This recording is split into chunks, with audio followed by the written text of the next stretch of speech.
As the plane soared above an unfamiliar region in China, a passenger gazed out the window and captured a captivating video. A sense of awe and curiosity filled the air. The passenger's camera focused on a peculiar sight, a disc-shaped object about the size of a small car, effortlessly gliding in parallel to the plane, near one of its wings. Perceived the details of the disc distinctly. As seconds passed, an intriguing occurrence took place. The mysterious object seemed to activate a device of some sort, creating a mesmerizing effect. Space and time itself appeared to fold around the disc, as if the laws of physics were being bent to its will. The passenger's video captured the surreal moment in all of its glory, a testament to him, an encounter that defied conventional understanding. As the object sped away from the aircraft, its velocity was said to reach a staggering 24,000 miles per hour.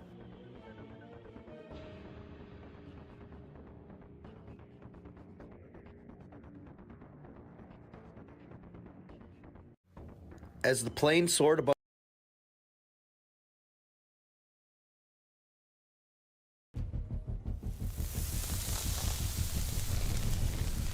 This video was bang on brilliant stuff.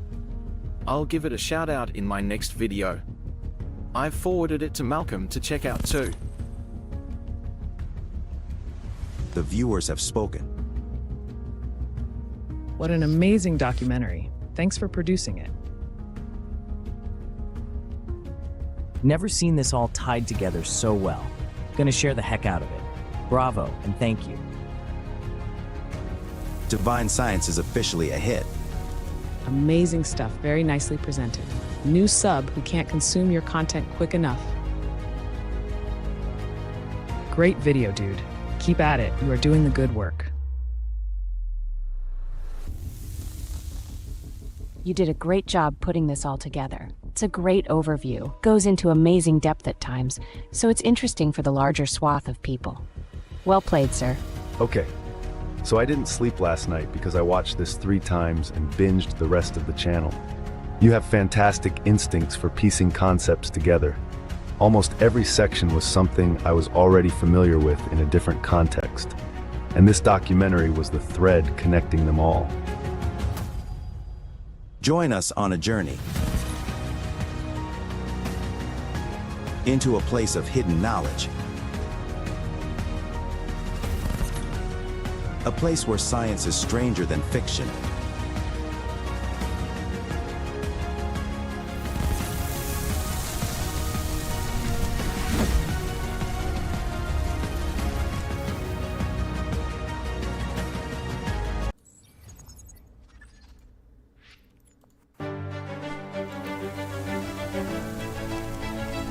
This video was bang on brilliant stuff. I'll give it a shout out in my next video. I've forwarded it to Malcolm to check out too. The viewers have spoken.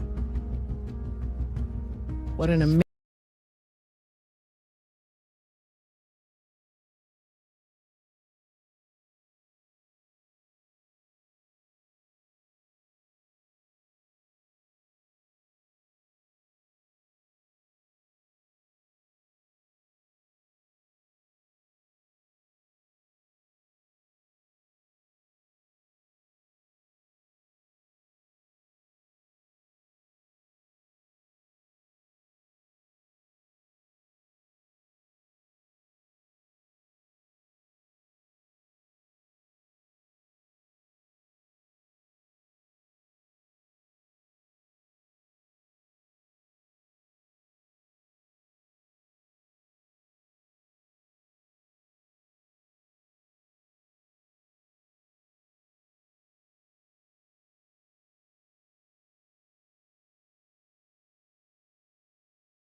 Is this invention a Voss motor?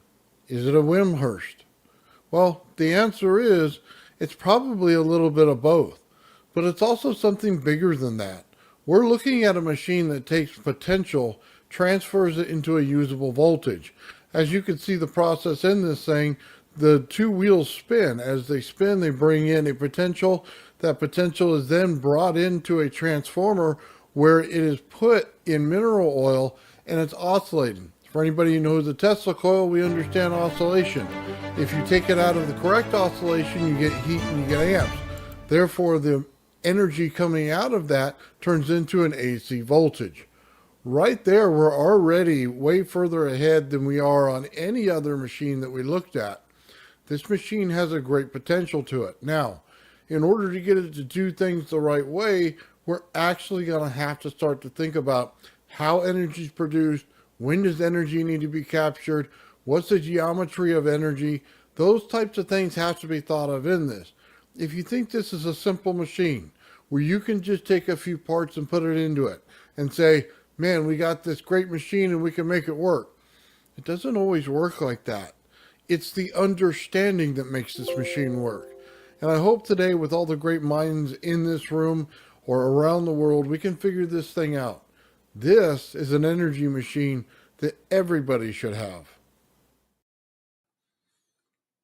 All right, guys, we are live. I am the old man, and this is the benefactor, and we are checking out this machine today, and it's pretty cool, man. Known as an over Unity device, they use this in another country to power the whole town. So it was a pretty interesting device.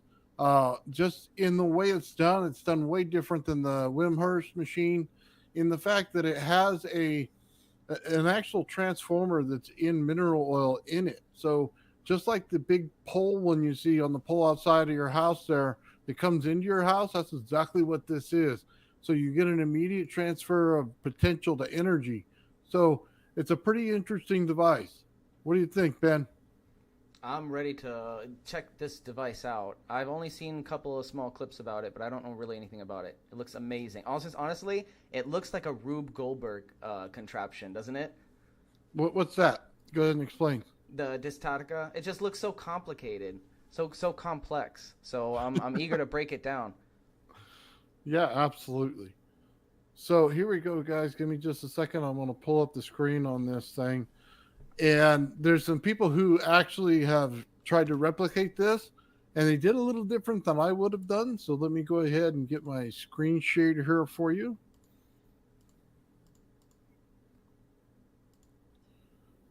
So let's go ahead and take a look at this right here. And then I will hit full screen layout. There we go. Can you still hear me, Ben? Yes. Okay, good. So let's take a look at this machine here. Now, this gentleman, you can see the picture right here. He's using like Tesla coils in order to transfer the energy. I don't think this is the way to go. And you see he changed it a little bit right here. It looks like he also has those horseshoe-shaped magnets we were talking about the other night at the bottom. Yeah, there's a little piece missing in there. It's like a dielectric material that they put in the center of that horseshoe. And he's missing it in this. And then, like I said, doesn't have the mineral oil in there, so he's not accounting for the heat and taking the heat away and getting it transferred into energy as efficiently as you should. He's missing key components here. Yeah, just a little bit of a different understanding of how things work. But the idea of the coil to Tesla coil is probably the right idea, except for you want it in thicker coils a little bit, and you want it in the mineral oil together so that you can get an immediate transference. Okay, so the mineral oil reduces the impedance? It reduces the heat, so your energy loss is less, is what the mineral oil does, especially if you have it under a vacuum. Right, that makes sense. I mean, we submerge computer components in mineral oil and they still work. Yeah. Oh, they still work? Well, for a little while. Did you dry them off before you started them again?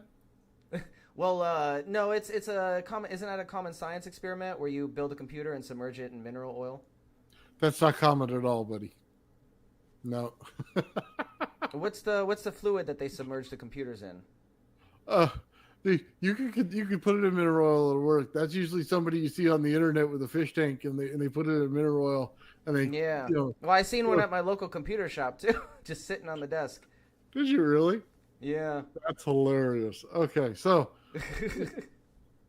we put this back to the regular mode here. Oh, okay. Sorry, bring it back in, and then we'll So, put let me this go back grab a up. drink real Put quick. this back up. Sorry. Anyway, what we're looking at is this material right here. So, man, I should have put this whole thing in English. Anyway, you need this material right here in between the magnets here, because you're going to put in the energy into it, and it's going to pull it out in different ways. It's just a different understanding. This right here is probably the best part. Let me see if I can't pull the actual pictures I got for this. So let me do this.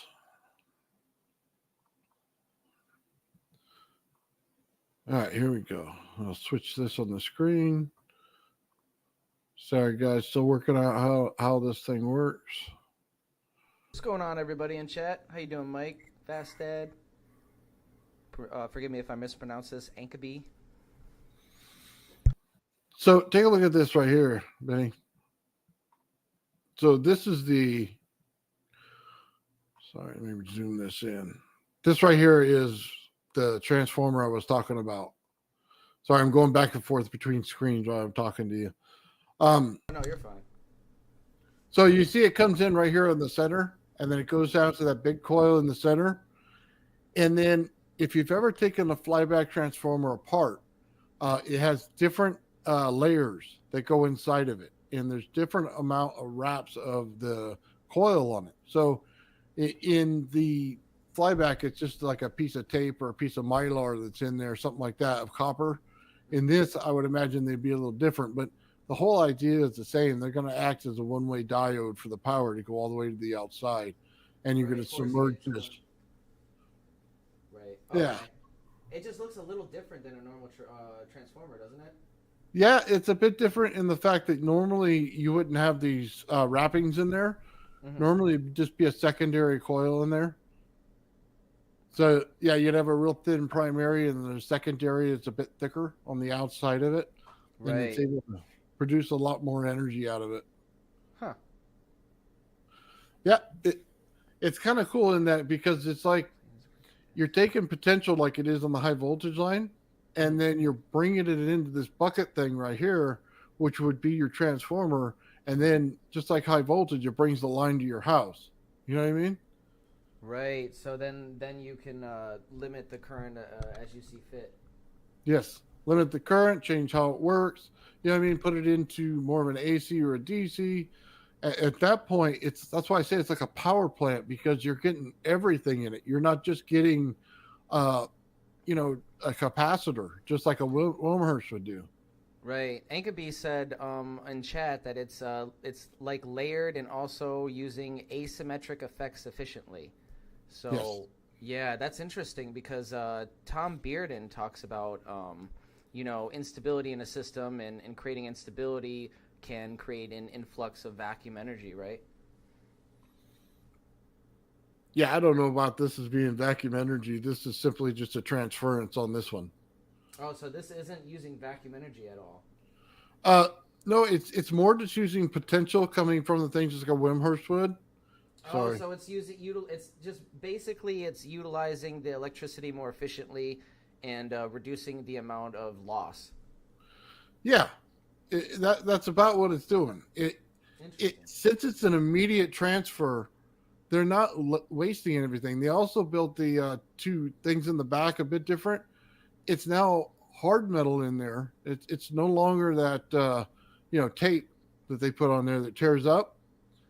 So they're getting a more consistent things. You see all the mesh in here. I'll see if I can't zoom it in for you. Yeah, I do see on those big cylinders, and then the mesh on the big plate in the back. Yeah. So like I said, it's producing a lot more energy. It's more like a Van de Graaff generator with the amount of energy it's putting out. Mm-hmm. So it captures it twice as fast and it's able to put it in there. Now, this little machine wouldn't power any kind of big giant thing, but it's enough to kind of get your shop going.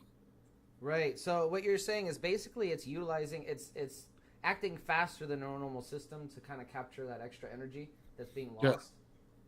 Yeah. Interesting. Nope. Hey Gerald, how's it going? Hey, what's up, Gerald? Where am You I guys, you guys get your benefactor beverage containment units yet? No. Can you hear me though? Yeah, can hear you. Okay, cool. It's a different camera, so I'm not used to it quite yet. Mm.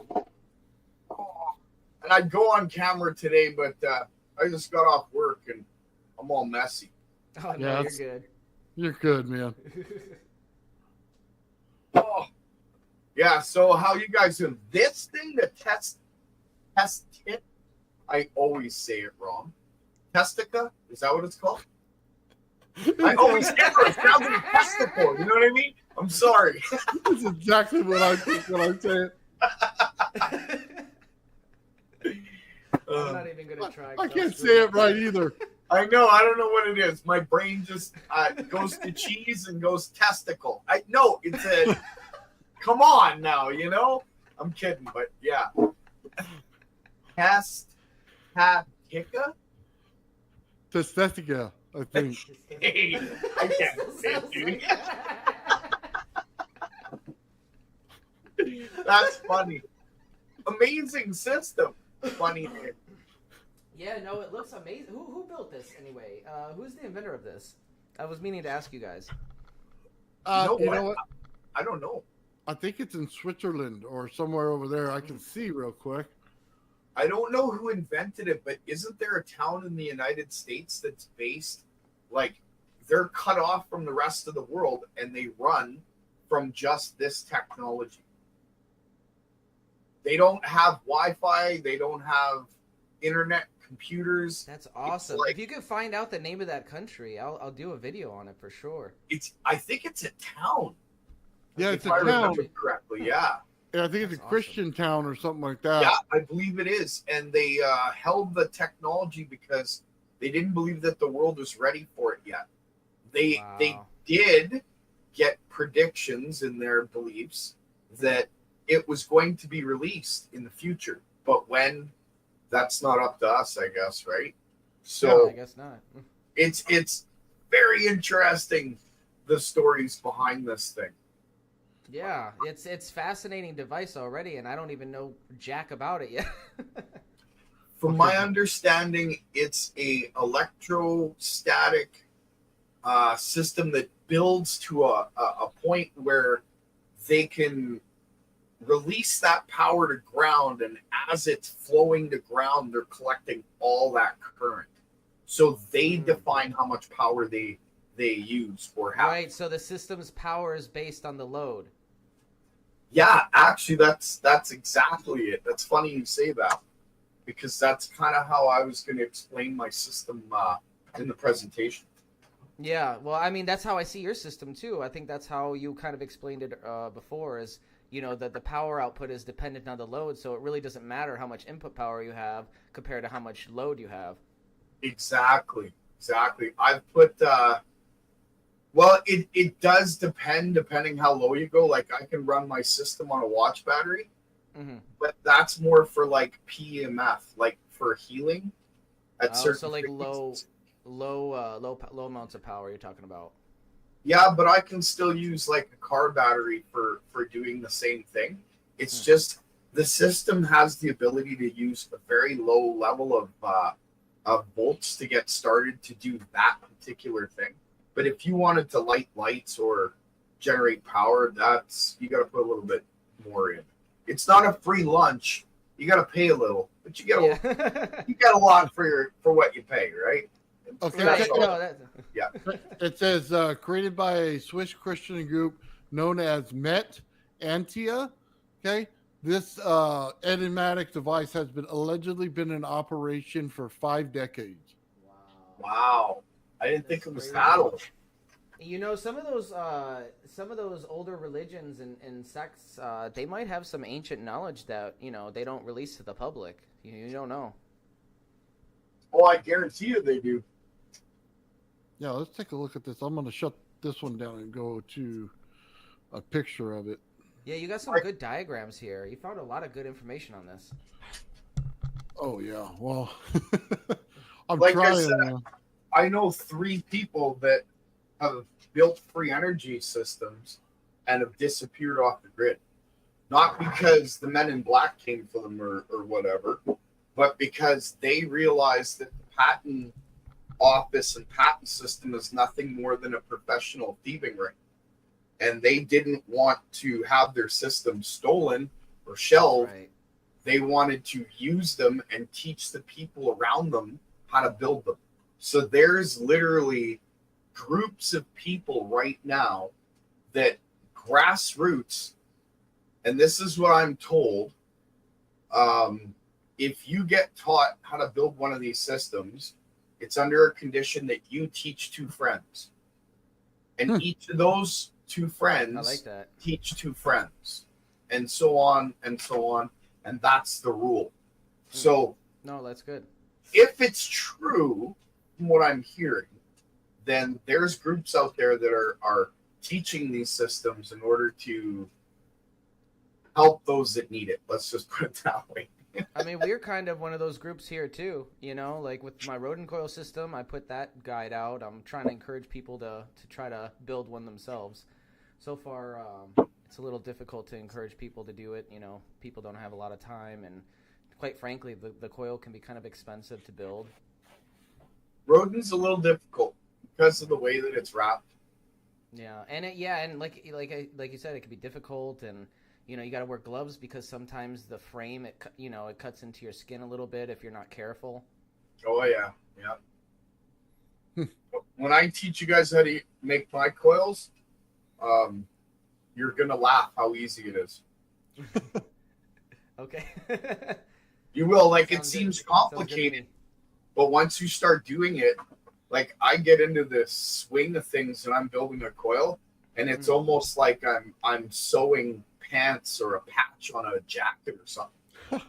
It's just fast, right? So you'll get there. It's just I honestly think I should do a series of private courses to teach people how to build these things. Yeah, like a WikiHow. Yeah. Yeah, and why not? I mean, you can teach people and make a couple of bucks at the same time. It's not that big of a deal if you put it behind a low paywall. A reasonable one. Buy me a coffee. Right, exactly. Buy me a coffee, or just help fund my research so I can continue to do this type of thing, and not like, oh, I'm making money off this. No, I want to continue to do this. I think that's important. When it comes to research, I look at it like this. I don't ask people for money. I've done everything on my own since I've been on my own since I was 14, and lived on the streets. I had my own house when I was 15, and I'm not going to get into all that, but I don't ask people for money in that sense, but I look at it like this. If you think that you see something in my work that is going to help a lot of people, and you feel moved to want to help me get to a point where I can give it to you in spades, then by all means. Exactly. But you know what I mean? Yeah, exactly. I would do like not like a telethon, but a telethon type deal with a group of people for fundraising for a project. I would do something like that. The thing is, and I don't mean to, go off topic here, but I just want to touch this briefly because it's relevant. We just have this expose coming out about different, very influential YouTubers like Mr. Beast, and he's just taking advantage of his audience, and he makes all of us look bad at that point, like all of us who are trying to be influencers. So I think we have a certain level of responsibility when we have a platform, and we have to, look at it as providing a service, I agree. Well, you have to be responsible for your actions and for the words you speak, because there's a lot of people out there listening. and not just now live or in a week from now, but for all we know, in 20 years from now, 30 years from now, 40 years from now. We don't know how long the internet's going to last, although our assumptions are it's going to be around for quite a while. So we'll see. Right. Well, let's get back on topic, but I just wanted to touch on that. Just, Yeah, sorry about that. I didn't mean to take you away from science. No, go ahead. Do what you got to do, guys. Oh, you and I have to sit down, Nathan. That comment you gave me, you are absolutely right. I think that if you and I sat down for a selected amount of time and hammered it out, I think we can figure it out a lot easier than what we're doing now. Just so everybody know, we're talking about the Gerald has a device that basically takes a coil, and I believe you got two there, and they're wrapped together. Interwound, yeah. So, and I'll bring up your site in a minute. Well, and he jumps them. So he jumps one frequency, it jumps to a certain height, then it stays right there. Then he hits the other one, and it jumps again, but it stays up high. So he's hovering this thing.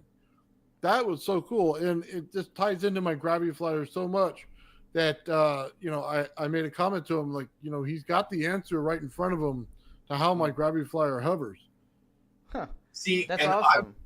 I've brought this up to the scientific community multiple times, and I won't say I was purposefully ignored. I'll just say I was misled to think that it didn't mean as much as it does. Does that make sense? Yeah, but it definitely does, man. Hold on. Well, if anything, it's a way more efficient system to build a maglev train. I could save the company millions in energy when they run their maglev train if they built it a certain way. I've already got a design. I need to work with people to get into another level. Yeah, you need to network with some people who are in certain industries. All right, guys, hold on. You ready? Yeah. Got it up? Let's go ahead and play it. I just want to show you guys this. I think this is the right one, Gerald. Hey, everybody. I'm going to try to make this quick. This is Gerald's video, right? What we have here is two modified Jewel Thieves, both being using this 12-volt battery, which, as you can see, is fairly dead. We have a function generator pulsing at 1,000 hertz, 10% duty cycle square wave. Both channels are going to pulse at the exact same pulse rate. And the first channel is going into the primary, and the second channel is going into the secondary. And what we're going to attempt is to see if we can raise this coil not once, but twice. Now, when you send a signal against or at each other, usually it cancels out. So let's see. The primary is turning on in 3, 2, 1. Wow. Now we're going to turn the secondary on in 3, 2, 1. There it is. Yeah. And what the heck? How the heck did you do that? All right, everybody. Now it will hold its own weight plus 1/3 with just the signals from the signal generator. I haven't showed that yet. What I did is I cut out pieces of cardboard that weigh 0.5 gram each. The coil itself weighs 4.5 grams. I put 6 grams on there, and it's still levitated just as you've seen it. It didn't even lower. So it's able to carry more than its own weight. Yep. Which and is I can unusual. prove that and show it. Yep. Wow. And if you hang it from a string, and I have a video showing this too, it's further back. It's probably in the beginning of my videos. But I've hung it from a string, and I turned it on and took a magnet. And when I run it over the center of the coil, it sucks to the magnet. And then when I run it to the outside of the coil, it pushes off. And then I can flip the field, and then the outside of the coil will suck to the magnet, and the inside core will push away from the magnet. Huh. And I show that in the video. Okay. Hold on. That's in the beginning of your video, just like this one, right? Same coil? Same coil, yeah. It's older, probably a year or two old or whatever. It's like right at the start of all my videos. Well, let's take a look. It was towards the beginning, but I was hacked a couple years ago, and I lost my first channel. They took it right out. Oh man, that sucks. Yeah, that's okay. Yeah, that's I terrible. backed everything up on a computer that's not online. So if everything gets wiped out, I'll just put it on a new channel. Yeah. No, that's exactly right. Yeah, That's and I got lots of people willing to open a channel for me under a different name if that's what. Oh, I will too. You say the Yeah. you say the word, brother. Damn straight, man. That's cool. I got some coils up. Are you seeing it, Gerald? Okay, so go a little lower. It's past the alternators. Lower. At the bottom. Okay, so you see that one on the left, on the bottom left corner? No, go down. Yeah, right there. That one right there. Should show what I'm talking about. Okay. All right, let's try this again. My cat keeps getting in the way. All right, the input is 12 volt, 1 amp, wall plug. Frequency generator, square wave, 261 hertz. It's running through an NPN transistor. I hung the coil from the zap strap here. The idea is to see if I can get the magnet to move outside of the coil. Now the coil's not on, so here's the control. If I stop hitting it. Okay. Nothing moves. See that? Other than me hitting the stupid coil. All right, so I'm going to turn it up to 5 volts. Watch this.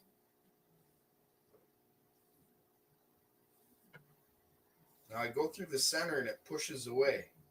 And I go through the side, it sucks towards it.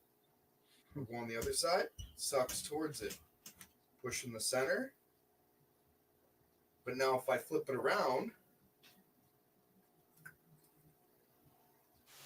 it sucks towards the middle, right? Now watch what it does on the outside. It pushes away. Interesting, isn't it? Oh yeah, watch this. Let me flip it around. Okay, I flipped it the wrong way. Okay, watch this. I'm pushing it. Now watch it suck to the magnet.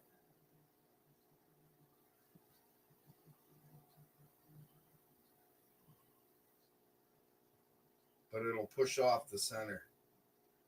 Killer, eh? Right on. Yeah, that's really fascinating. That's one of my older videos. Right, let's try. It's almost like you were you're, and correct me if I'm wrong, you're doing the same thing we're doing with our coils and compressing the field geometry in that little one. Yep. Is that what's happening? It's exactly. Somehow you're able to, somehow you're able to do that without the conventional means that we do that with. Well, I'll tell you, I've said this in previous lives, and I've said it on my channel a couple times. This coil system, the original one, came to me in a dream, and it was very important. I wrote it down. I dated it. Everybody knows about it. Like so many other amazing inventors in a dream or a vision. I love it. It's such a an epic origin story. You have to be careful about those that state it came from a dream. Even myself, take it with a pound of salt. Just saying, right? No, that's true. But others have claimed, like John Searle claimed to have derived the law of squares from his dreams, which I think is very fascinating. Yeah, he did. This came to me in a dream, and then literally, I think it was like, I don't even know how close it was. It's dated and it's in the book. In fact, the video is still on YouTube. I had a dream. I wrote down the numbers for the coil, and then right after that, I had a dream. Maybe I think it was like a week later or so. And in this dream, it's going to be hard to believe, but I'm going to say it anyway. Jesus Christ, with his left hand, handed me something, and his arm came down at a 45-degree angle, and he turned his wrist, and he opened his hand to give me what he was going to give me, and then I woke up from this dream. The next day, But this is the cool part. The next day, there was pictures in this and a video that went around the internet. I'm not sure if it went completely viral or not, but it was of a hand. It was a cloud shaped like an arm and a hand with the wrist twisted, just starting to open up as if it was going to give somebody something. And I'm telling you, as God is my witness, that's exactly the same, like to perfection, the way that Christ was handing me whatever he was handing me in that dream. So I recorded the video and kept it and logged it, and it's all dated, and I wrote it in my journal. And so it's documented. And my wife, she's seen it all happen. She could testify to, like, this is crazy stuff. So I believe that there's a formula for the geometry of free energy, and I believe that it's been given repetitively to people that are searching for it, that have honest hearts and are not searching for money. Like, they're not. You're right. Don't get me wrong, we should get paid for our work, but billions of dollars because you sell it to some corporation that sits there and shelves it? Because they're just gonna keep it hidden, keep it secret. Exactly. That's not, But being an honest man, like with an honest man's work, sure, you should get paid for your time. You spent all day doing it. You should get paid for that. I've always felt like my work has been guided through the Akashic record personally. Something's driving me, telling me that I'm on the right path. I believe that the Akashic Records is a spiritual data system logging lives and situations over time. And I believe that it was put together by God like a mechanism, like how the sun rises and the sun lowers and the moons wane and wax. It's just a system, but it's an amazing system that you can tap into through meditation and spiritual awareness. And if, like you said, you're guided, gifted, right? Not everybody gets that, and I pray that everybody does. I really do. Right, but no, every time I feel like I have that connection, it's like a gift. It's a blessing. I think everybody can have it. They just have to open their mind to being able to. It's like if you think you can win the race, right? Like, I used to be into track. I broke a few records in school. And if you think you can win the race, you probably can. But if you tell yourself, I'm not sure, man, this guy's pretty fast. He's won record. I can't beat this guy. You're not gonna. You're manifesting your destiny then, right? Exactly. Like, you guys were talking about it the other live with Bernie and that plasma. It was Saturday night there. I only caught bits and pieces, but you were talking about consciousness and how it's funny how we all come together and we learn some of the same things from different parts of the world, and then all of a sudden we find out that we actually know the same things and learn them in different ways, right? Ooh, what a coincidence. Yeah. I don't believe in coincidence. I don't either, not anymore. Yeah, I think coincidence is a way of God staying anonymous. That's just my opinion. I could be wrong. I'm not a preacher, don't get me wrong. I just speak what I believe. I live by this. I like your honesty, and it's refreshing to see somebody who's not going to hold back on what their belief systems are, and even if they're controversial or a little what the mainstream might consider a little kooky. But yeah, I apologize if I'm taking up part of this show here. No, you're good. Don't even worry about it. We're all good. I don't care if people think I'm kooky or think I'm nuts or even believe me. I really don't. My beliefs don't require them to. Exactly. I still have to speak the truth as a way of life. It's a saying that I learned, verticos veritas. Literally means speak the truth as a way of life. If you have a passion inside you and a will to or a need to speak the truth and you don't, it's going to destroy you, Oh, yeah, it will. Yeah, you should see the responses I get to some of my videos when I do my gravity flyer. Oh, I believe it. Trust me, I get it. I don't doubt it, man. But you know what, though? You have a vision. You see things. You see things beyond what's right there, and you're getting it. Like when you explained the gravity flyer to me, I knew that you were the person that was going to help me make my hopper hop again. Nice. Because hey, when you guys get together, I want to see a team up video. Yeah, for sure. Hey, Mike, how's it going? What's up, G? How you doing? How you doing, Mike? What's up, dude? What's up, Nathan? Ben? Hey, Joe, we had a question for you.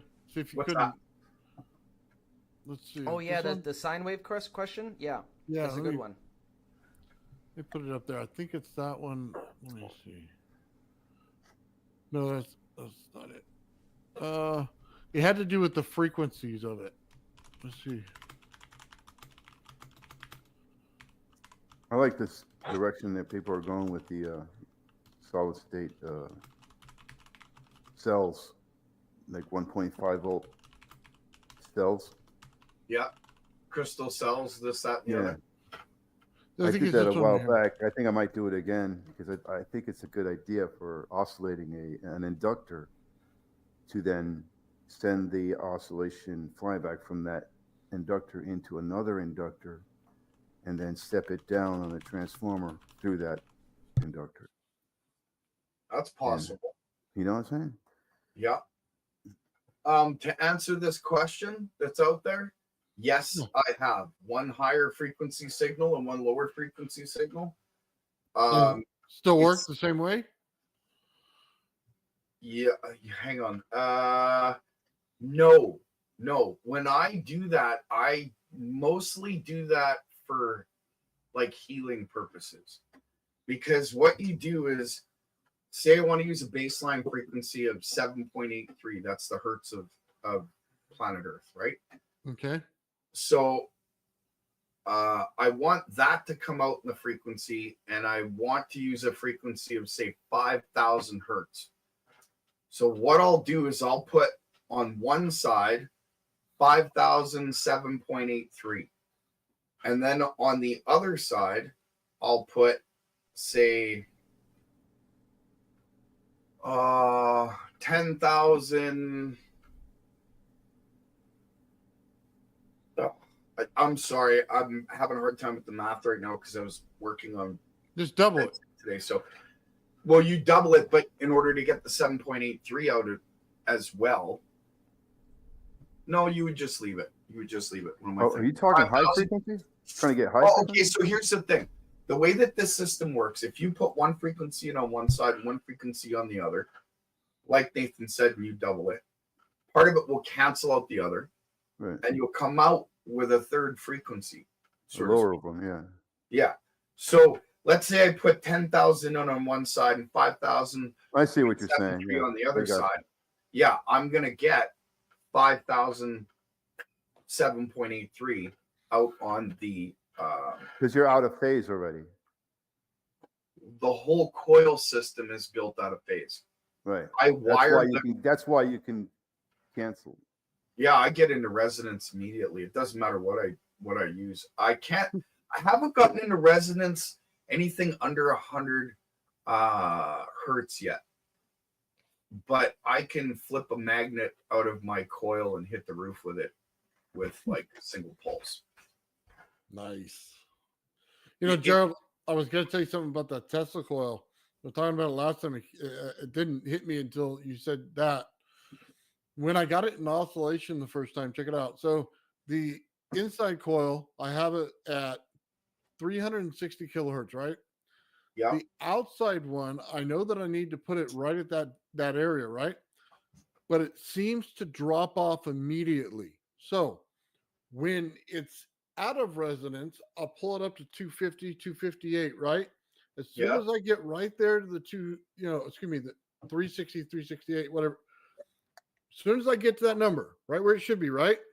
I drop down 100 kilohertz and it pulls in perfect resonance. Really? Yeah.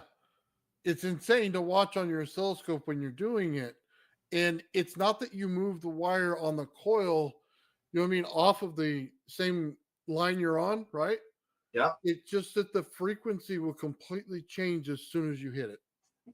Sounds like the thing charges up like it's charging up, and when it gets fully charged, that's when that event you described happens. Yeah, this would seem a little hard to believe, but all the work that I've done, I've never used an oscilloscope, not once. Like the plates are charging up, that they're getting charged. And I'm not saying an oscilloscope is bad. No, I'm still learning how to use one. I'm not gonna bullshit you. I've done all this. Well, at first, I thought you were the circuit whisperer. You know what? I see things like, I don't know how to explain. Kind of like Nathan. It's Well, the new ones are easy. They're like, get a $50 one, the handheld one. They tell you the frequency automatically, so you don't have to. That's do what all I'm. that. Yeah, that's what I'm gonna do. Get a cheap handheld one. The new ones, they do all this stuff for you, so you don't have to go crazy. Dude, I seen a oscilloscope, a multimeter, and a frequency generator all in one, like little portable handheld device. It was really cool. $200, and they're $50, man. I bought a $50 handheld one like 5-6 years ago, and it doesn't do any generation though. Now they generate signals too, and they're the same price. Yeah, I found a $75 one on Amazon. That was pretty good. I had my eye on. Hey, Gerald. Yeah. It's 2-channel. Except for this last month, I haven't used one of those either. I got it for my birthday about a year ago. They're handy to get the frequency. You're a visionary. That's what I mean. You go on intuition. Yeah, you guys go on intuition. That's awesome. It was like it was like Christmas as soon as it turned on and I started seeing the correct frequencies.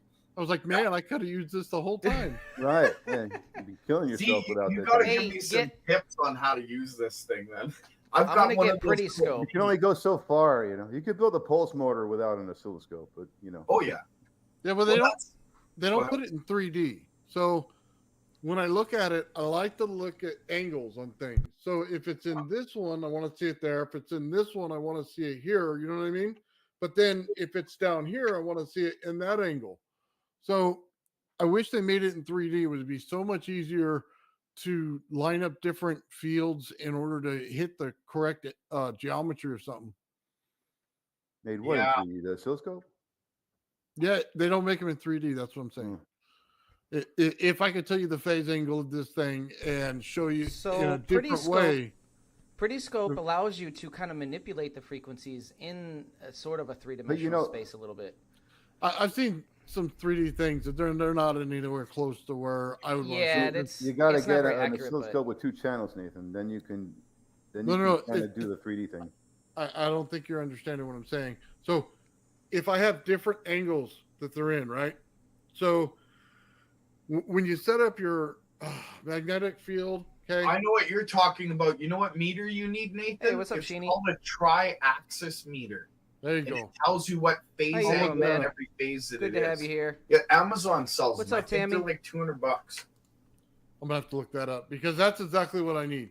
Because the angles is the thing. That's the geometry of how this works. You have to put the angles in order to see it right. Because you're just looking at this. That's not going to help me. I need to see this. You know what I mean? I need to see that Mercedes symbol. And it matters. Having a 2-channel oscilloscope, you can't do it with that? Not what we're looking at, no. Not what I'm talking about. So it's like this. Look, it's like when they say, okay, you move this way for a magnetic wave and you move this. And as this one goes less, or more in, this one goes higher. Okay, but I want to see it in 3D. I want to see more of everything. So, oscilloscopes have a way of doing 3D. I've done it before. I don't remember. Where you got to run they have these things. You have to take an Arduino and run a program on it, but they cannot do what I'm asking it to do. There's a way to hook something up to the oscilloscope to get that 3D image. That's my little mini scope. It's just tiny. Yeah, I know. I bought it for $100. So that's a tri-field? No, this is just a mini scope, like an oscilloscope. What's the other thing called? Tri-field? Look like whatever, right? So it's okay, dude. We're all tinkers here. But yeah, that's my little scope.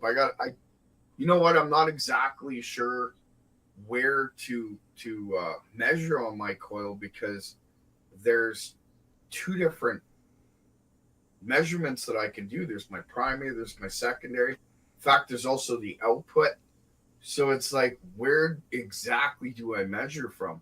That's something maybe you and I can go over one time, Nathan.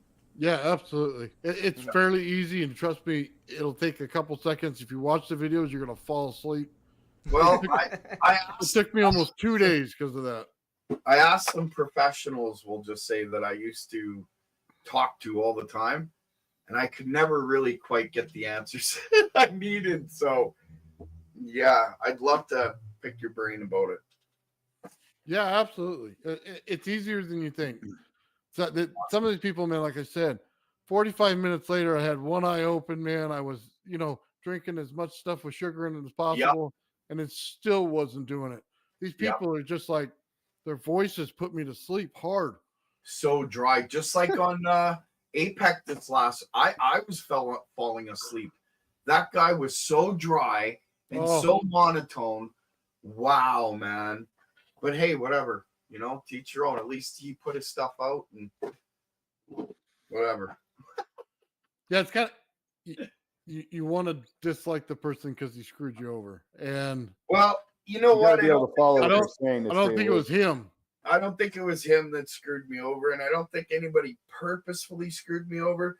But I think I got screwed over, if that's the way you want to put it. You know what I mean? It is what it is. I was going to show something absolutely amazing that's never been seen before. And now I kind of want to be selfish and not show that. So I don't know. Like, I have to think about that one heavy now, because it's what I'm going to show will be very significant. Let's just Gerald, say that. What happened? You didn't get to present at Apex? No idea. You know what? I kind of bowed out. And the reason is because the guy that went on before me, Alex Wolf III, was on for 2 hours. Oh, wow. And it's supposed to be like an hour-long presentation. And hey, I get it, like we all go over.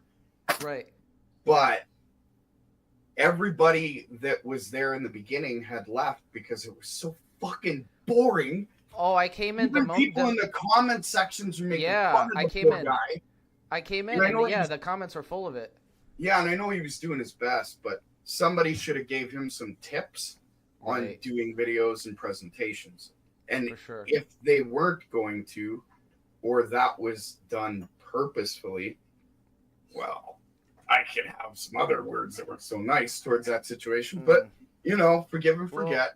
Yeah, you always have plenty of opportunity to present here and in other podcasts. Yeah, well, you know what? That's the other thing. I'm kind of looking forward to it. And we're working on stuff that, I've had leaps and bounds in the last 2 weeks that I can't even begin to tell you. Like, I had a breakthrough yesterday that, let's just say there's certain things I won't say because I don't want to knock on the door. Okay, no, that's understandable, but it's exciting to hear that you're making breakthroughs and progress for sure. When I said on our last live that I was on, if we got together, we could build a ship in a year. I will now say, with the right resources and a team, 6 months. Wow. And I say that with absolute confidence. Yeah, the wrench works easy. The biggest thing is the understanding of what you're doing. Yep. And the necessary parts to put together for the skin, the brain, the device that actually creates the lift, all of it. You know what the brain is, right? The navigation system? You're the navigation system. So, that's interesting. Using your consciousness to control the vehicle. I think it makes sense if you can do it. Your brain is mapped in different frequencies, so if you can take advantage of that and run something with it, go for it. For sure. What's a bifilar coil system that's 180 degrees out of phase? Compare that with the brain. The human brain has 2 separate lobes, and in the center has like a cup, and in that cup there's a pineal gland. We all know that. Looks like a little and it's crystalline or whatever, right? What's that? It's crystalline, isn't it? I believe so. I believe it's like a crystalline gel, right? But now, if you could get both hemispheres of the brain to fire equilaterally, you're creating the same system as a bifilar coil system. Now, if a bifilar coil system had the ability to create lift, and the brain is mapped pretty much the same way, it stands to reason that it's possible that we could create our own lift. Now, I'm not saying that anything's been done like that. I'm just saying that scientifically, everything I've studied when it comes to every cell of the body, the lamin that's in it, the proteins, you name it, it all comes together and can be activated, I believe, through light, sound, and energy, which is vibration. Wasn't there a video or a couple of videos that arose on the internet a while ago of like some Tibetan monks levitating themselves and stones and stuff? Yeah, did you see them throw stones up on that mountain hill? I don't remember seeing it, but I remember a bunch of people talking about it, and they saw it. I never got a chance to see it. People think they use just sound. I don't believe that was the case. I believe that that was definitely part of it. They were using sound and chi maybe combined? Yeah, absolutely. And what's chi? Chi is spirit. Spirit's energy. Spirit. Energy is light, right? So if we could find a way to access that energy and infuse it into every cell of our bodies, and our conscious effort was to literally align in such a way that the hemispheres of our brain would fire perfectly, I believe that we could not only achieve what monks are achieving, but much more. Much more. And I think you're right in saying that everybody has the ability to tap into this this intuition here, because I had a theory that the human race wouldn't be able to drive cars the way we do without some level of intuition, right? Yeah, you're not wrong. Look at fighter pilots; they become part of the plane. Yeah, when they're point. Fighting and flying, they don't see the plane. They don't see what their hands are doing in the actions. It just becomes part of them. They think they do. Why? Well, they're trained for hand-eye coordination for one, but just the very conscious and how they fly those jets, absolutely mind-boggling. They become part of the ship. They have to. Otherwise, well, yeah, we all know move and you're down. Yeah. Right?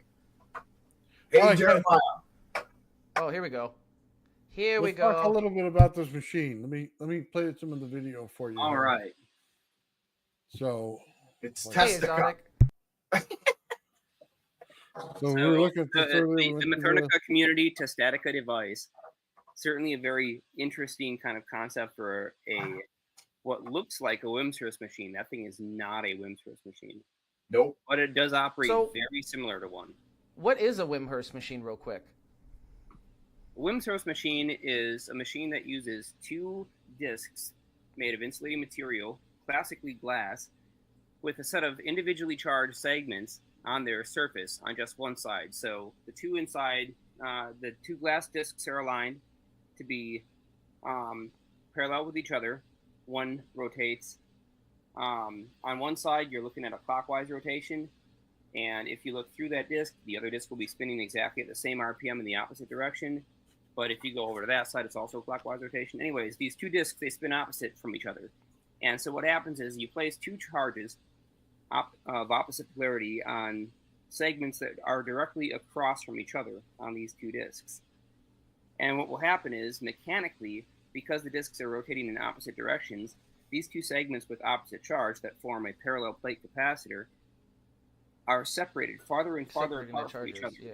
Right. So by mechanically separating them, the potential that's there for the fixed number of charges on each plate becomes larger. And so then those charges are drawn off. They're put into normally Leyden jars, but they can be directly discharged or utilized.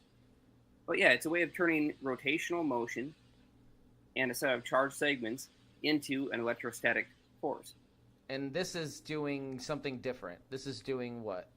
Right. Testatika is quite a bit different than your normal Wimshurst machine. Wimshurst generator, as you draw more power from it and it builds up its charge, if you leak off that charge once the potential is very high, you have to supply the extra energy in the form of a mechanical input, meaning that it's sucking energy in order to provide rotation, which is provided either by your hand or a motor. The motor load increases as you draw power from it after it's reached its maximum charge. In Testatika, this machine powers itself. It takes the electrical output that's converted through a series of very odd devices, which we can get into some of the details for, and it pumps it back in out of phase to its electrical input and utilizes some kind of electrostatic force to continuously provide the rotational motion. But the conversion in this device is where it gets interesting, because they're taking what would normally be just an electrostatic discharge, and by using a set of screen mesh assemblies under a magnetic field, they're producing some kind of extra output. And it looks almost identical in terms of the inside construction of these condensers that they've got, which have a spark gap on the inside to an Ed Gray tube. So would you say that the mesh is kind of shaping the magnetic field, or is it just interfering with it in some way? The mesh appears to be allowing the electrostatic pressure wave that's produced during the discharge event to travel through and hit multiple layers without being completely EM shielded. And this could perhaps be due to the wavelength being so small that it can literally get through the pores. That reminds me a lot of what Joel Legacy did when he was stepping down high voltage from those little high voltage modules. He put it through like a sort of an ion chamber. He had stainless steel wool on the inside of a glass jar, and then used that as sort of like a capacitive link between the high voltage and his, I don't know where, I guess he went to regular capacitors after that, filled them extremely fast. He was even charging a battery with that thing. So I kind of wonder if that's what they were trying to do with those glass jars there and the screens, like you said. I did notice that they have fractal capacitance on the front of that system. Well, what's kind of interesting too is the mesh plates they used on the front of this disc and on the opposite side disc. They're not like your normal solid metal Wimshurst machine plates with rounded edges. These have sharper edges, and they're made of a mesh material, which could easily be magnetic. Let's assume for a second that it is actually magnetic. Let's say it's a steel mesh, a screen door type of mesh. That's your normal Wimshurst machine. Usually use non-magnetic aluminum plates. And if we take a look at the comparison of Testatika's plates, quite a bit different. So no rounded edges, but I want to bring up an interesting story from a friend of mine. That's fractal. Who goes by Space Case. And he built a machine he called the Curious Device.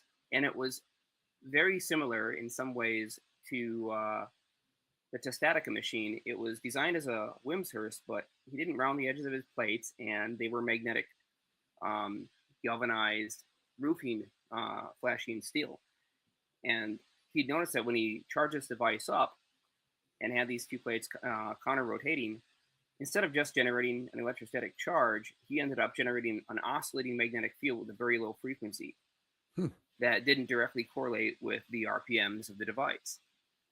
And it was as if somehow the motion of the electrostatic charges over the surface of the plates was generating a magnetic field that he then mapped out using a field detector that he had built, and found two toroids basically sandwiched together at the center as far as the shape of the field, almost identical to the Graviflyer. This device did something particularly interesting. This is why he called it the Curious Device. Initially, when standing close to it, you would start to feel uneasy, like almost an impending sense of doom, as he describes it. Once the device had a chance to build up the field, which I guess took more than a minute, he had a moment where he disconnected the power supply, pulled the he pulled the lead from the power supply, connecting this ground connection with this isolated device, and watched the power supply still send just on one wire a continuous current for quite a while, for like at least I think 30 seconds or more. I don't remember exactly what the duration of time was, but it was drawing power off this one wire circuit almost as if it had formed its own independent charge reference frame and was at an extreme negative potential, therefore drawing power through the positive lead of the power supply. And again, this is an ungrounded device in this configuration, so no, there's not a ground return path to the negative. It's a really strange configuration because the negative is grounded on that supply. But what's more interesting is that he then did a series of experiments using clock chips. He built something he called a time field detector, which is very similar to Jayton Lewis Naughton's time detector.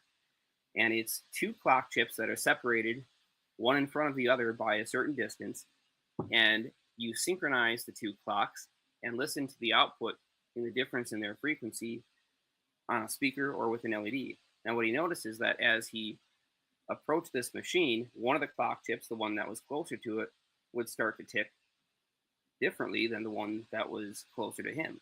And as he got closer and closer to the machine, you got quite an extreme difference.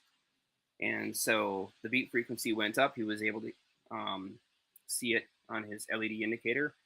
And apparently time was flowing differently around this device, which sort of does make sense. Now, the Testatika machine having these plate segments, which look like they're made of a ferromagnetic metal, perhaps it's doing something interesting with time as well that isn't accounted for. And it could be in the shape of the fields. If we would assume that the Testatika machine has the exact same field geometry as what Adam mapped around the Curious device, then we could also assume that it's doing the same strange things with time and its rate flow. So that would explain one possibility of how this device is able to pump in extra energy. Huh, that's so cool. That's possible. So I tried to make one of these things with a Wimhurst machine inside the middle of a Gravity Flyer flame runs, and it failed miserably. I was trying to get the same thing, but there wasn't enough metal there in order to get in a high enough field to do anything.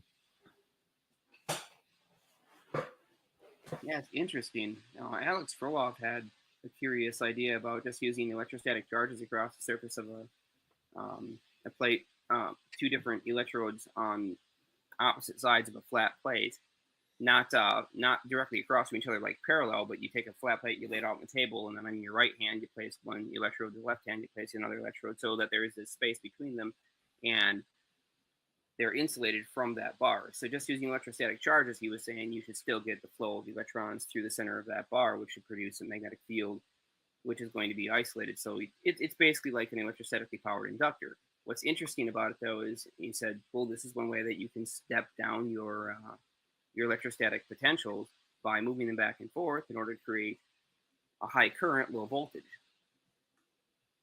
And that was the idea, is that you can take just the motion of the charge through a solid conductor and use it to generate an equivalent current, which then you can extract at whatever voltage that you want, depending on the number of turns that you have around that conductor. Well, check this out. If it's creating a magnetic field in two toroids, right? So as you go one way, it'll produce either a north or south, and then you go the other way, it'll do that. They'll be opposite. In the center, they're going to push against each other. So you're going to get higher Tesla values in the center. So those plates, they should pick up a lot more energy. Give me just one moment. Yeah, go ahead. That would be interesting, though, because you would have to do that no matter how you do this. In just regular coils, the way you wind them will predict the energy flow in which direction it goes in. But if you're spinning them, it'll actually produce a field in one way or the other. You mean spinning the coil? Like, okay, so you wound the coil one way, you're firing voltage into it, and then you spin it at the same time? Well, okay, instead of a spinning field to go solid state, all you have to do is wrap it a certain way. So if you're I know. Yeah, so if you're on the top, you wrap it to the right, and then you wrap it to the left on the bottom. You know what I mean? It'll create two different poles. Yeah, I understand that. So it's the same thing with spinning magnet, or just spinning something. When you put a voltage field on it, it'll have the exact same effect. So when he says these things are counter rotating on the actual plates and they're picking up a magnetic charge, now you understand he's got a north and a south there with two toroids. Now we're getting into like the Earth and how it creates time. So let's talk about the time aspect a little bit. If we take the conventional idea of an electromagnetic wave, we always have an electric field orthogonal to a magnetic flux. Now, the idea that these waves are always orthogonal to each other and they're sort of stuck in this position can change. There's something called a Lorentz transform, which changes the angle at which you see the magnetic field versus the electric field. And that depends on the motion, the relative motion that you have versus whatever system is producing this wave. Now, if you take a look in the case of photons, you're not going to really see that phase angle shift. You're going to see a wavelength shift. But if you take a look in a physical device that's actually actively radiating waves that are slower than velocity c, like an electromagnetic device, for example, or something that has conductors, you do start to see the Lorentz transform. And so you can replace current with voltage, or the other way around. You can convert one into the other due to relativistic effects, which is effectively how an electromagnet works. It operates with relativistic effects because you have physical particles called electrons moving through a conductor, and their protons are respectively not moving relative to the observer. So the electric field ends up looking like a magnetic field because we're viewing it at 90 degrees. So about time and the Testatika device and the Curious device, we have two electrostatic fields that are polarized along one axis, and we have their magnetic field that's going to be axial according to that electric opposite charge on the opposite side plates for these two counter-rotating disks. But we also have a magnetic field vector that's going to be generated due to the motion of those charges that's going to be orthogonal to the magnetic field vector of what's being set up by the electric field transposition on the plates. And so what we end up stacking is we have an electric field that's stacked on top of a magnetic field at 0 degrees because of the interaction of two systems, and we have a magnetic field that's stacked on top of an electric field at 0 degrees. Now, according to physics that we have now, if we take a look at the electrodynamics in Maxwell, we can see that two magnetic fields at 90 degrees don't interact with each other, and two electric fields at 90 degrees don't interact with each other. The reason why they consider that they don't interact is because of something called the regauging problem, which means that it's assumed that the energy stored in those waves automatically reaches instantaneous equilibrium everywhere in the entire universe. But that's not actually the case. It starts locally. So when you stack up energy orthogonally, two vectors that cannot interact with each other, and you have energy flowing in some free space, huge amounts of energy, both in a way that they can't interact with each other, the vacuum has to store the extra energy, and so you get something called a change in the refractive index, meaning the speed of light changes in that region of space. It starts to act like a physical material lens, and it slows down light. And so you can use a difference in the velocity of light to pump charges, which is what I think this device is doing. Yeah, I think they're also using the static electricity to pull. I don't know. Just go ahead. You're saying this. I was going to ask Exotic. You're saying this time manipulation happens all the time at a quantum scale. All the time. It's the way that the universe corrects itself.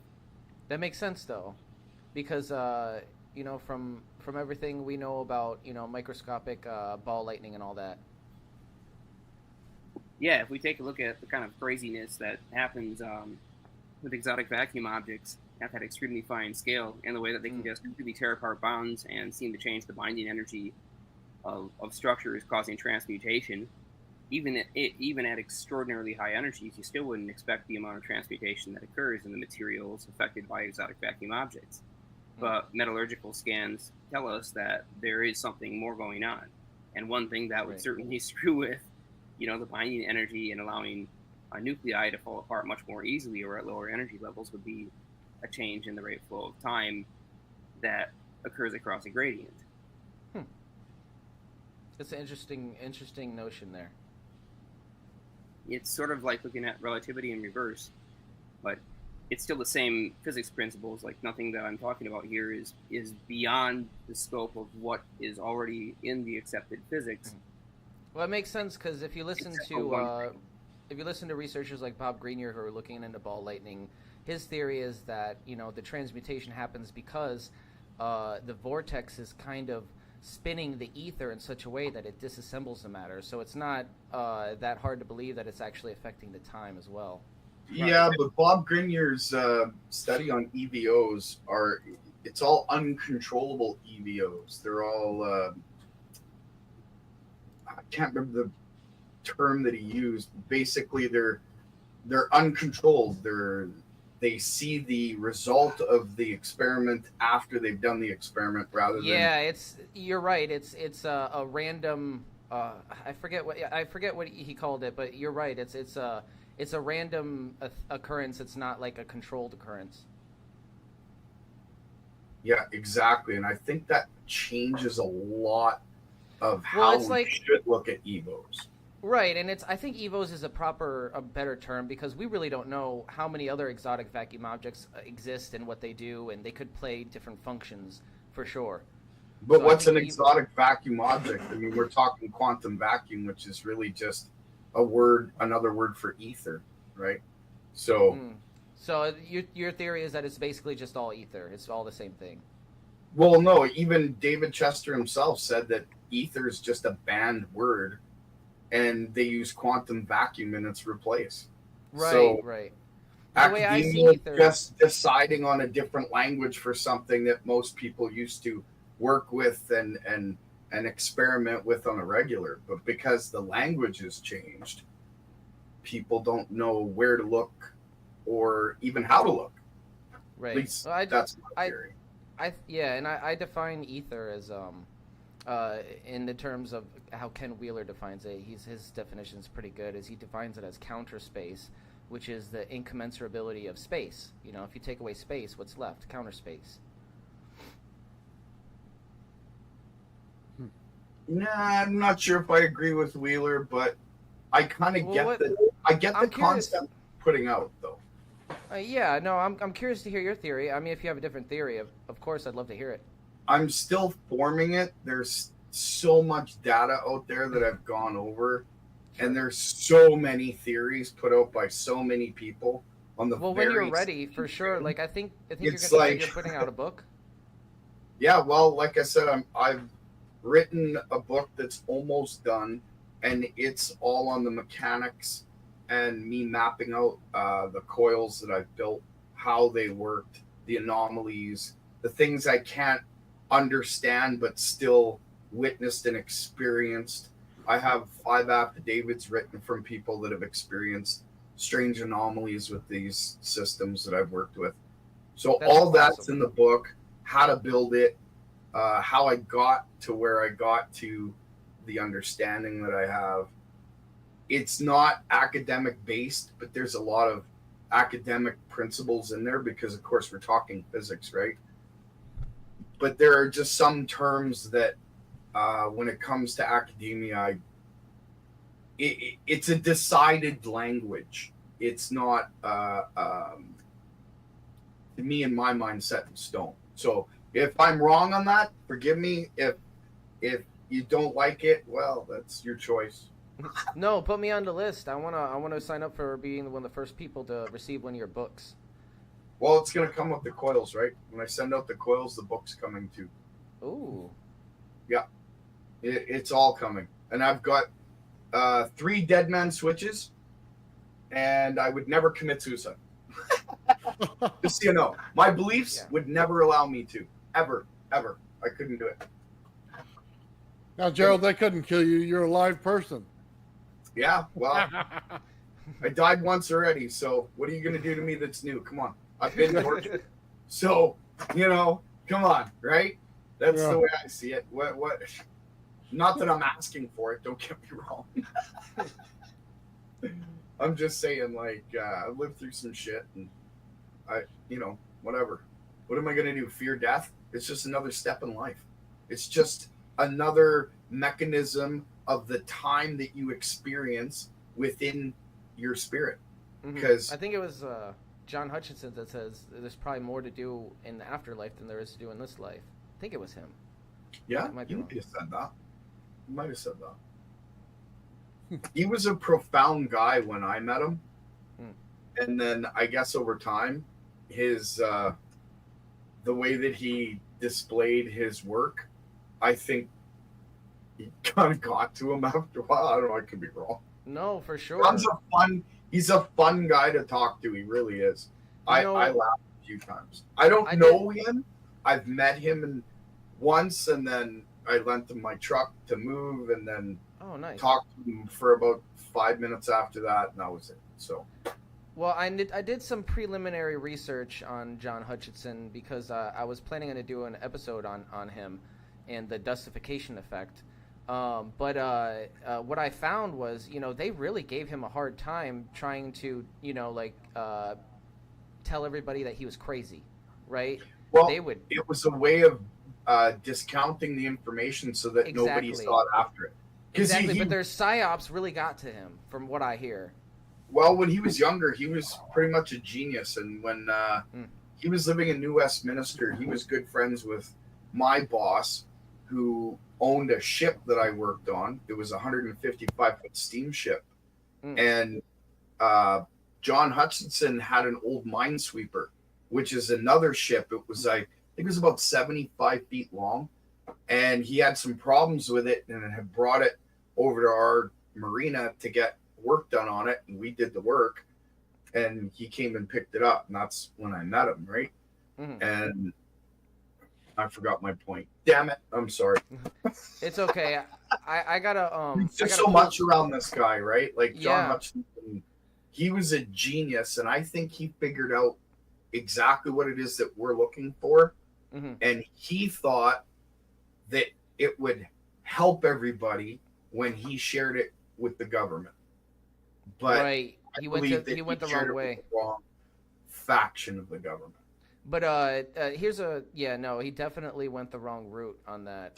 But here's an interesting story about John Hutchinson that kind of plays into what we were talking about earlier, and that not a lot of people know. When he was a kid, he was listening to frequencies on his radio equipment, and he would hear the pickup from the giant engines from the dam that was not far from his house. So, and he would be able to visualize the engines, he said, in his head, kind of like Tesla, which is very interesting. Yeah. Yeah. You know what? I have that. It's a gift and a curse. I can imagine. When you look at something, I have an old tube TV sitting in front of me, and every time I look at it, it's like my brain just goes to that schematic where I can literally pull it apart, like in Iron Man when he's sitting there and he grabs the three-dimensional hologram and he pulls it open and it rips open the whole diagram and he can see everything. That's how my brain works. I look at something like, especially this tube TV, it drives me nuts. It's got to be difficult to even communicate what you're seeing in your own head to other people too, I can imagine. It really is, because I left school at the end of grade 11. And I never went to college, and I'm self-taught, self-read, all of that. So when it comes to describing certain things, it's very difficult if I'm talking to an electrical engineer, because they have very specific ways of talking about their engineering and the circuits that they run and the boards, and I know all the lingo, and I can fix stereos and replace resistors and capacitors and all that other stuff, transformers, but I'm not as linguistic as it takes to be anywhere near a physics PhD, because they all want to throw out the terms that need to be spoken of in that way. Yeah, that makes sense. You have to speak in their language, and they're taught in a certain language of academia, which is traditional physics. And no, I could completely understand that. That's got to be difficult, because you have to find a way to bridge that gap. And I think the way to do it is sometimes these engineers, they just need to see these devices working, with their own eyes. Jeremiah was helping me for quite a while on bridging the gap between the language of physics and garage tinker, so to speak. And I can speak the language.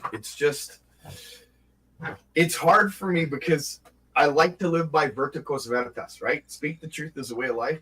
But when I speak physics language, I see the correlation between how laymen's speak about inventions and experimentation and how physics students and physics professors speak about that exact experimentation, and it drives me nuts. Right, it's completely because, different. Well, half the time they're talking about the exact same thing with just a different language. Right, but I'm saying like the language that academia speaks is almost like it's cryptic, you know? Well, you know what? It's like French. It's a different language. I don't mean French is bad or whatever, but I mean like it's a different language than English. So it's just like physics is a different language than say the experimenter or the gas jockey or like the nice part about engineering is that you have some pretty fixed things across all boards. So if I refer to say an IRFC44N as a power MOSFET, it doesn't matter whether that MOSFET is being referred to in a schematic in India or China or Indonesia or California or the UK. It's the same part number. It's the exact same reference. And that takes place across pretty much all schematics and everything else. We have a universal language when we talk components in engineering and talk specific parts. Now, more complex assemblies of components, things like circuit breakers, are going to have a different name because they're an assembly of many different parts. But individual components, they can be shared across the whole world, and we can all speak that language. The other thing that holds true is the mathematics of engineering circuits, where you're talking about the same volts and amps no matter what country you're in. Unless, of course, you're talking Chinese LEDs, which they have a very special type of rating for those that generally is about 33% above what the actual rest of the world's mathematics are when they give you the watts specification or the amount of current they can handle. So they've got a special math, I guess, for their cheap components. But otherwise, yeah, the rest of the world agrees on the math of the engineering, and they agree on the name of the component, and it's easily identifiable. So although it's like a different language, it's unified. Now you go over to physics, and you can find 14 different ways to describe the same damn thing. Yep. Drives me nuts. And it's because you have so many different categories of physics where people sit behind their computers and do simulations or run the math or scribble stuff on a whiteboard or it's a purely mathematical approach. And Tesla warned us about this kind of things. Mathematicians could easily spend all day calculating to the nth degree and discover absolutely nothing because their equations have no relation to reality. Right. In a lot of cases. And that's the difficulty with physics is if you don't both have an engineering side to you and a physics side to you, then chances are you're going to be a bench chair mathematician physicist and have no relation to how these numbers actually correlate with real world values. Which is generally how it is. Professors have, I wouldn't say no clue. There's quite a few intelligent ones out there that stay up to date, so to speak, when it comes to experiments and experience. But there's a lot of other ones that just write papers on other people's work and they glorify each other.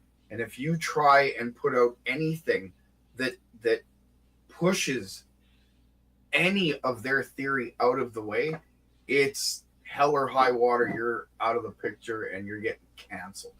And the most obvious example of this kind of personality happened during one of the APEC conferences. We had an individual on there, I'm not going to name, that said, I am a theoretical physicist. I don't care about how to build it.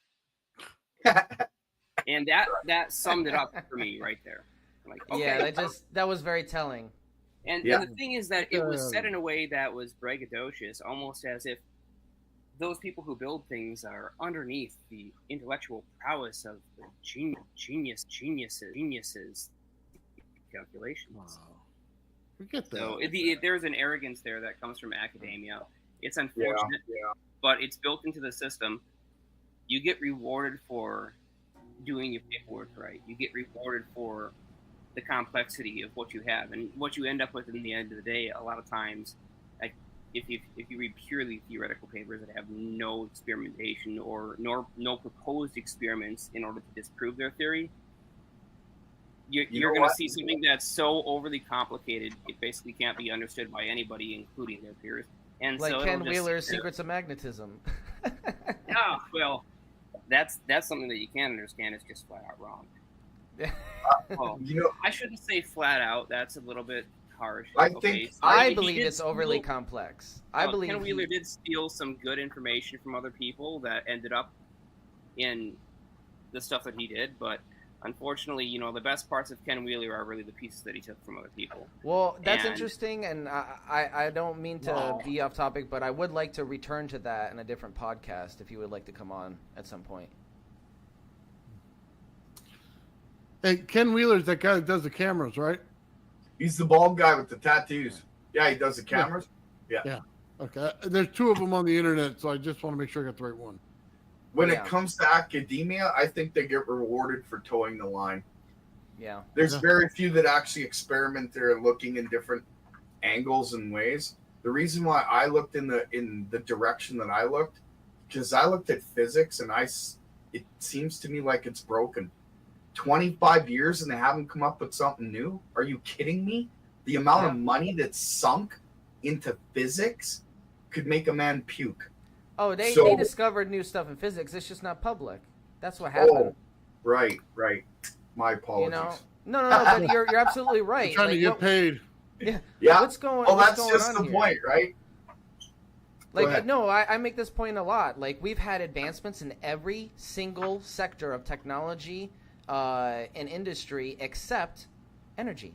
Like, why is that? Well, that's because of the bigwigs that own Shell and own the oil companies, and the same people that own the oil companies own the pharmaceutical companies, and the same ones that own the pharmaceutical companies right now, they're starting to own a lot of the land and getting into the food industry. So I don't know, very interesting. I believe in being independent 100%. What was that, Mike? Grow your own food. Look into Holcomb Energy Systems. They are they're interesting. They have contracts with the grid, and because their technology is disruptive, they have limited contracts with the grid only. Yeah, it's disruptive and kept from the public because of that. I think they're in Canada too, no? Maybe not. Yeah. I'm not sure. No, when I was a little kid, speaking of how this stuff is suppressed, I see all the time energy breakthroughs pop up out of nowhere, watch the companies develop, and then watch them systematically disappear.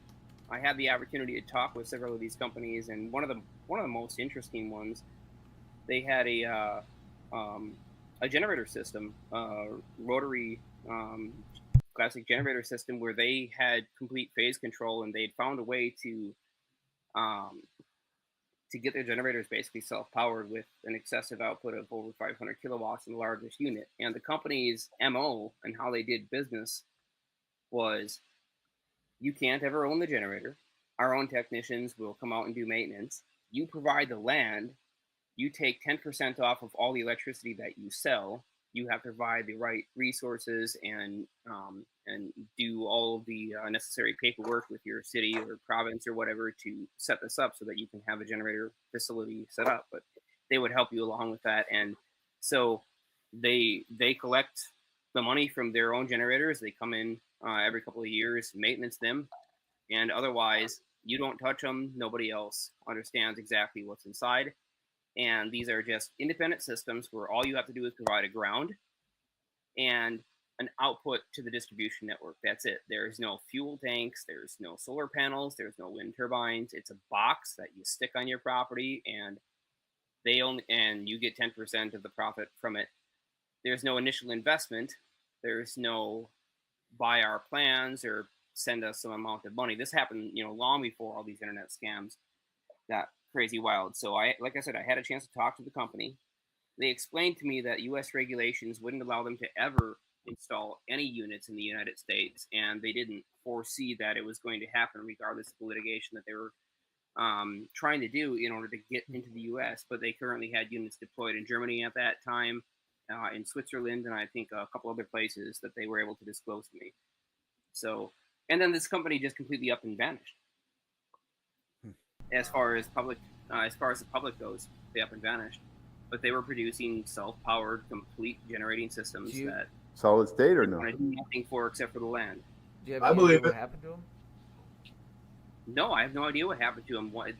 It was a couple of months. I checked back on the website because I wanted to share it with somebody else that was interested in over Unity systems.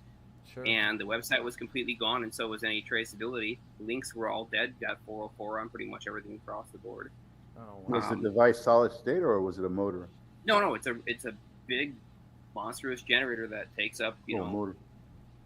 They're like I said, their 500 kilowatt unit, which I think was the largest they were making at that time, was roughly, if I remember correctly, about 5 foot wide, about 9 foot long, and about 6 foot tall. Magnet motor, effectively, but it's not a pulse motor. That's crazy. Iron and magnets. You could totally do it with iron and magnets. There's no doubting. I just use that one company as an example of what I've seen happen well over 50 times across the last 24 years that I've been doing this stuff with companies that seem like they're completely legit. They've got the right, they've got the right research. They're more open with how their system works. They've done the thermodynamic calculations on it. They properly boxed it up and measured all the heat output and everything else. And nobody's still around. There's an all-magnet motor out of Turkey. What's that? There's an all-magnet motor out of Turkey. You have to snap in the last magnet and just start spinning. They don't stop until the magnets lose their magnetism, or you stop. There's been so many of those, Mike. And that's the problem is right no now. Control? Anything that's been promised in terms of a completely permanent magnet system that you're just mechanically moving parts in order to get response out of. There have been no diagrams that have showed up so far where independent. No, it's proprietary. They just showed it with a video. They won't hand out the diagram, but they showed it. Yeah, and being proprietary is useless. They showed it working, Unfortunately, that's all you get. Yeah, keeping it closed like that puts a target on your back, I think. Keeping what? Yeah, the fastest way to make the fastest way to make 10 years of research disappear, along with all the money that was invested, is to go out there, lock it up, and talk about how it can basically threaten the electrical economy or the oil industry, and just go ahead and brag about how your device is going to completely revolutionize energy, and then tell nobody how it works. And you can pretty much guarantee that if it does work, you'll be gone. That's what we see all day long. Yeah. No, for sure. That's what I was thinking. Well, I've died once, so I guess you got a second time coming. Jeez. I know this stuff. You know what? I don't claim nothing like that. I think my system's efficient. It may charge a battery. Okay. Anything else? We'll see. Again, it has to be rigorously tested by others, because as far as you guys know, with all due respect, send us a diagram. We'll test it out. I could be bullshitting, Mike. I can't send you a diagram. How are we going to test it out? Because I'm going to send you the system with the book. I've said it before. I'll say it again. There's a book that tells you how to build them, tells you where I looked to first find this, tells you everything about the system. There's experiments in there. It maps the numbers, everything. So everyone that gets a coil is going to get a book. And then you'll be able to make your own. Would I be able to pick my package up in person? Because I think Nathan sent me a package with a frame, and I still haven't received it. Yeah, if you want to try that yet? No. Hey, as long as there's a set of directions, I'll make you another one and send it.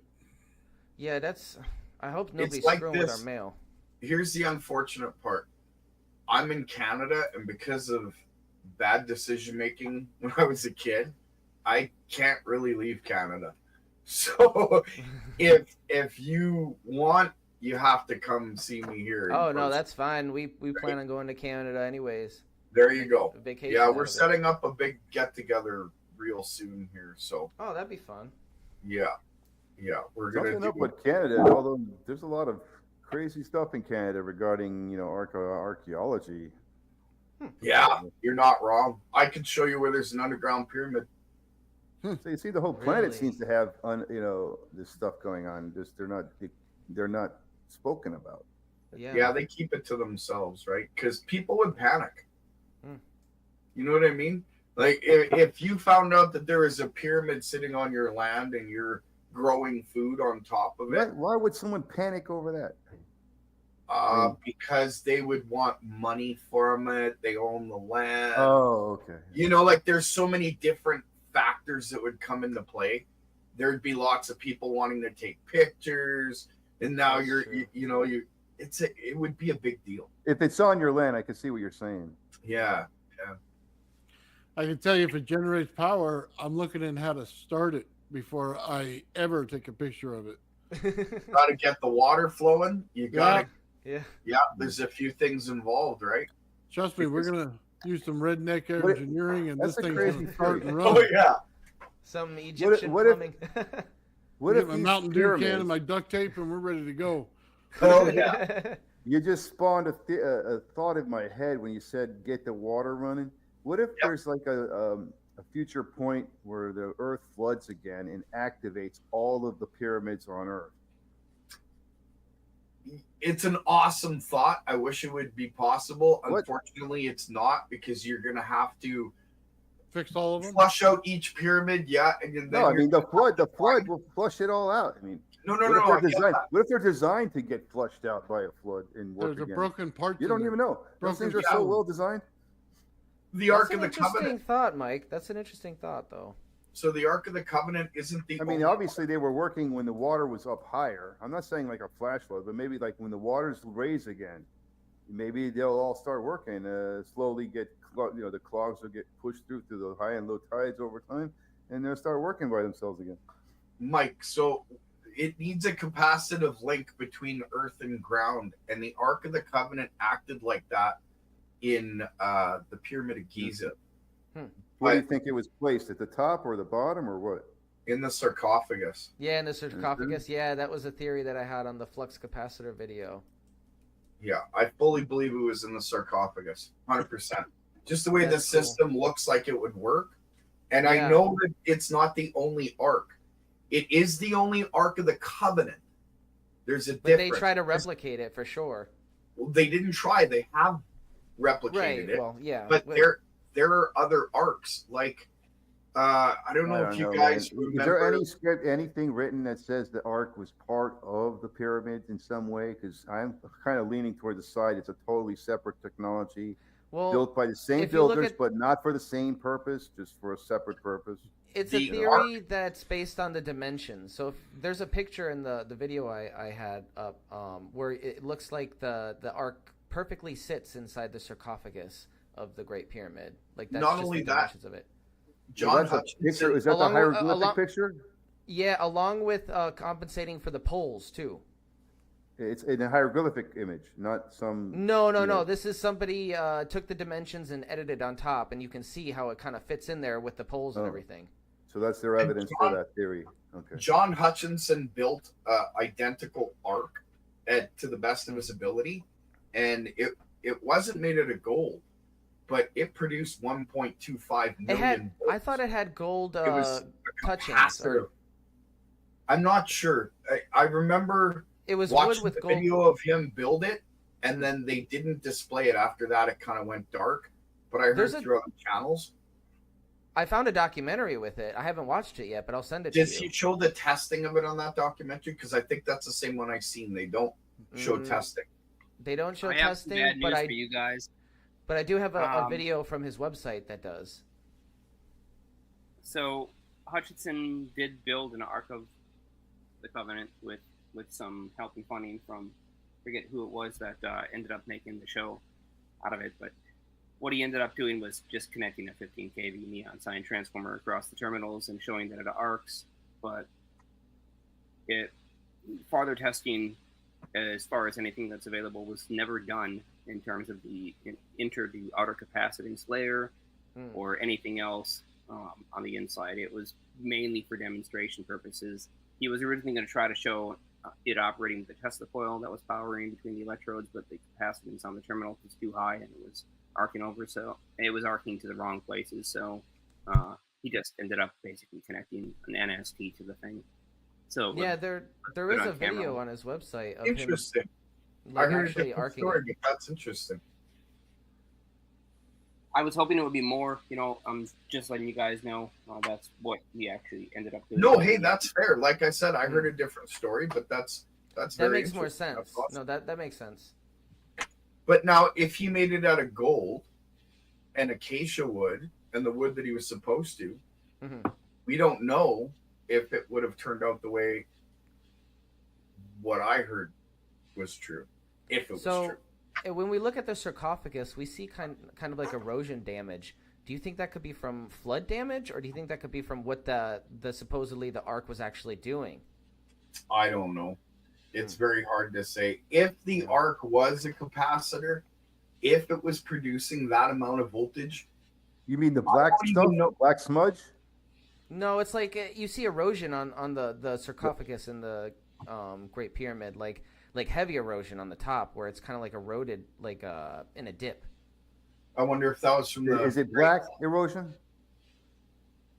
No, that's not erosion. That's actually some sort of a char. The black. No, the black stuff is an electrical burn. Yeah. Oh. Huh. Yeah. So you can see that all day long in panels. The erosion you're talking about could have been from the flood, right? From the flood. That's one thing they never talk about. They always say that the pyramids, weren't touched by the Great Flood, but I mean, isn't the sarcophagus up high? Yeah. So why is it going to get eroded by water? But at one point, the River Nile was really close to the pyramid, and when the moon waxed and waned, the aquifer that was underneath the pyramid would fill with water, and because there's like a piezoelectric. Sorry, the water would hit the sarcophagus. No. So the erosion is water erosion on the sarcophagus. I don't know. I wasn't there. Tammy says I'm guessing that there was in the Great Flood. It covered it, but that's a chemical erosion, maybe. Tammy says the pyramids are missing their coils. Sodium hydroxide. They're missing a few things. Yeah. You can't rule out sodium hydroxide as something that they would use in that pyramid. You don't need it. Okay, so here's something. Let me just mention something that's it's a pretty common belief these days amongst people who look into what the pyramid could have been used for in terms of like an engineering perspective. And a lot of people associate Tesla with the pyramids because he was effectively tapping the ionospheric current. Now, the pyramid is not going to be a very effective conductor unless, of course, you connect the aquifer up to the rest of the system and get some point of counter charge where you can pull electrons from the ground and neutralize out positive ions that are flowing down from the upper atmosphere. So if the pyramid was some kind of generator, as I would say probably the most popular theory that currently is out there goes right now, that the pyramid is some kind of a generator. I should say alt theory. The main theory is that they were burial chambers, which is absurd. But in order to actually get the water up into the right area, you've got to pump it all the way up from the underground aquifer. That channel that goes down from the entry point and goes all the way into the underground aquifer tap point does basically nothing for the operation of the pyramid at all until you get it filled with water, where then it acts as a cable and you have a source of charge that's going to be easily transmittable. So it's a pretty wide pipe. But you're forgetting that the granite itself is hydrophilic. So if the aquifer filled up and created a charge, if it was able to separate hydrogen from oxygen as it was starting to go up the pyramid, I'm imagining that the hydrophilic capability of the granite itself, when it would condense and come back into water, it would absorb hydrogen, being hydrophilic. Well, we're talking about such huge volumes of water here that even that property wouldn't be enough. So you'd have to operate the system as a pump and pull the water up from the underground channel, from the underground aquifer, all the way up to the point where you can actually electrically connect with it. And so, wasn't the aquifer full of piezoelectric crystal? As the theory goes with with the River Nile waxing and waning as it put pressure on the. There are easier ways to get the pumping action, and I'm not saying that this is actually a problem. It's actually quite easy. All you got to do is plug off the input, the entry doorway that's been opened up. You just have to plug that off, or somehow restrict it. Well, the pressure of the Nile then, will push the water up that chamber. Well, and then you ignite something on the inside. So you guys have seen, when somebody tosses an egg in vinegar and lets it sit for a while, it's really soft, right? The shell becomes soft, and so there's this challenge of throw a match into a beer bottle or some other small container, and you suck an entire egg through it, and the egg comes out on the inside of the bottle, and it still looks like its original shape. Right? So the idea is the fire burning, it's going to create that vacuum. So you could easily use the exact same thing with a hydroxy reaction, even if it took you a while to build up enough hydrogen to light off one of these pulses. You can use the whole thing like a ram pump, because you can ignite something inside one of the chambers and then create a vacuum that pulls the water up, and then you use sort of a oscillating momentum action that's going to create the rest of that build, where you're using the actual momentum of the liquid mass in the place of a valve, and so you don't necessarily need a physical valve. Judging from this drawing here, I'm sure they knew how to make gases to create flames and heat. Now, hold on. Pressure. This right here, you don't need to know all the other garbage that people talk about. Bottom left-hand corner, what does that look like to you? I have no idea what that is. Everything else looks like an airplane in the top. Nah, I'm not talking about that garbage. Look at the bottom left-hand corner. I don't know what that is. Where it's been marked over? Yeah, let me... Right here, right? Where it's got 3 lines. Yeah, I don't know what that is. Something behind those 3 lines. Is that what you mean? Only thing I can't put a image to. Let me share what it is that? I agree with you, Jeremiah, when it comes to the ram pump system. I think that the hydrophilic... it looks like a... into it. Particle accelerator? Okay, stop. If you look at your oscilloscope, okay, you got one wave with a pulse wave on the top. Right underneath it, you have 2 waveforms with a pulse wave. Okay? Then you have a different kind of wave created. It does kind of look like a signal wave. That's interesting. Wow. So, see that? Yeah. What it is, just understand this, when you tap piezoelectricity, you're going to get that PWM. You're going to get the on and off, every time. Then, if you take a longitudinal wave and a transverse wave, which is probably what the Ark of the Covenant is, that's your answer right there. You can even see the little pyramids in there. That definitely brings me to Les Brown's work when he built that 30-foot pyramid out of 2x4s and got shocked 30 feet back. And all he did was hook up a copper wound cable that was grounded on the ground, and then he had a copper cable that came from the inside apex of the pyramid down, and then he connected the two with a piece of cotton, a piece of wool, sheep's wool. And when he made that connection, it threw him back, I don't know what he said, 20, 30 feet. I'm not exactly sure on the number. But he woke up with a burn on his hand, and he wasn't feeling the greatest. I have an interesting documentary on him. He talks about how to, when you build the pyramid or any pyramid a certain size, and you connect the inside apex to the ground, you're going to collect energy. Is that documentary on YouTube? Yeah, it might actually still be up. Les Brown. Les pyramid. Brown. Yeah, I'll look for it. Yeah. It might be under crystals as well. He talks a lot about crystals in that documentary. Yeah, he's very interesting. He's an older gentleman that has done a lot of pyramid research. So that's why I lean towards not just the shape of the pyramid, but the size. And then if you add water... No, the angle is the most Well, that important. matters too. That matters a lot, actually. 45, 108 degrees. What's the other one? 45. And the Russians, they experimented... 72 degrees. And the Russians, they experimented with 76.35 degrees. Or no. Yeah, 76.35 something degrees. They're all vortex angles too. Yep. every pyramid creates a vortex.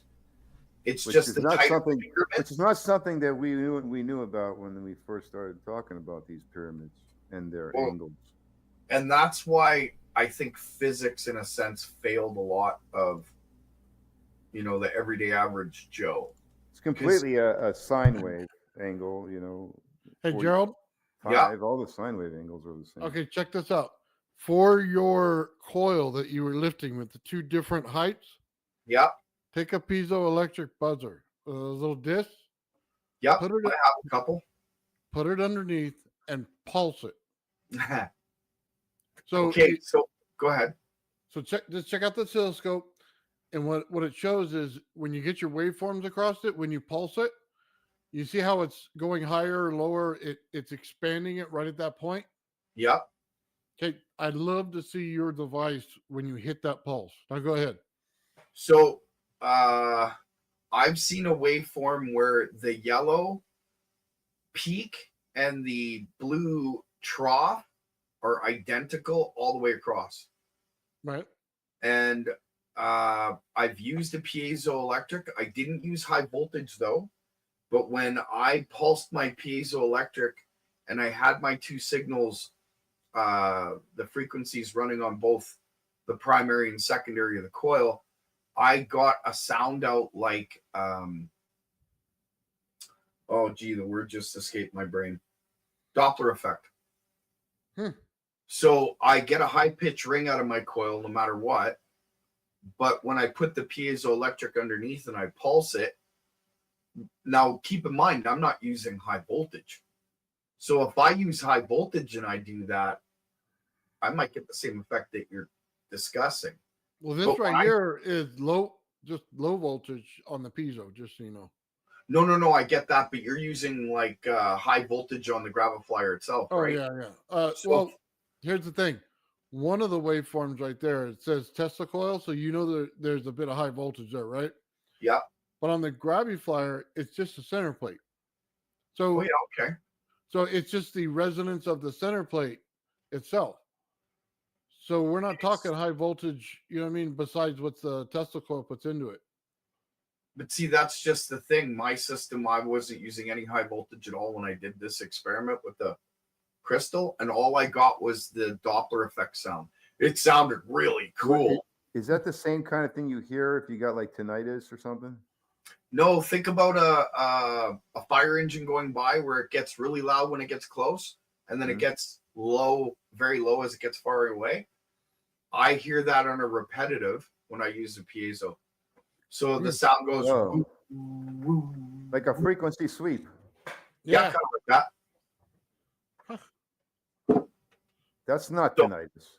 No, that's but when I used to have not, tinnitus. You know how I got rid of it? It's a taurine deficiency. It's a which? It's taurine deficiency.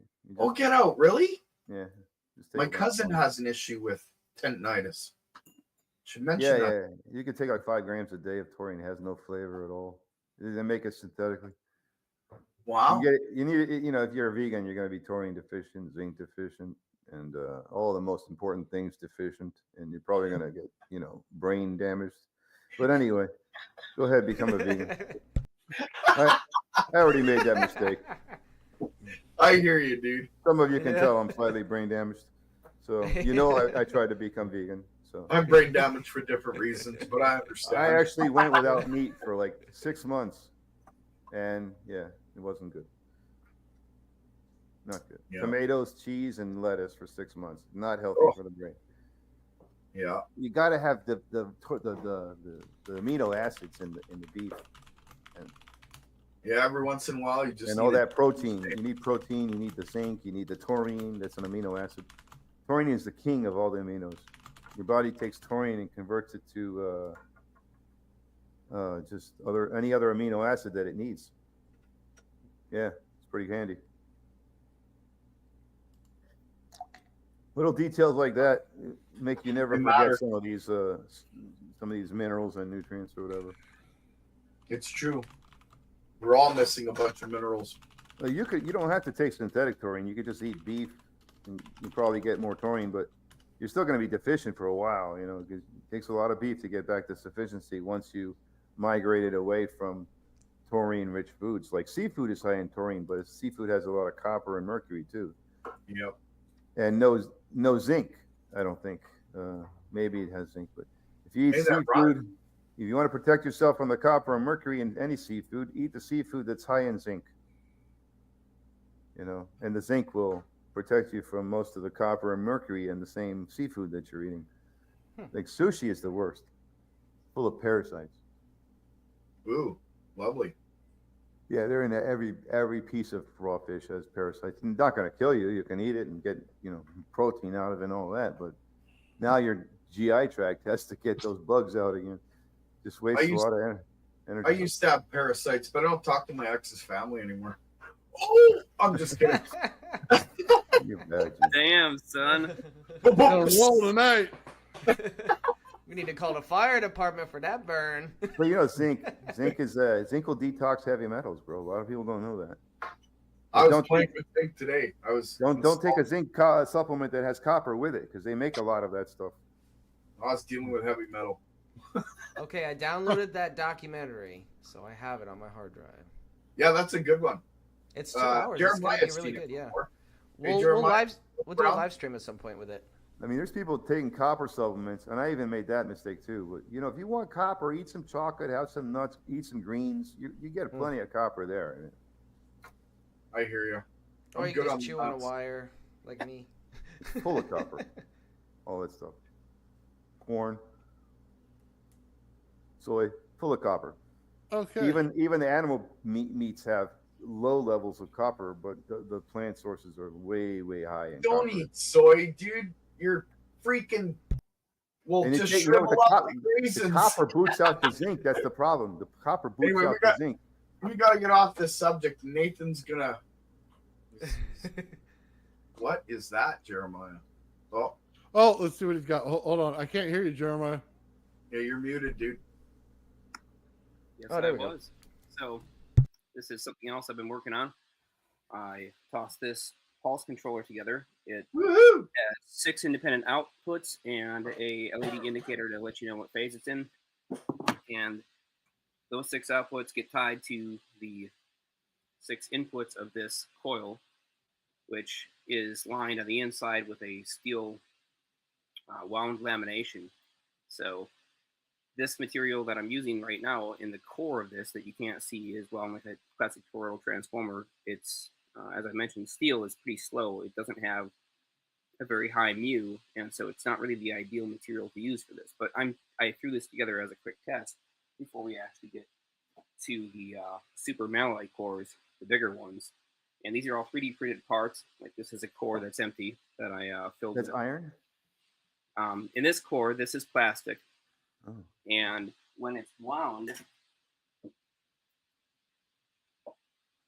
you fill that space up with this laminating material, and you can see how thin that strip is. So this is super malloy, and it's wound around and onto this core.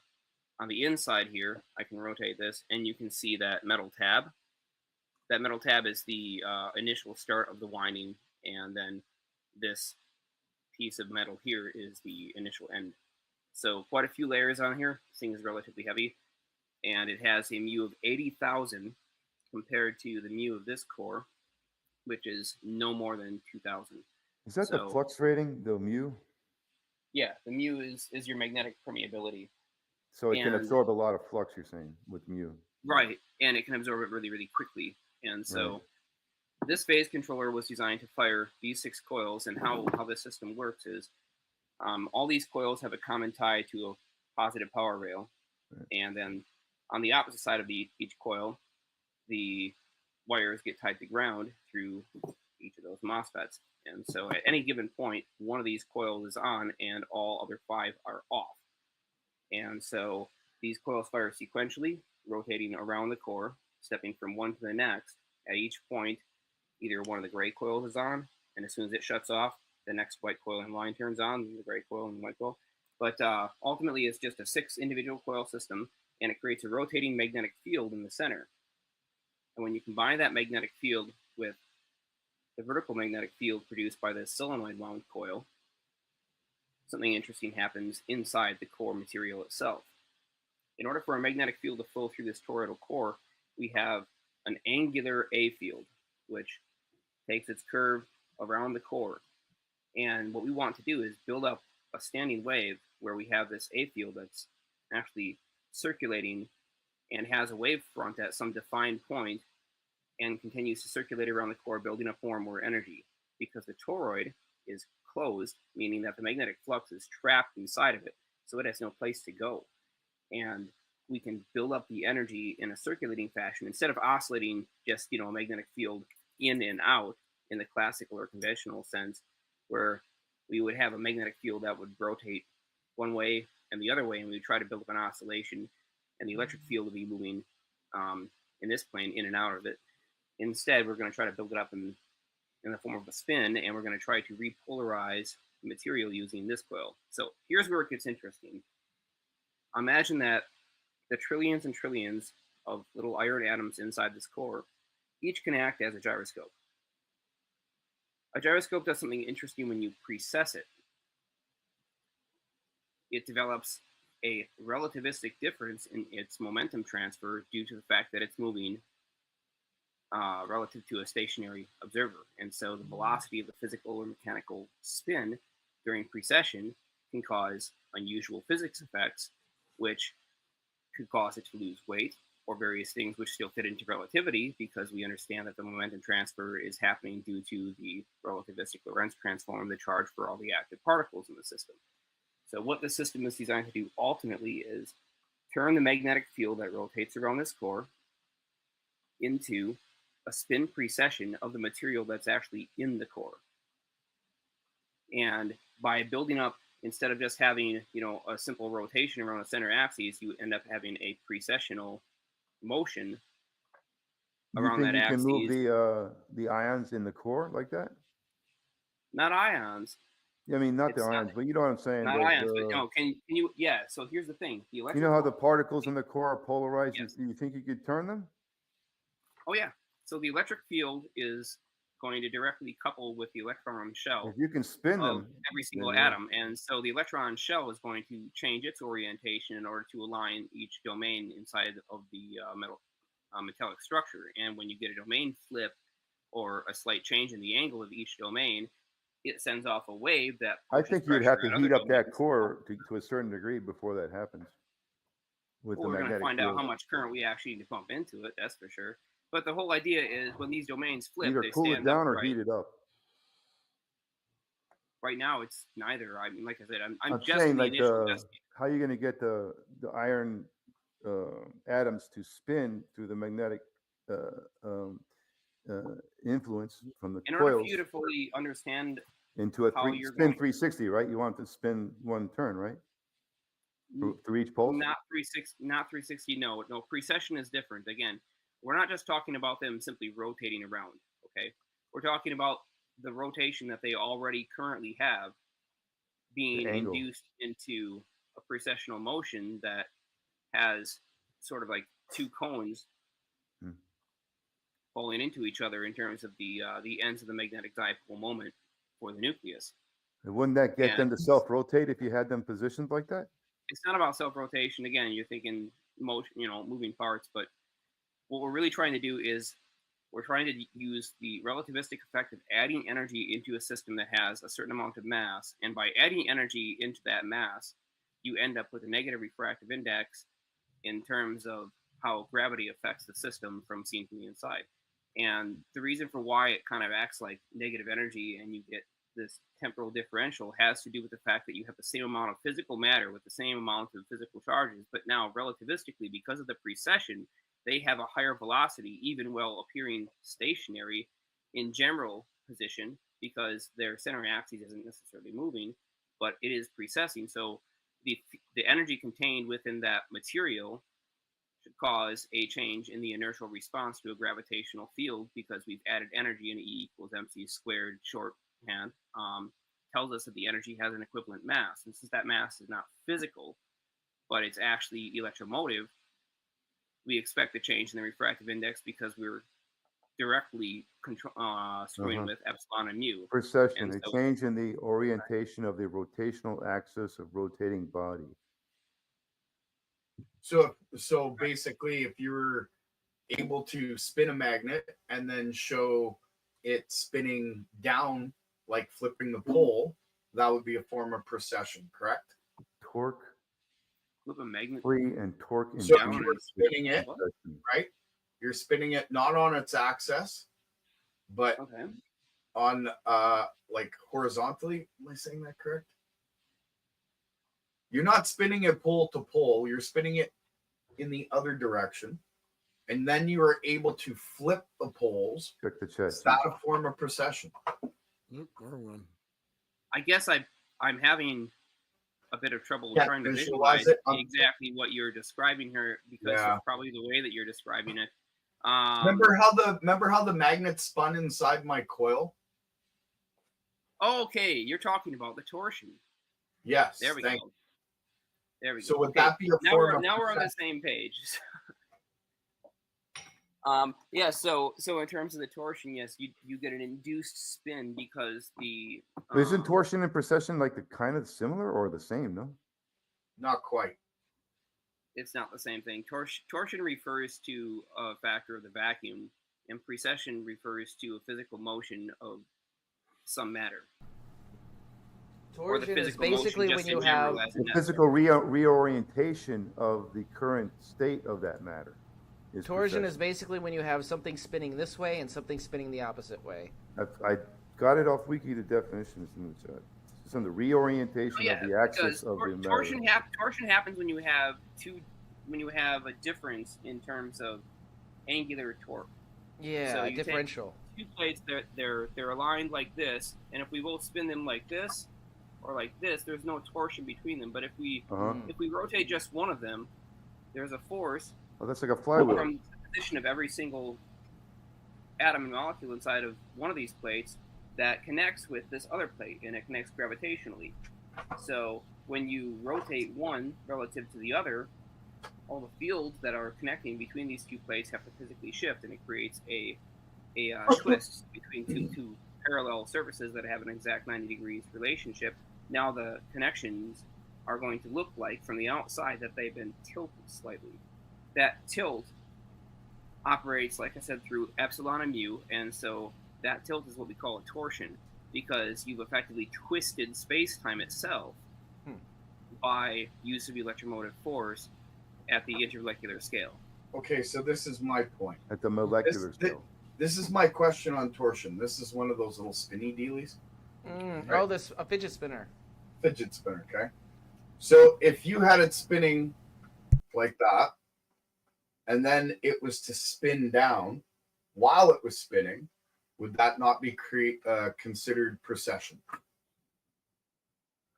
So think of it like this, right? It's horizontally spinning, and then like that. So that spin, while it's spinning, is that considered a form of precession? Precession is a change in the orientation of the rotational axis of a rotating body. I know, but I'm trying to kind of get a physics perspective on that one. Yes. Okay. So the body's rotating. You're going to reorientate the axis of that rotation. That is precession. Consider precession under the definition. In terms of a physical example, if you were to have that thing spinning, and you were to apply a force, it's like changing the orbital path of Earth so it's around spinning, and now let's say that you have a force that's applied to it, orthogonal to the direction that it's spinning. So let's say you have it tilted on its side instead, right? So let's say you start out there, you start out with it on its side, okay, right? So you have your center axis down.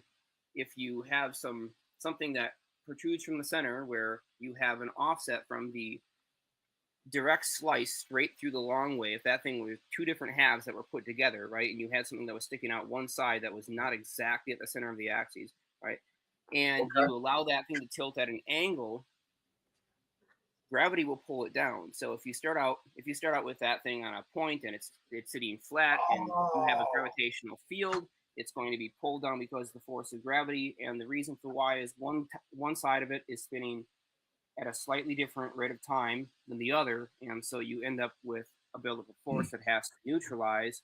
And that's why you end up with the precession, because as it's spinning, the side that's moving in towards the gravitational field has a different electromotive force than the side that's moving away from the gravitational field relative to I each get other. that totally now. So it's like this. I'm spinning the magnet on the inner core of my coil, and I have the 12 pickup coils on the outside. And when I short one of those pickup coils, that magnet flips its pole, because the coil itself can't move. And because the magnet's spinning like this in the center, and I short out one of the pickup coils and it's spinning like this, it flips its pole and continues spinning. That's cool. So that is super interesting. And Yeah, just to talk about the spinning magnet effect that you've observed, which is, again, pretty darn unusual, that you should be able to take a solenoid style coil, which technically is, even in a star configuration, is still a solenoid style coil, in that the current flow moves in a clockwise direction during the current buildup and then reverses, and your back electromotive force, even though your current is still flowing clockwise, is slowing down, it's decelerating. So the reason why you induce how spin did you is short that because coil though? What's that? There's another coil?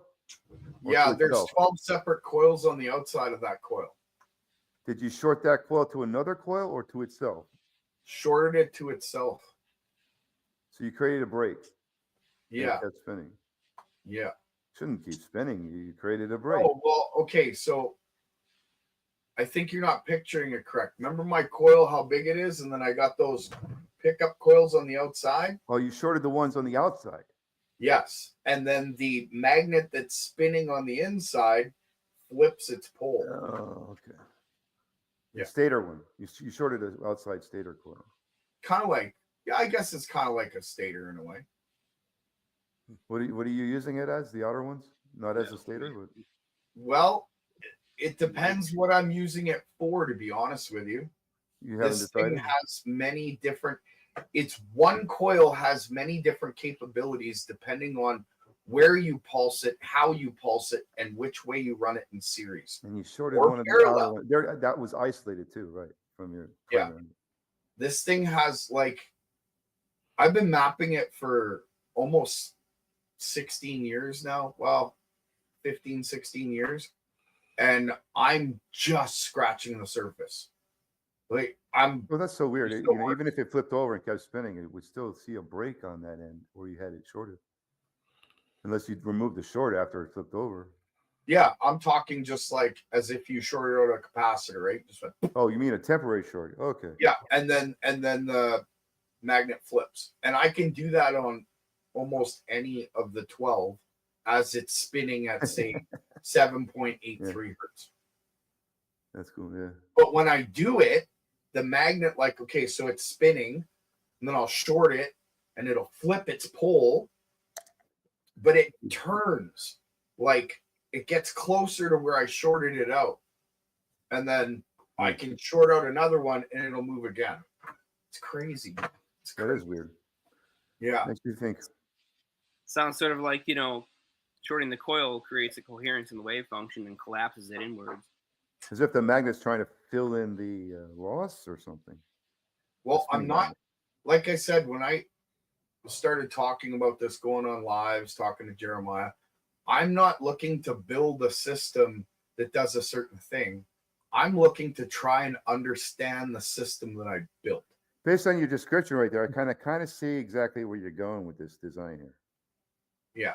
With this, so your design is mainly centered around the magnet spinning in the center of the primary coil, which is running that center magnet. No. And you have it's not. No. Well, it can run the center magnet. It's just one form of a demonstration that I do. But the magnet's not necessary. It creates. It's not necessary, right? Well, you need to run the primary, the circular one. Yeah. On a pulse rate, and you have the outer isolated stator coils strategically placed on the outside. And I can pulse. You're trying to pick up the opposite reverse flow on the outside of the conductor. Yeah, but now here's another funny situation. I can pulse the primary, and then pulse the secondary with the exact same frequency, the exact same pulse rate, and I'll get double the energy out on my pickup coils. In phase. Yeah. Yeah, because you have they're in phase.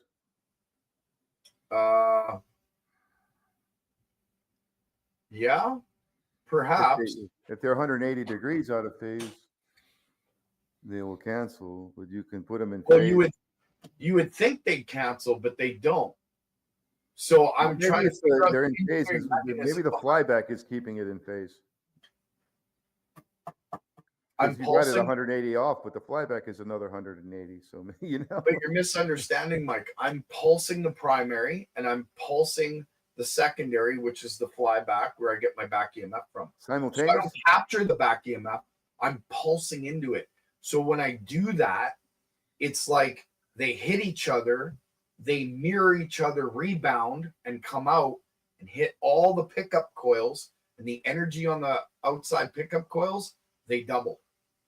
Right, because if you're in phase, you'll have and you have a more than one on your signal more than one, then you'll amplify it. Well, they say it's supposed to cancel out, but no, that's when you're out of phase, 180 degrees. You're in phase and you have a signal that's more than one. Okay, but I'm more. But that's what I'm saying to you, though, Mike. I'm not in phase. I'm pulsing it against. I'm pulsing out of phase against each other. The primary and secondary. Yeah. Okay, guys, hold on. Gerald, I just wanted to talk to you about your coil real quick. Yeah. This is your latest video on the coil? Oh, yeah. I had a question about it. So, where you put your pickups at, is it that the reason for the difference in each meter because you're putting them in different phases?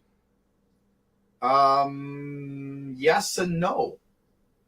Okay, go ahead. So I took your suggestion and I put them exactly 120 degrees out of phase, like an equilateral triangle. Okay. And then I pulsed it. And you're right, it balanced out those other 2 meters. So rather than having 175 volts on the middle meter and 98 on the bottom meter, I had 110 on the bottom meter, and I think it was 140 on the middle meter, and still 134 on the top meter. But then I did something else, and I blew a meter. So do you think if you adjust those just perfectly, you can get that directly even across all the multimeters? Yeah, I would say so. You can with the exact same length of wire and the exact, it has to be pretty much precise, and I'll get the exact voltage, or it comes very close, within 5 to 10 volts. Right. Oh, that's cool. Yeah. And what I did recently, I've got 300 volts out of each. 300 volts out of each? I haven't shown the video yet. I'm gonna put it up though. Oh, you're kidding me! Yeah, that's pretty cool. I've done something else that I believe I'm compressing the charge and creating a charge density that's strictly on the inside here. And then so when you commented to me, Nathan, and I told you, I believe I found a way of switching the poles, like what I was discussing just earlier with Jeremiah and processing, basically flipping the pole. So on my secondary right there's a little hairpin circuit. There's 2 capacitors, and then there's a spark gap that's in between there. You see those little 2 black alligator clips. When you short those out, when it's at its max, the meters go to 0, and then they go back up and they go negative for a second, and then they go to positive. So when I did that, I thought about what you were saying when you tap your center plate and you're getting it to go into resonance. Well, when I did that, my energy went up to, like, I don't know, it's about, when I started out, before I shorted out my secondary the way I did, I was at what you see there. And then when I shorted it out and it flipped, all the meters went negative. It went to 0, they went negative, they went, I didn't really catch the numbers because it was like a flash fast, and then it went up to 310 on the top one. It was 340 on the second one, I want to say, and 290 or something like that on the bottom one. Wow. So yeah, it was insane. And I had to shut it off because my meter started beeping and the numbers went from, because I have my pulse rate at 3,000 hertz, 20 volts per pulse, 50% duty cycle. And the meter started blinking and the numbers all changed. And both of my channels turned on when I was only using one to begin with.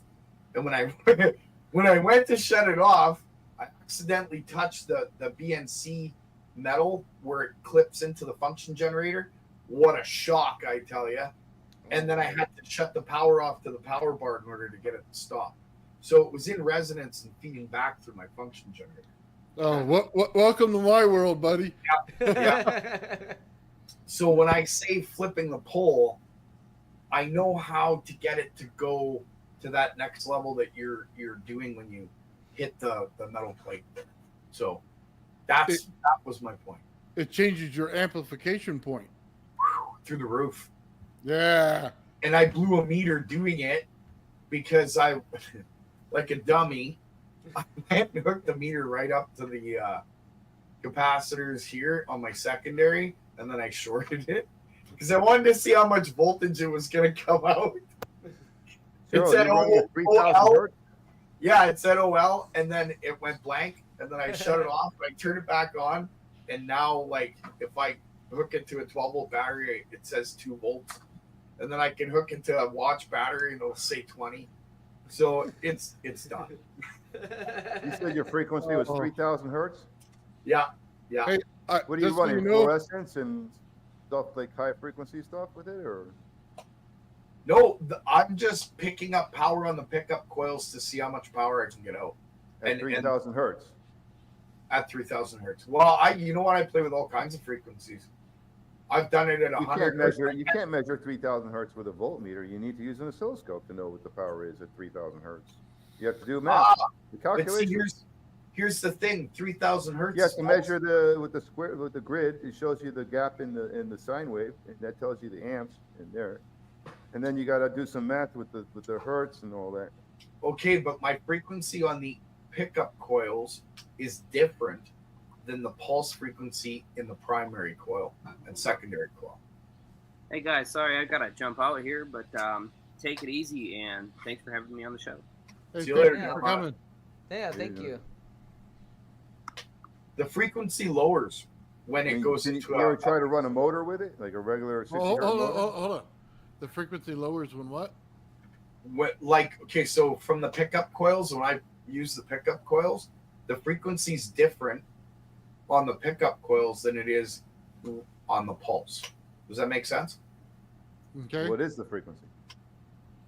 Well, that just depends on what I'm pulsing. The load. So if you think about it this way, I was pulsing 3,000 hertz, and when I hit the amplification, I got to 300 volts. Right? So is that relative to the frequency of 3,000 hertz? Perhaps. Maybe it was somewhere around 300 hertz I was picking up in those coils. I'm not so sure yet. I don't have a frequency meter to check that. But I do know. The oscilloscope will tell you all that. Yeah. I had this conversation with Nathan earlier. Everything I've built, everything I've done, never used an oscilloscope. I got a little tiny one. You might recognize this, Mike. There's no other way to find out. I got one of these little $100 dealies, and it's an okay scope, but it's not very fast. I'm not even sure if it's a megahertz. So if you're using capacitors and you're oscillating at your set frequency, then you know that frequency. But if you think conversions are going on through the coils in frequencies, then you're going to need an oscilloscope. So, okay, yeah, I'm going to need a big oscilloscope with more than 2 channels then. I don't think there would be any conversion in frequencies from one coil to another, but I could be wrong. I don't know. Well, I'll tell you this, from the inner core, when I'm picking up, like when you see this video here and it says 123 volts, 175 and 90 or 98, whatever that is. The pickup coils that I would put on the outside, and I've done the experiment. I just didn't put it on video because what's the point? On the outside is completely different. We're talking 23 volts, maybe 15, and that's on the outside compared to the inside core.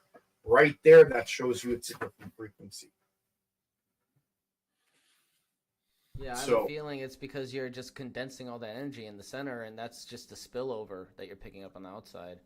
Well, my belief is that it's doing quite a few things all at once in order to compress that energy in the middle. And then as it does so, it's like a mushroom cloud that goes out the sides of the coil, right? The coil, and it gets picked up by the pickup Yeah, coil. it kind of spills over. Yeah. Okay, Gerald, if you can picture this, take your coil, then take the Rodden coil, right? Yep. And put this right in the center of it. Okay, not the center hole, but the center between the top and the bottom of the coil, right? Okay. That is the exact look that you're looking at, not as far as the wires, but of your energy flow. Okay. So if you a Rodden coil is energy flow. It is an absolute diagram of energy flow in a toroid. That's what it is. So your coil, if you put it in the center, like halfway through, then it would show you what it looked like in real life, if you could see it. Yeah, that's a good way of visualizing it. Hold that thought.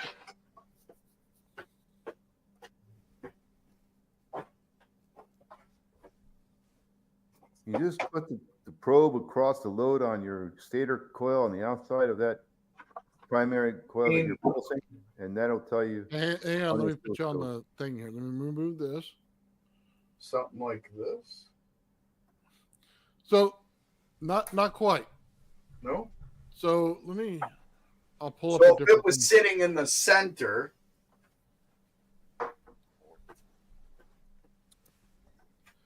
So here you go. Ben's got his Rodden coil. Ben, set it up straight. Okay, look at it. Now, cut that. No, put it back the other way. Right there. Okay, stop right there. Take it halfway through. You see that little divider in there that's a plastic? Yeah. In Ben's coil? Yeah. That's where your coil goes. That's the energy field you're producing. You connect it to all kinds of paperwork here. That's a good way of visualizing it. Yeah. You mean like this? No. Right. I think you're misunderstanding what the coil you have. Take Ben's coil, right? Ben, back it up a little bit. Okay. You see that center plate that's in the coil? Oh, yeah. That's where your coil goes. So in here. Yeah. So you're producing the energy field that looks like his coil. Right. So you get it now? Yeah. Yeah, I can see that. So when you talk about a toroid, you're doing something like that, except for the wires wouldn't be so left and right. It'd be more up. It'd be more. It's in the center. But it's in like the center. You're right, Nathan. They're awfully close. So you would put a donut around your coil. Wow. As a stator, right. No, that's what it would look like when you're producing your energy. So set it flat. If you wanted to pick it all up, you make a stator that's shaped the same way. So you're thinking of the flat, okay? And then you got a half a toroid on the top and a half a toroid on the bottom. That's what you're doing.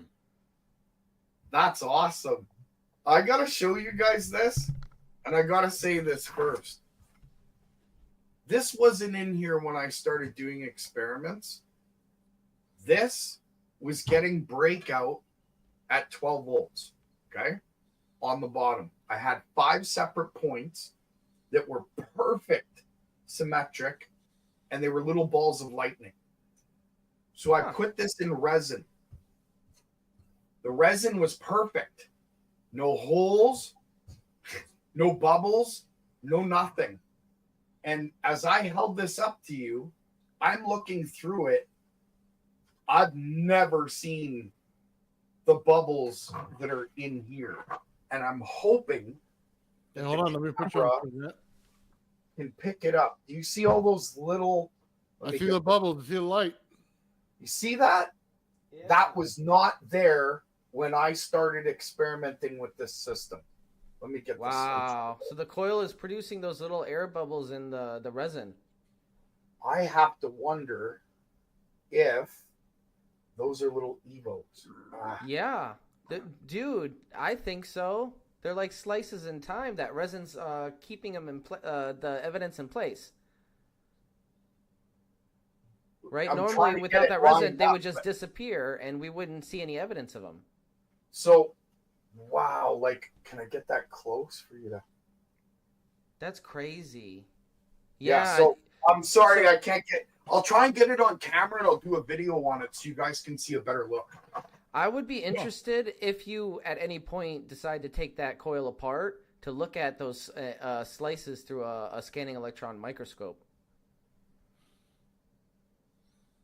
That's a good thought. Mm-hmm. I'd take this apart. I have more than one.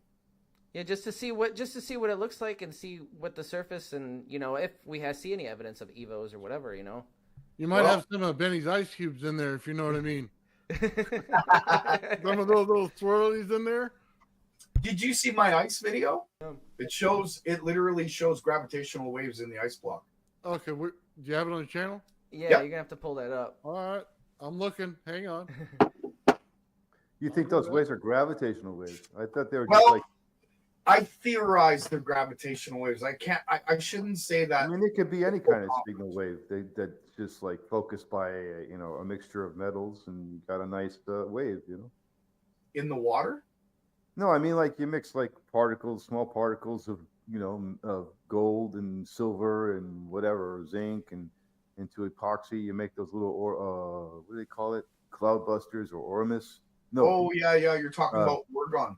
Orgon generators, those things, and they focus, natural signals in the environment and make their own signal, and that's the wave. That's a nice steady. They make a steady wave, What I did though is I took a coil, not this one. I took one that I call the UFO coil, and I put it in a little margarine container full of water, and I stuck it in my freezer. And I had a wire come out of the freezer and I was pulsing it as it was freezing. I was pulsing it at 261 hertz. And the wire came out sometime in the middle of its freezing. So I figured there's no way I'm going to see anything. But then after pulling it out and pulling it out of its container, on the bottom, you can see very clearly lines that really shouldn't be there. So it's interesting. I theorize they're gravitational, but I don't know for sure. Like I said, this system has to be extensively tested. I think that it was a great injustice when they got away from geometrical coils. I love that pattern of that coil, by the way. It's beautiful. That's the crown. That one I call the crown. I messed up on it in a way. It's not level. It's not level like this one, how it's symmetrical in every way. This one actually, if you look at it, it looks like the scales of music. That one, it's perfect along this side, but then it starts to bow up as if it's got like a crowned peak in the front. So when I was pulsing it, it did some weird stuff I didn't feel good about. But I kept it because it was a nice piece of art. It is a nice coil. You got different layers on here. This is amazing. Hold on. Oh yeah, I haven't seen this. Well, I'll show you that. Hang on. I never saw this video on your channel, Gerald.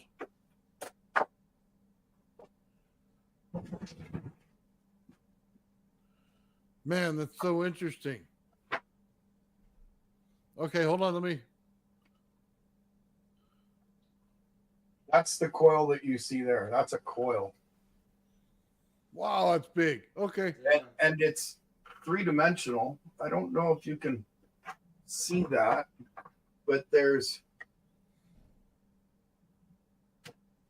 hollow in the center. Is there only one coil there, or is it multiple coils? No, there's 1, 2, 3, 4, 5, 6. There's 8 in here. It's a one coil, but it's split off 8 times so that I can tap different frequencies. Wow. Yeah. This one is scary. I don't test with this one much because I have to have a special place to test it. This one's for a team. You know what I mean? It's my kind of coil. Yeah. Absolutely. I should send it to you. Maybe you could test it. I need to create a little zone. I looked at a giant cage for my garage. Absolutely. It was like $230, man. So I'm gonna have to look at it again. It's supposed to be where you can, you know what I mean? You can stand in there like a whatever they call it, a cage. Faraday cage. Yeah.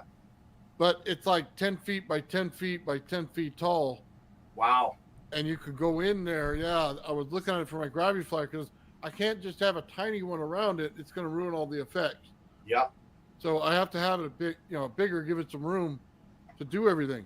If you could find some source of a metal building or maybe a farmer's Quonset, that would work as a Faraday cage as well. You'd be able to do quite a bit in something like that. That's it. And going to my mom's shed and emptying it out.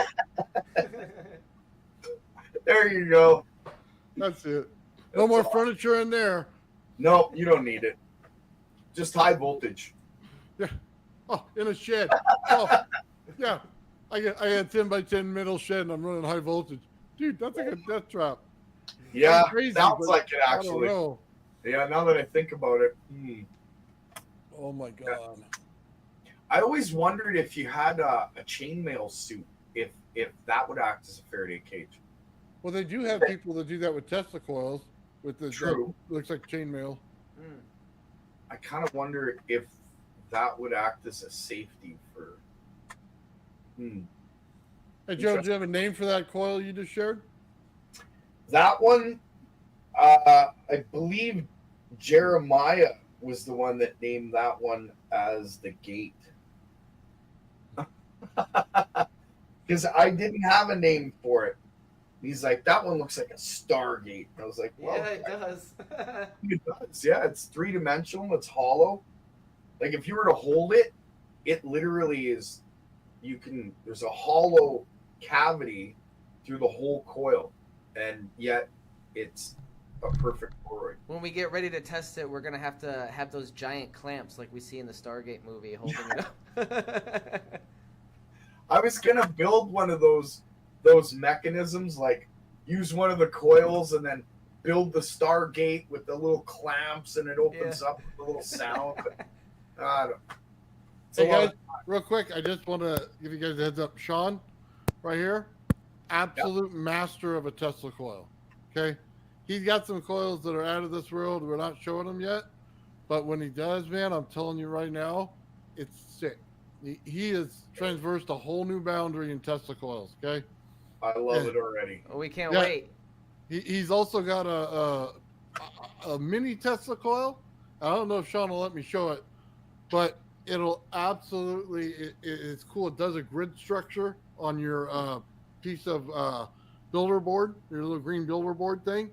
So if Sean will let me show it, I'll do it. It's up to him. I'll see if he says yes or no. But no, I get that. Dude, he's got some stuff in there, man, that'll just blow your mind. And it'll make you change your whole thought process on whether you can do something on a Tesla coil or a flyback or anything else. Your whole mind is gone. It won't ever work the same for you when he's done. Really? I got to check out his channel. So hold on. I'm going to pull it up for you. Sean says it's good. I wish I could go on Facebook and be on your group, but when they hacked my last channel, they hacked my Facebook, my Discord, my YouTube, and I lost all of it. All my family pictures in there, everything. I can't access nothing. So I can't get on Facebook anymore. How long ago was that? year and a half ago, almost 2 years maybe. I'd have to look. I when WPG and Light for Truth 2 was started was a month after I lost channel, the first one. So okay, check this out. All right, here we go. I'm going to share my screen again. You guys see that okay? Yeah? Yep. Okay, so he's got this a handheld Tesla coil that he made. That's cool. What? So watch what it does to this breakout board, bro. This is the sickest thing. Wow. Get the flunk out of here. That's cool. Oh, that's just, oh, get out. Yeah. You can see it's freely flowing. You can see a wave, man. Yeah. All the different patterns that he has into it. Hold on. What? Hold on. I'm going to play that one again. Sick is not the word. Oh my God, that's crazy. Here we go. Let me find the right beginning of it. Okay, here we go. Okay, that's just insane.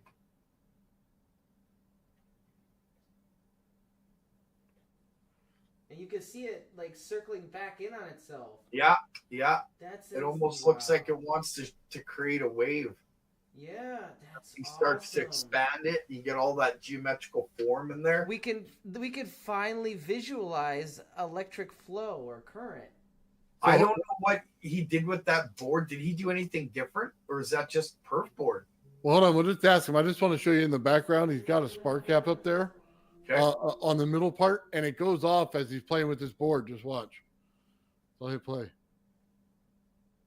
You see it? Let me do it again. Oh yeah, you had a little tiny spark. Yeah. You'll see it on the right side on the top. Oh, yeah. Yep. Okay. Wow. Oh! Get out. Yeah, that's so cool. That is cool. Wow. What's glowing there? That's just insane. He's got these little tubes that he got. Sean will probably tell you. Look in the Maybe comments. they got some kind of gas in them. Give me 1 second. I'll read the comments. I'd like to run that thing through my coil. Yeah, so just perf board. Oh, I'd love to get a big, huge piece of perf board and try that experiment. That's I so wonder cool. what would come out. It powers all the stuff on his desk. Nice. That's the way to do it, man. Dude, that's the way to do I it. told you, Sean's on another level, man. He's got this thing figured out, man. Different level. Deadly. I love it. Yeah, he said fractals. Yep. It's all about fractals. That's what one of my coils, well, that's what all my coils are based on. Mm-hmm. Fractals. That's so cool. He said they're thrift store tubes. Thrift store tubes. Really?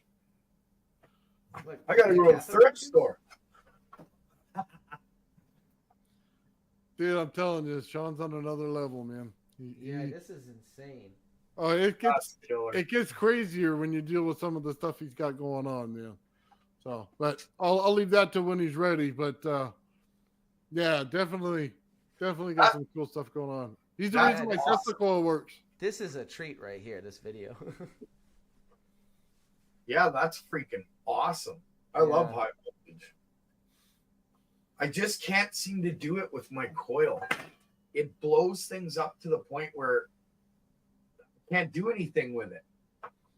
Like one of my first comments to Jeremiah when I started out on all this with him in the scientific community was, I have so much power, I don't know how to reduce it. Like, I don't know what to do with it.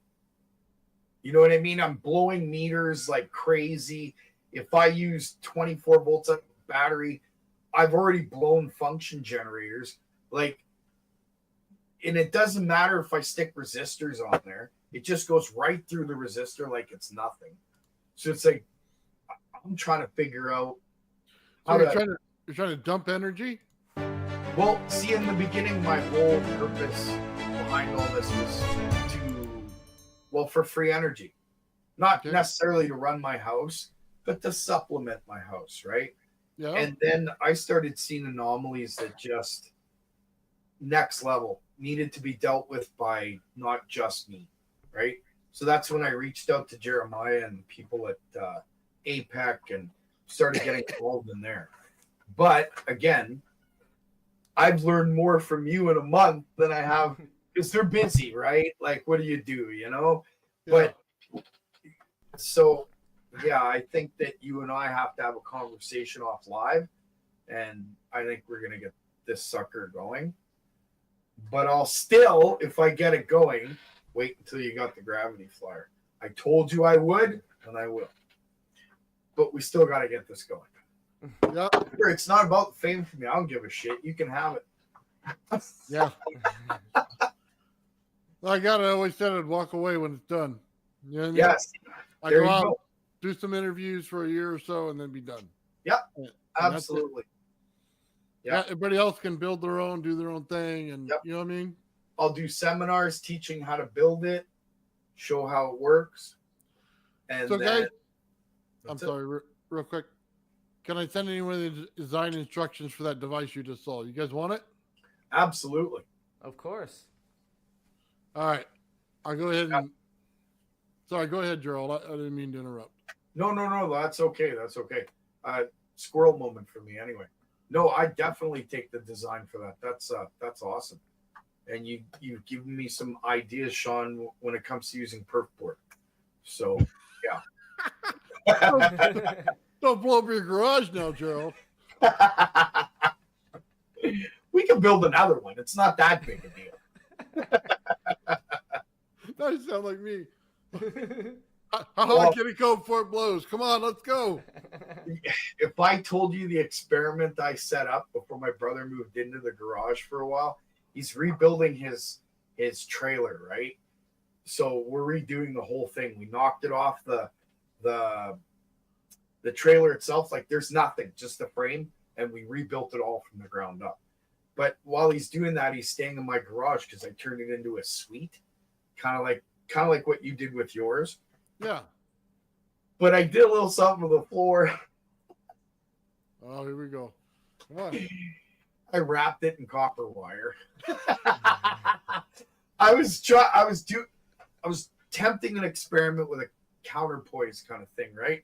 So I've got this big copper spiral underneath the floor of what I walk on, but it's sitting on the concrete. It's grounded out. Oh, no. So I was thinking, you know what? If Les Brown was doing pyramid power through doing a pyramid, and a garage has two of the points of that just in its own roofing shape, I was just kind of theorizing if I used my coil around the ceiling area, I kind of wonder, if maybe I'd be able to pull more power out. I haven't tried the experiment yet, guys, but it was set up to go when my brother asked to move in. So he's sleeping on a floor full of copper, but hopefully lightning doesn't strike. Let's just say that, okay? Oh my God! Coil sitting on a big ladder. Yeah. Put some plates under his bed, and then we'll just turn on the coil and see if he lifts up. Put some bigger pieces of aluminum under there. Like, there you go. We want to fix your bed, so that'd be one hell of an alarm clock, eh? It wouldn't be cold, I tell you. You get warm quick. Oh my God, that'd be so great. Oh man! You know what? If it was safe, I'd try it myself. But we don't know, so I'm not doing something that big, right? Oh. But yeah. So we'll see. I'll videotape that experiment when I do it with the garage. Oh, you have to at this point. Oh, like for sure. You become an urban legend. You know what I mean? He's gonna have the coil hanging from the ceiling. The coil under the floor is about 10 feet in diameter, so. Oh my! It's a little big. Yeah. Oh, you have it built into the floorboard? It's built under the floorboards. Oh wow! He didn't even remove it. He just let's go right over top. You have to move the whole floorboards and pull it all up to get the coil out. Oh Hey, when you go big. I mean, why not? I'd say, yeah. Huh. So I'll video it when I do the experiment. Yeah. It won't be done anytime soon because, he's living in there, But next time we see him, Gerald's going to be like, I got a new theory, and his whole house is going to be wrapped in the coil.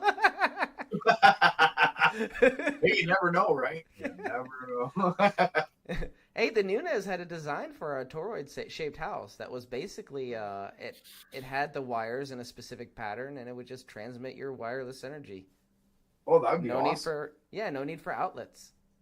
I've got a design for a hempcrete house that will last 100 years, and you could fart in it, and it would heat it for like 12 hours. So, yeah, it's completely like the insulation in it is insane. I'm sure that's not you. Oh, maybe. You never know, right? A couple cans of beans, I'm good for a few days. You know what I mean? You start selling it with the cans of beans. Heating element. There you it wouldn't go. smell very nice, but it sure be hot. You be warm. You be toasty. Yeah. Imagine that your power goes out in the winter in Canada. And you're like, well, I got the answer to this. I'll just take care of it now. Beans and bacon. Yeehaw. Oh, man. Oh. Yeah, that's funny. But yeah, the insulation on that, the insulation factor on hempcrete's amazing. And if you build the walls a certain way and allow the natural flow of air the way it's supposed to be done, you can actually build a natural air conditioner that stays maybe 18 throughout the whole summer, no matter how hot it gets. And then in the winter, like I said, it wouldn't take much and the heat would stay in for hours. So yeah. Something I should pass to you, actually. I have a lot of designs. It would work really well in California, I tell you. Yeah, you could light a little candle and light the whole, room or whatever, or heat the whole room. Yeah. Yeah. Pretty much. Have you guys did you watch that? I think I might have brought this up with you on a previous live. The air conditioner heating system from that. Yes. You did bring it up, how you reverse it. Yeah. I finally got my bathroom downstairs converted into a air conditioner heater for the winter. I'll show it to you guys when I got the rest of the drywall all done up properly. But I took a bathroom that was not used because it had shower problems and it was taken apart. The landlord doesn't want to finish it, so that's fine. I don't care. I use it as storage. But I took it and I turned it into I took 2 window air conditioners that are 450 watts a piece, and I installed them into a drywall wall that splits the bathroom. And then I have a blower fan that goes on the exhaust side of the air conditioners right into the intake of my furnace. So, and the cold side has a blower that goes directly to my basement window. So for 900 watts, I should be able to heat the house, or at least help heat the house. Just for a frame of reference, how many watts does it usually take to heat a house? About 3,000. 3,000. Yeah, I knew it was up there. I didn't know the exact amount, but yeah, that's insane. Some say 5,000, but depends on if you have a high efficiency furnace or not. Right, and also insulation. Yeah, yeah. And my house is old. It's like 85 years old, and the owner redid all the insulation and pumped it into the attic. It's like, it's very well insulated. Ooh, so, look at that coil. That's gorgeous. Guys, check this out. Ian, he's talking with me. He probably come on next week and talk about this stuff right here. He's absolutely got a killer setup going on. That looks like a Marks generator hooked up to a Rodin coil. But what a setup in the background. He's got what? I like wonder a, if that. I Go wonder what ahead. frame he's using for that coil. I'm not sure. It's just it's an all one-way flow. It looks like because I can see it right there, and So I don't maybe think. that's. Me, Sorry. see if I can't get it closer. There's no interference pattern, but I mean, it still has the counter rotation. So is that a Rodin or a PoE? No, a PoE is different. It's some kind of Rodin coil. I don't know if it's exactly a PoE coil because the PoE always has the interference pattern. That I've seen at least. But that, honestly, the coil frame looks like Jordan's frame from Alchemical Science. It just has a lot, like maybe 32 slots. Yeah, that looks interesting. And that's exactly how Jordan has his wound. It looks exactly like it if you pull up his coil. But yeah, So check this out. Oh, what's that? Yeah, what is that? I think it's his piezo's are in there, or no, magnets. He's got magnets in there, and then he put the flow with the different things. He was doing a solid state gravity flyer. Yeah, that's the inverse pattern for the toroid right there. So if you take a look, you remember Jeremiah's coils that he was talking about a week ago, right? Mm-hmm. So in the center of this thing, you could see him right here. He did the same thing. So he's got the bottom one, the top one, and then he's got the middle one. It's kind of like the same thing. I wish I would have shown this when Jeremiah was here, but maybe you'll catch it next week. That's neat. Yeah, that's really neat. Yeah, he's got some majorly cool stuff going on, man. Have you seen this thing experimented with, or? No, I haven't seen it experimented with. That's kind of what I'm hoping too. Is he shows a couple of the things that he did, and he's shown some great pictures of this. You know, just the work that he does is absolutely awesome. Yeah, that looks really sweet. Just the setup itself, like solid state kind of thing, right? Yeah, I bet you it tells you a lot about how everything's done, to be honest with you. The only thing I worry about is it's the same kind of coil that Jeremiah was using where it's flat and it wraps around. So it may not give you the breakout that you need. You need something like what you have in the center with the top and bottom like that. That makes sense. So the coil that Jeremiah had where he had the 6 coils on it. Yeah.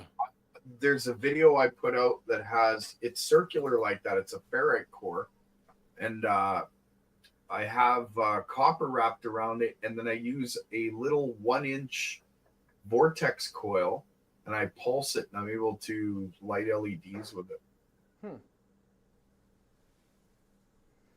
Yeah, these coils based on sacred geometry and the they're shapes. the key.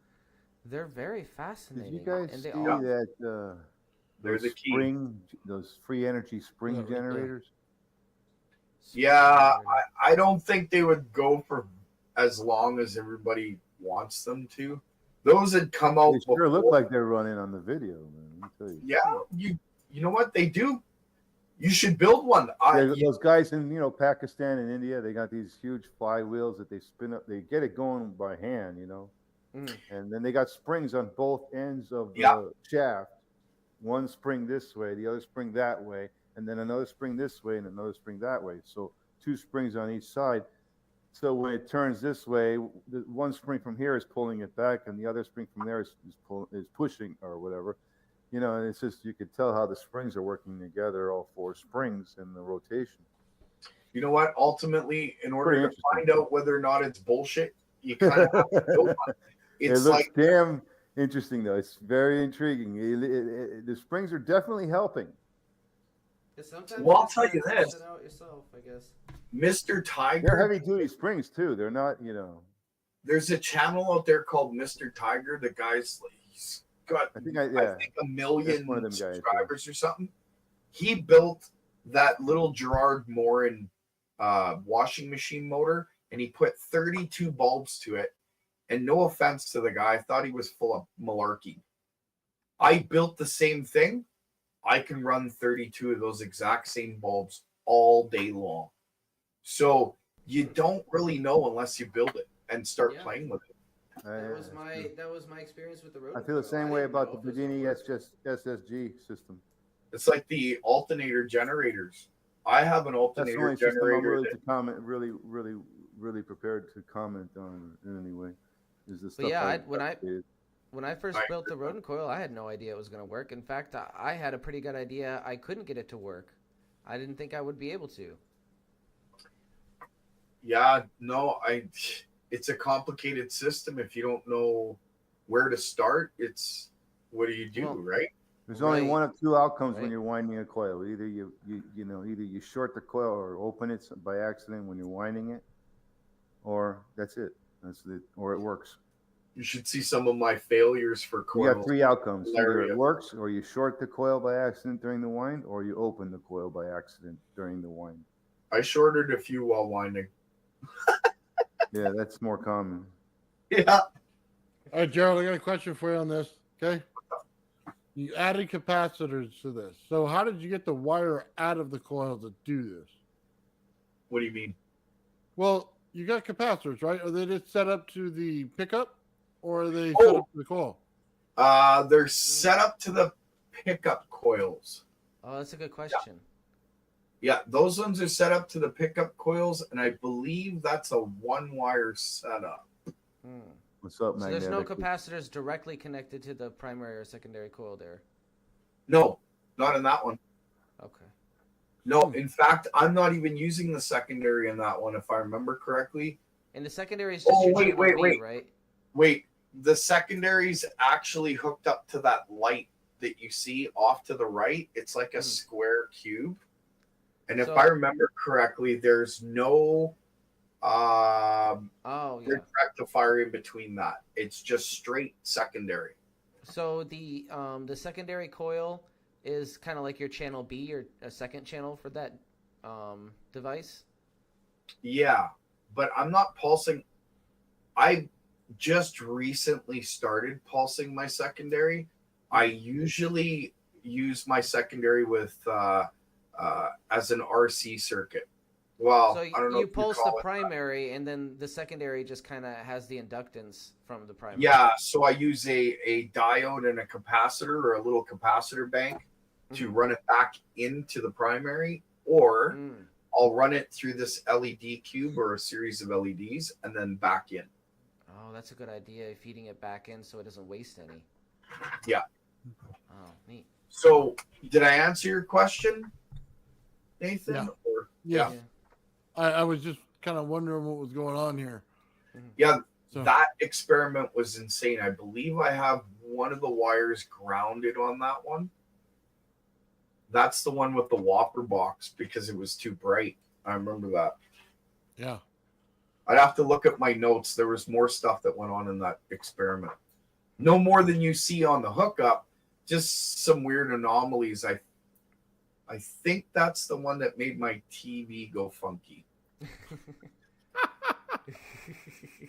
I think. Yeah, I've had actually the same thing happen to you where your computer goes. Oh, yeah. Yeah. Oh, crap. And you're like, what's going on? And then all of a sudden stuff is starting to shut down. It's like, oh, no. Better Turn it off quick. Yeah. Yeah. I actually lost the computer like that once. So I had that stuff when you walked in my garage. It literally felt like you were the sock inside the dryer. So yeah, there was so much static going on around me. And that's I'm like, how I know that you know what you're talking about, because I've done the same thing. It's insane when that happens, right? yeah. You're like, I don't know if I really want to be in here right now. Like, I think I just want to get out the door. I kind of was wondering to myself, is this really worth it? Everything I touch is trying to kill me. But oh my god, I so had one day I was adjusting the plate on my gravity flyer, right? And I'm trying to get the heights between the plates right. I forgot to turn off the high voltage. Oh my god. Okay. So luckily I didn't have my voltage multiplier hooked in at the time. It was just regular high voltage, right?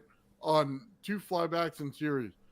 I grabbed one of them, and then the wrench hit the other one, man, and I lit up like a Christmas tree. My hair was starting to stand up. It was bad, dude. I hit a massive voltage because everything had been building up for a while in the garage, right? So I got all this energy around me, and then here I am, the stupid idiot, touching the high voltage, and you go, whoa. Yeah. Yeah. That's why they say one hand in your pocket. Oh. It was so bad that day, man. Too easy to make mistakes. Hey, I'm not proud of it, but I can admit I've screamed like a little schoolgirl. Okay, I've gotten those shocks. And it's like so sudden and so hard. You can't even control yourself. You just scream, right? Oh yeah. Yeah. When I ground out my secondary in a certain way, I can't touch anything in my basement. It's a good defense system, but I can't even move. Yeah, okay, check this out. People tell me all the time, you're not getting energy from the ground. Okay, no matter how much your Tesla's connected to the ground, you're not getting any energy from it. And I keep coming back to him. And I said, look, there's a reason why Bedini always tells you that this ground over here is like it's connected to this one here, and he draws a little dotted line over to it, right? Yep. Because they are directly connected to each other, and they do create the capacitance right there, and it is bringing in the energy. I could tell you that firsthand because it shocked the living daylights out of me. Yep, absolutely. I can even prove it by showing you an experiment. Do I have that on? Not sure if I have it on video yet or not. It might be. Where I turn both my signals from the signal generator at each other on the coil, and both of the how do I explain this? Right, it wasn't both the first, it was just the one. Okay, so when I turn the first signal on, it's set up for both signals to fire at each other, right? But I turn just the first signal on, and both the neons turn on the circuits, but they're not connected in any way. And the way that I've got the circuit wired into my secondary, it shouldn't be able to go through that circuit at that point. Do you know what I mean? Because it's blocked with a diode, but it flies through there like it's nothing. So my assumption is, because I have both circuits sitting on my desktop or my workbench, it's a countertop, and I think they're grounded to each other through it. But I don't know. It's just a theory, because they shouldn't both be turning on like that the way that the circuits are set up, unless it's resonance and it just slams through the circuit no matter what. Is it wood? The counter? What is it? Well, the energy, like when I pulsed that primary and those two neons turned on from the second one, is a completely isolated second circuit. And there's no way power should have went through it, but it did. So I mean, that's what I mean. I don't know if it was resonance that blasted through that, or if it was because the two circuits were face down, or not face down, but can down, because they're 2N3055s. I think they were grounding out through my countertop. You might have created a scalar field. Oh, I know how to do that. If I actually ground my coil, my secondary, to the copper pipe in the basement above my head, and I'll tell you this, I won't do it again. What do they call that? What do they call that? A transverse wave or whatever, where it just goes through anything? Yeah, well, yeah, I can't stop the energy. There's nothing I have that can stop it. Yeah. Like I've used titanium, I used an iron plate, I've used glass, I've used plastic, I put them all together. It didn't make a difference. I still got the power through the plate. There are very few who can. I love that. I thought it was just a coincidence, to be honest with you. But I guess, there's no such thing. So what do you do? But yeah, it's just playing with I'm getting high voltage at a low voltage input is basically what it is, right? So all the static that's being created or energy, I don't know if it's grounding and that's why I get all those static shocks, or if it's because it's just different. I don't know. Like, I'm still working on it, right? I think we can all agree that your system is doing something very unique, and we have to study it further for sure. I agree. I think you guys should each have one in your hands. I'd pulse the living daylights out of the outside of this thing and create a ring of piezo, and I'd just hit it with it. And you know what I mean, with the ultrasound? Yeah. Because I'm like, oh, I'd love to just nail it different directions with it. You know what I mean? And see what it does. Did you see the ball lightning video that I put out? No. Show me where it is. I'll go back to your channel. You actually hit it once before. It says a neon. There's a little, it's like a neon. That's all it is. It's a picture of like a big glass. Nathan's going to put your coil on his Graviflyer, and then he's just going to use it as a transportation device. There you go. Now you're just going to see him riding it. Oh, yeah, you will. Right there. Oh. That'd be so cool. This one? Go up. Go up. Yeah, keep going a little bit. A little bit more. Okay, you see that bright light one? This one? No, cool. Yeah, that's ball lightning. I believe that's the one. There's Really? ball lightning inside that neon. Let's check this out. And that only comes from pulsing my coil, and then it gets picked up from a pickup coil, goes through one diode to the neon, and then back to the pickup coil. Yeah, you're cavitating something inside the air or whatever. Yeah, because it's a Oh, look at that. Oh. Wow. Gets better. A little bit better. There you go. That's cool. Hold on. The wrong thing. Yeah, you can see it. Lightning in a jar. That's insane. That's so cool. Well, there you have it, ladies and gentlemen. Ball lightning makes its first appearance. I suppose there's microwaves in there.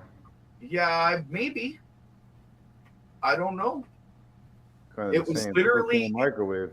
It's literally a Faraday pickup coil with 120 wraps and one high voltage diode that comes from that to the neon and back to the pickup coil. That's all it is. You got to understand, though, you can get to higher frequency when you compress voltage into a higher resistive coil. You know, you're pressurizing that voltage into a coil that's got a higher resistance, yet your pressure was high enough to push through it, and that's going to be a high frequency pulse. I'm not sure what frequency, like offhand. The frequency goes up with the voltage, the pressure. Pressure increases the frequency. Yeah, you know, if your capacitance stays the same and your voltage goes up, your frequency goes up. You don't have to change the capacitance to get the frequency to go up. You can. It might have been microwaves. That's what I'm saying. When you got high voltage pushing through a small filament like that, it has a high resistance to that high voltage, but yet it's still high pressure, so it's got a potential to create high frequency because your voltage is high. When I showed, to your point, when I showed Jeremiah, he did the same thing, but he used a microwave transformer to do it, and I can't remember. I think like 24. The cyclotron, yeah, it's like Nathan explained the other day. It spins the electron in a vortex to get it up in frequency. I only use 12 volts to do that. I don't like playing with any more than 12 volts. Well, you know, an induction coil is also simulating a vortex spin, just like a cyclotron, but a cyclotron is way more efficient. Yeah. For getting high frequency. You're not wrong. I have to wonder, and this is why I want to have it tested. I'm not positive on this, but in a certain configuration of like a certain circuit, it's a multiplier. Use it a certain way. I have to wonder if it's a room temperature superconductor, because I can turn the coil on and hold it in my hands, and if there's a magnet sitting on my desktop or my workbench, I can push the magnet around with my coil. Now I know that's kind of normal, but the way that it pushes around is really strange. It's like there's a center beam that comes out of the open core, and I can direct the magnet with it. So, well, I mean, the definition of a room or of a superconductor is it pushes out magnetic fields. So, I don't know. I know one thing. The scientific community. No, the definition of a superconductor is it has no resistance. It's a pure conductor.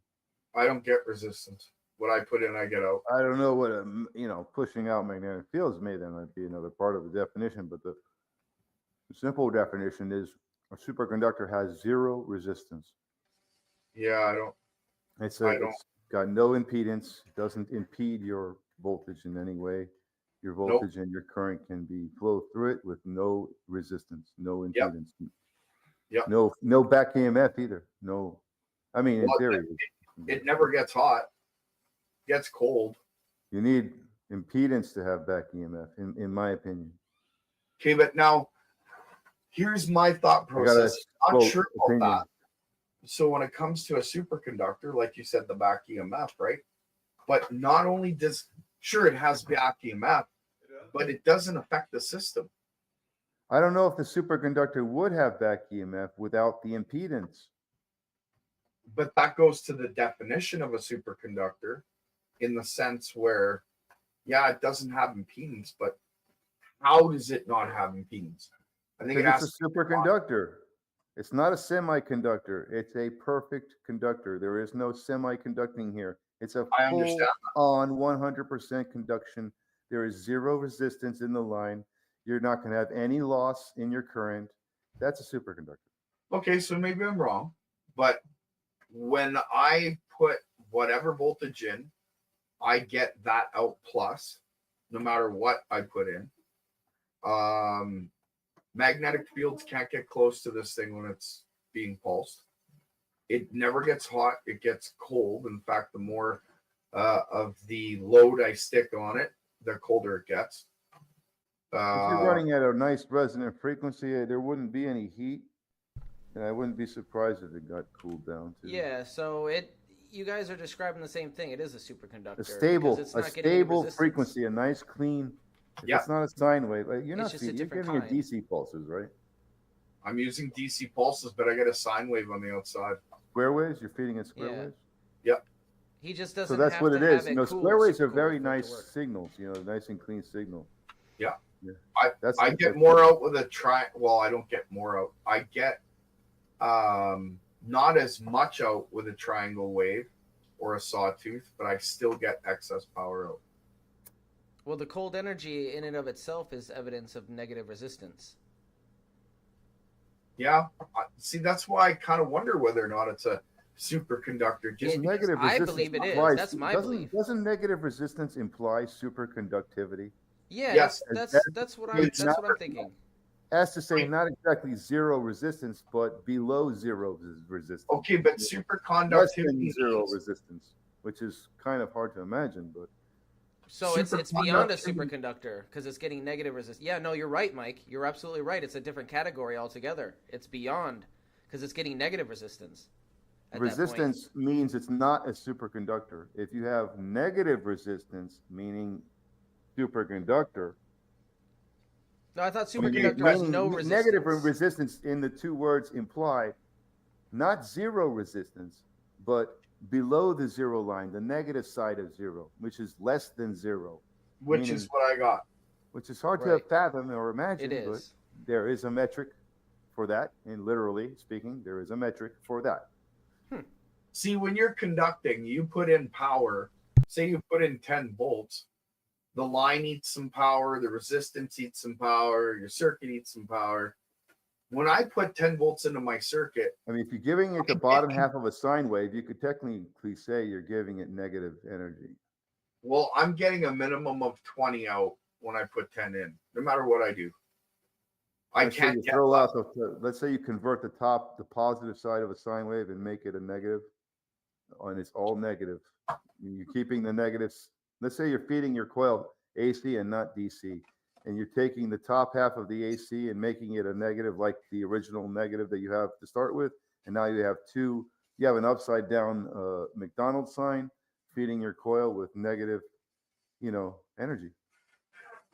Yeah, I can accumulate that on the outside if I'd like. You can pulse it with a negative portion of a sine wave. See, this is something that's gonna. You know what negative energy is, Mike? It's back EMF. That's what it is. They don't want you to know that. They'll never admit it scientifically. Well, technically speaking, the negative side of the sine wave is the lesser potential side of the greater side.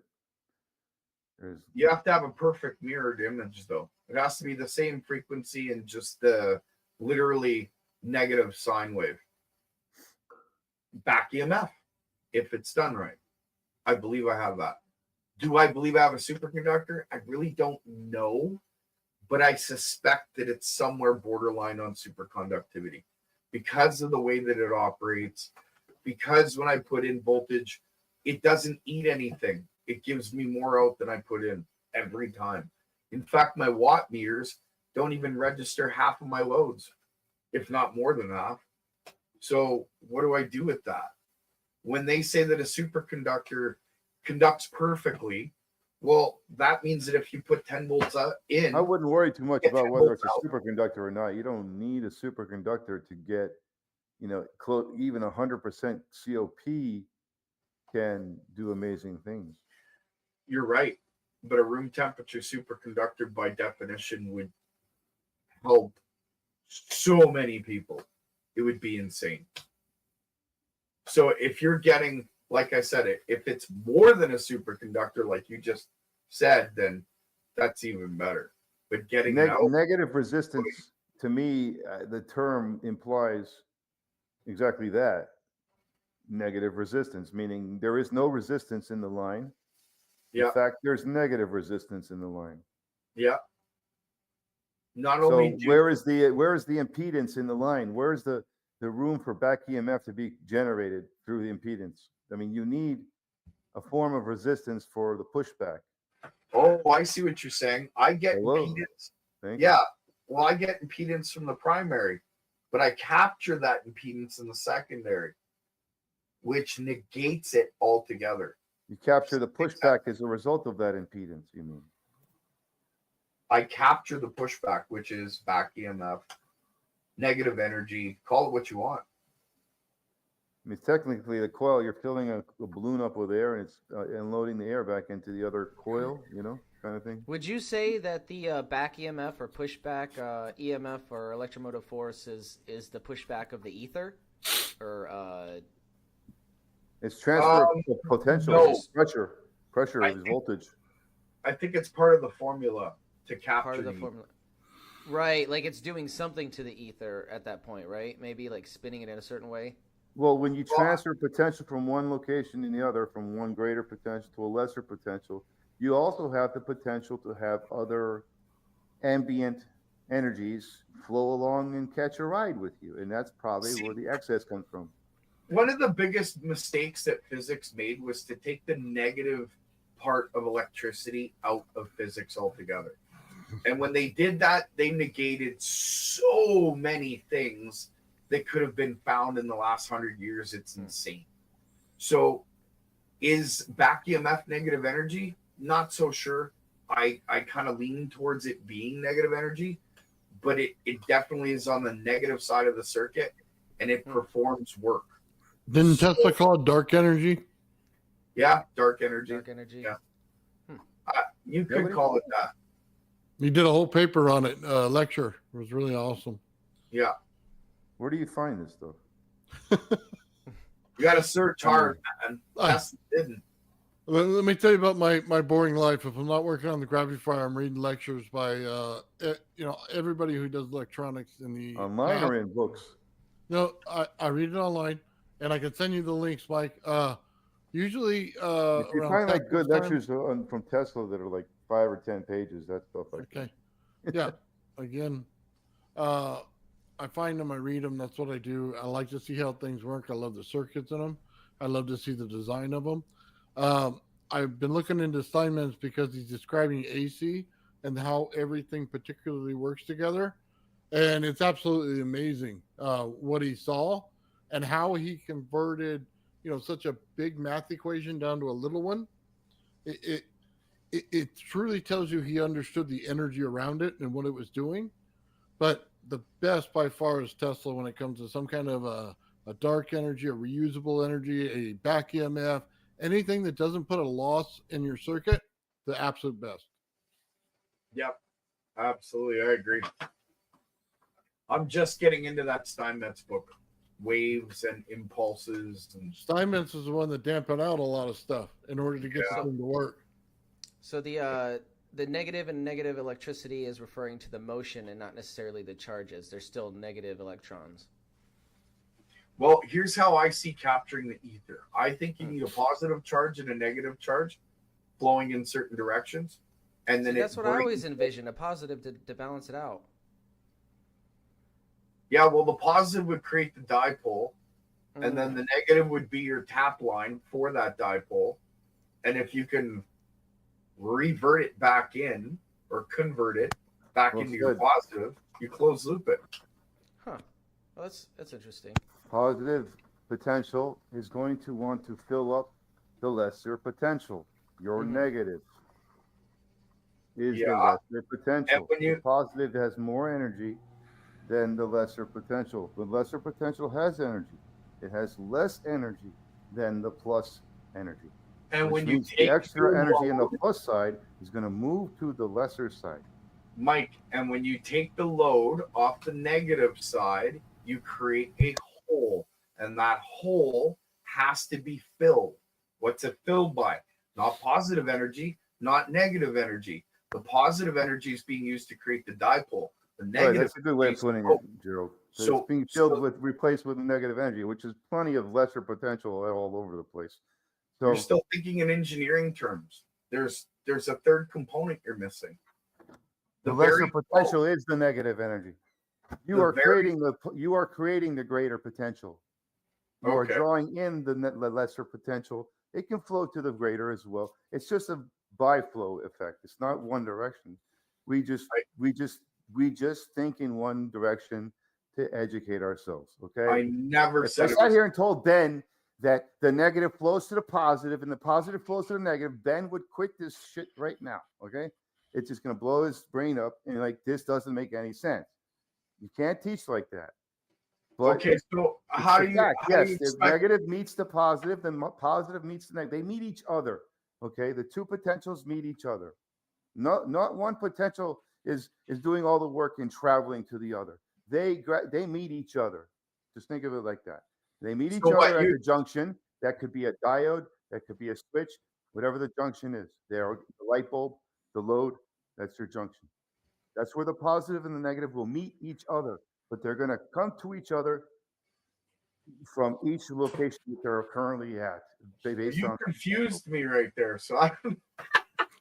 But yes, it's confusing. But so for now, the positive goes to the lesser potential. The greater potential is going to fill up the empty bucket. Okay, well, Mike, you're using engineering terms. And you're going along the same lines that you were taught, and I understand. I'm going along with what. Well, once that's understood, then you can see the negative going the other way, and it does cross the cathode of a diode. Okay, it does get rectified through the cathode of a diode and out the anode. Although they don't want to teach you that way because it just confuse you. So they tell you that the positive energy exits the anode and goes out the cathode. Yep. Which in reality, both is happening, but they're meeting at the junction of the cathode anode. If you can separate two potentials. And if you could separate those charges, then they're no longer going through the same junction, and it becomes a lot faster without resistance. Hey, Lulu. Hi, everyone. With the high voltage diode, he separated the charge off the coil, not the switch. Mike's running wild. Hey, Hi guys, how are you guys? Sorry, I just saw the email. There you go. What do you got to say about all this? I wasn't listening before. I just saw the email, so I clicked on the link. So tell me what are you guys talking? Where are you? Oh, you're missing a barn burner, Mike. Negative energy flow. Mike's talking about negative energy over here. Yeah, and I'm trying to explain it from my point of view, and he's trying to explain it from an engineering point of view. So it's kind of like two people coming to try and explain the same thing from totally different angles. It's different perspectives. Yeah. No, actually, Gerald, if you heard me earlier, I actually agreed with you. You stated it correctly. But anyway, go ahead.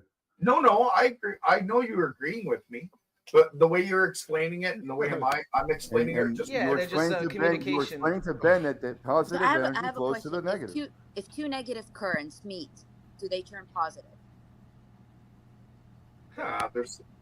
That's interesting question. Law of mathematics: negative and negative makes positive. Well, from the greater potential positive through the light bulb to the lesser potential negative, that flow through the load has resistance, and that causes excitement in the materials and gives light. But the flow of electrons from the greater potential positive terminal of the battery to the lesser potential negative terminal of the battery, for now, that's the flow. For now, that is the flow. That is the flow for now. On the way there, it lights up the bulb because it's in the way. It's that's not how my system works, Mike. it's impedance. You know. Okay. The bulb is we have to go back to the water analogy with that, creating like a little fire, you know, of heat. I mean, it's the order of operations. I'm thinking of it like in mathematical terms. Negative times a negative, you cross two negatives, it becomes a positive. Well, I'll give you. And if we envision in our heads, if we envision in our heads two trenches of water, flowing back and forth, and then meeting at the both negatives meeting of the wire, right? It should make positive. The positive flows to the negative through the center of the wire. The negative flows to the positive outside the wire. Okay, do you guys want the answer? Yes, please. Yes. You take two negatives and you touch them together, right? You would think you get a spark out of it. You get nothing. Get nothing. When you connect two positives together, you get nothing. So here's the thing: they're also part of the same circuit, and they just close the loop. That's it. Right.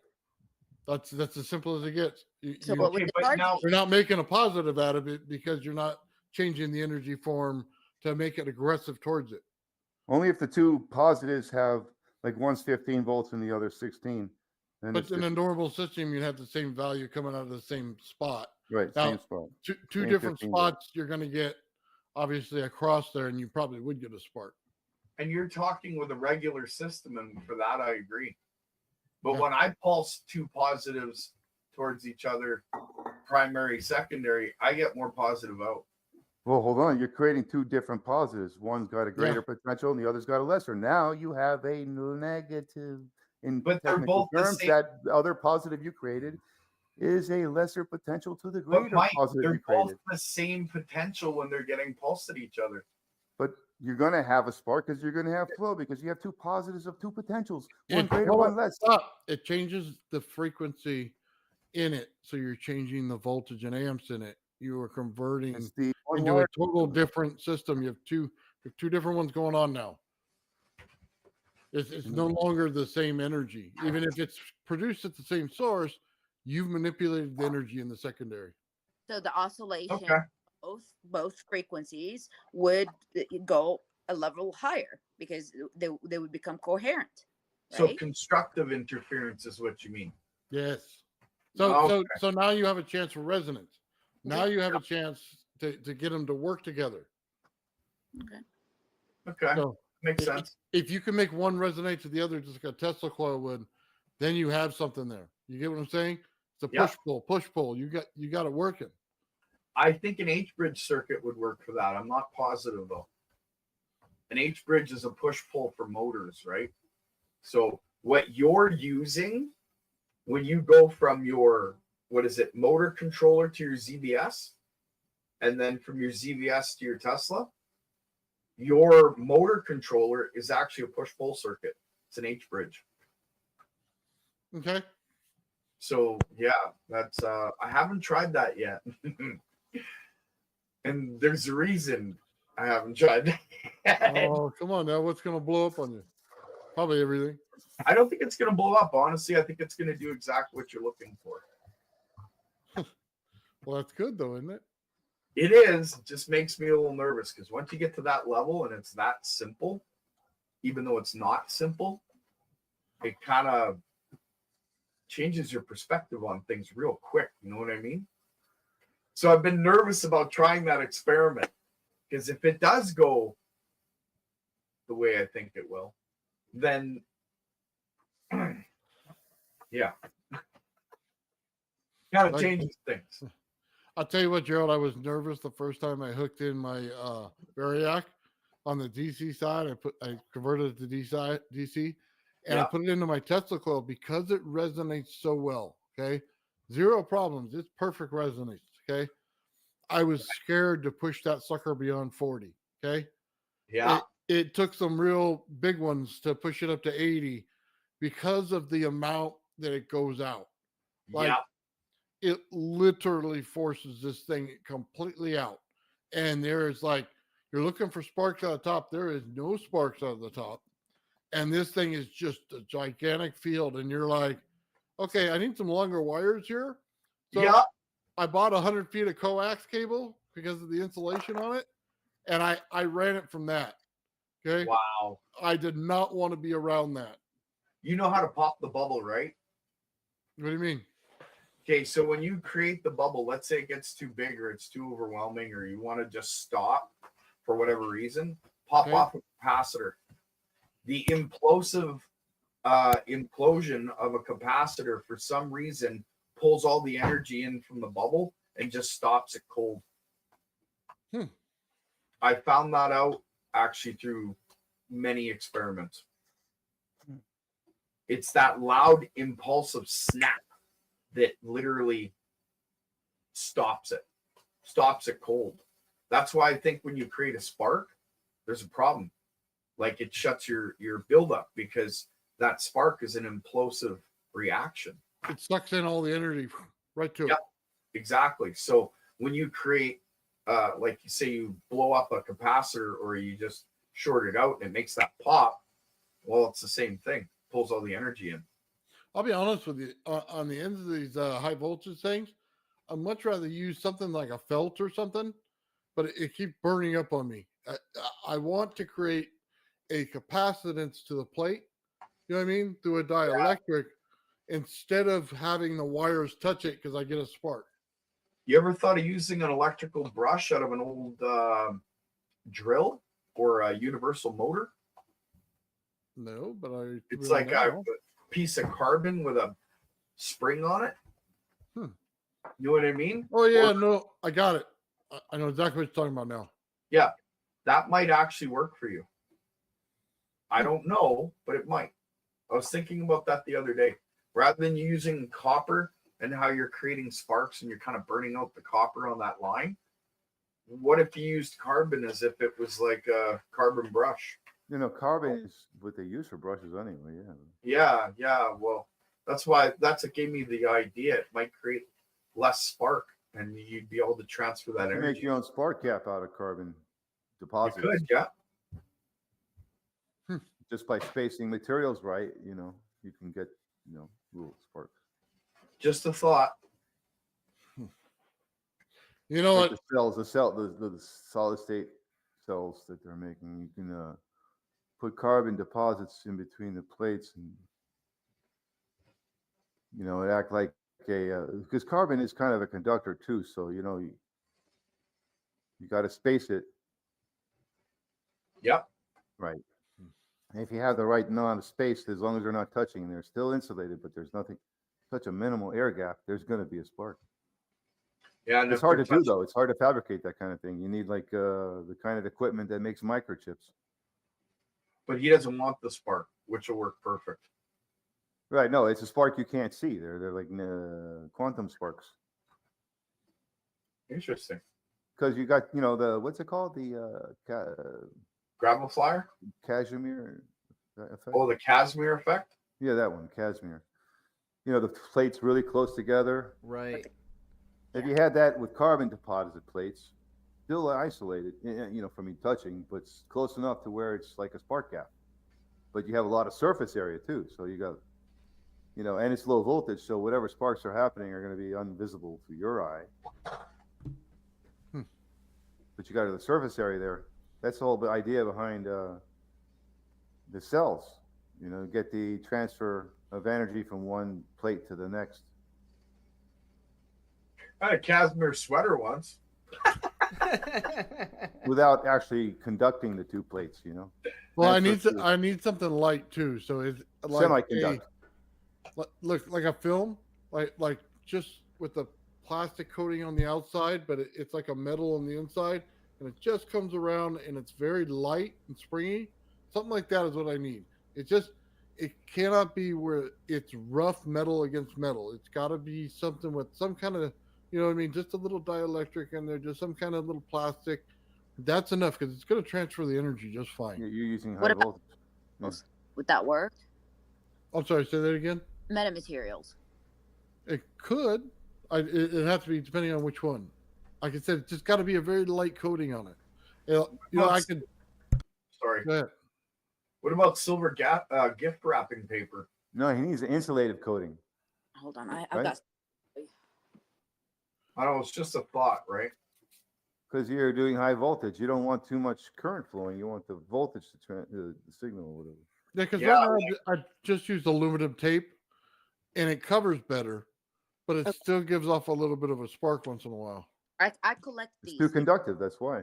I collect these things. This is a metamaterial. They use this like when you do the microwavable pizza. You put it in the box, and it's supposed to like shoot out the microwaves to cook the pizza better. But the stuff, it's a metamaterial. So I collect them because you're describing exactly what the material you need. It's coated with a shiny, coat, but it will still transfer electricity. And what kind of pizza did you buy to get that? From Kroger. Here we go. Yep, this is what kind of pizza. All right, I'm buying one. $1. That's interesting. Yes, and they have this inside. That's really cool. Huh. You made me want to go buy a pizza to do experiments. I know. That's awesome. Whatever you do not let Gerald warm it up for you. We heard about that one earlier. He was turning down the room.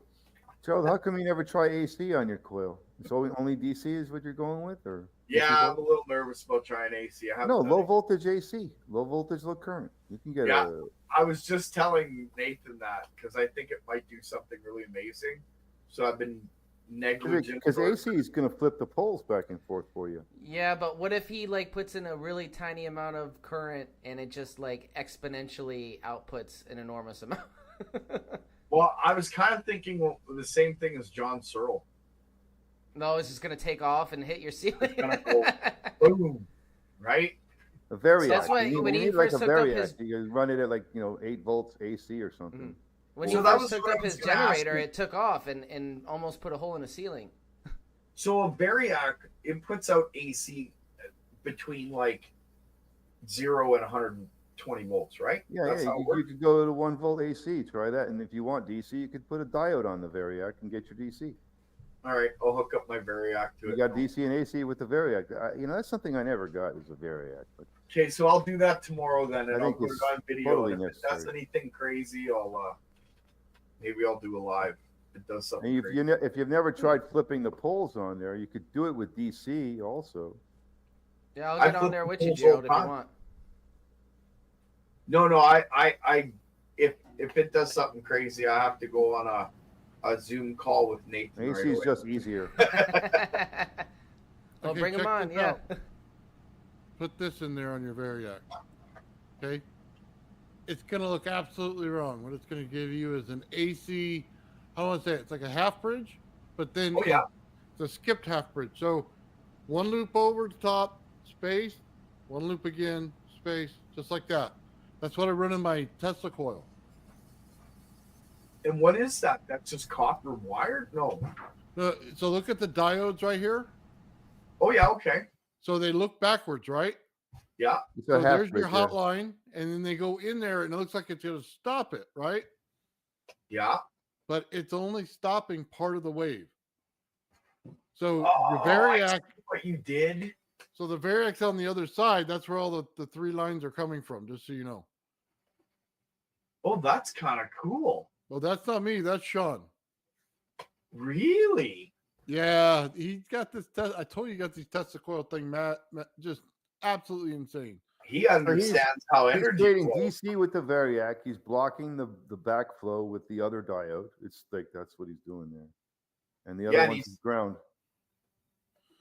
What's the third He's wire? blocking it and he's pushing it through one way. I see 2 wires. Yeah. So let me see if I can't. I'll pull up. You said there was 3 wires, Nathan? It's 3 wire. Hold on. Let me take a look at it. I'm sorry. Yeah, he's got 3 wires coming out of his variac. You see the black is hot, the white is neutral, and the ground isn't used. Oh, ground. Okay. All right. Yeah. So I was thinking it was. I didn't know variacs had grounds. I didn't know they put ground on them. I guess so. Why not? Yeah. So hold on. I'll show you. You probably don't want to use the ground for your experiment, though, unless you need the ground for something.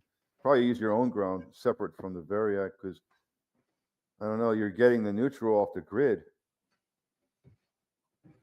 And you know how this flyback likes to ground out to the ground.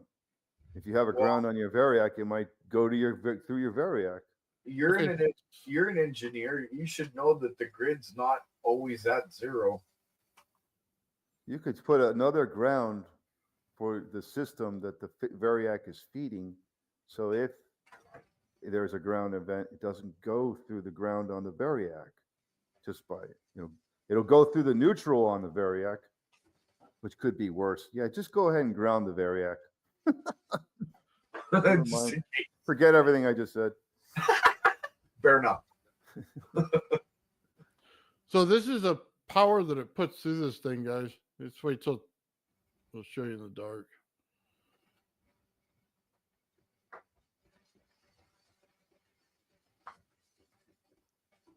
Hey, having more than one ground is the best way to protect your equipment, I think.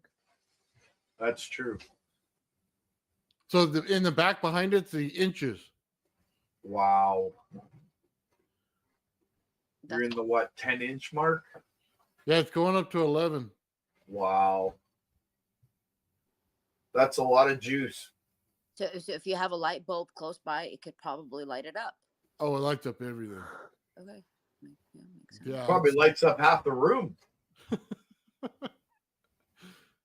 That thing's gorgeous. Yeah, it's getting up towards 12 now. Should catch some like mosquitoes and bugs and like throw them like in the room, see what they do. Throw them into the flame. Mikey, See if it repels them or not. Yeah. No ground. That bug machine is the same concept. See how far you could place some like a house flies, let them go right there, and and see how far away they fly. If they fly away, they even make it, yeah. Or if they hang out, then I don't know.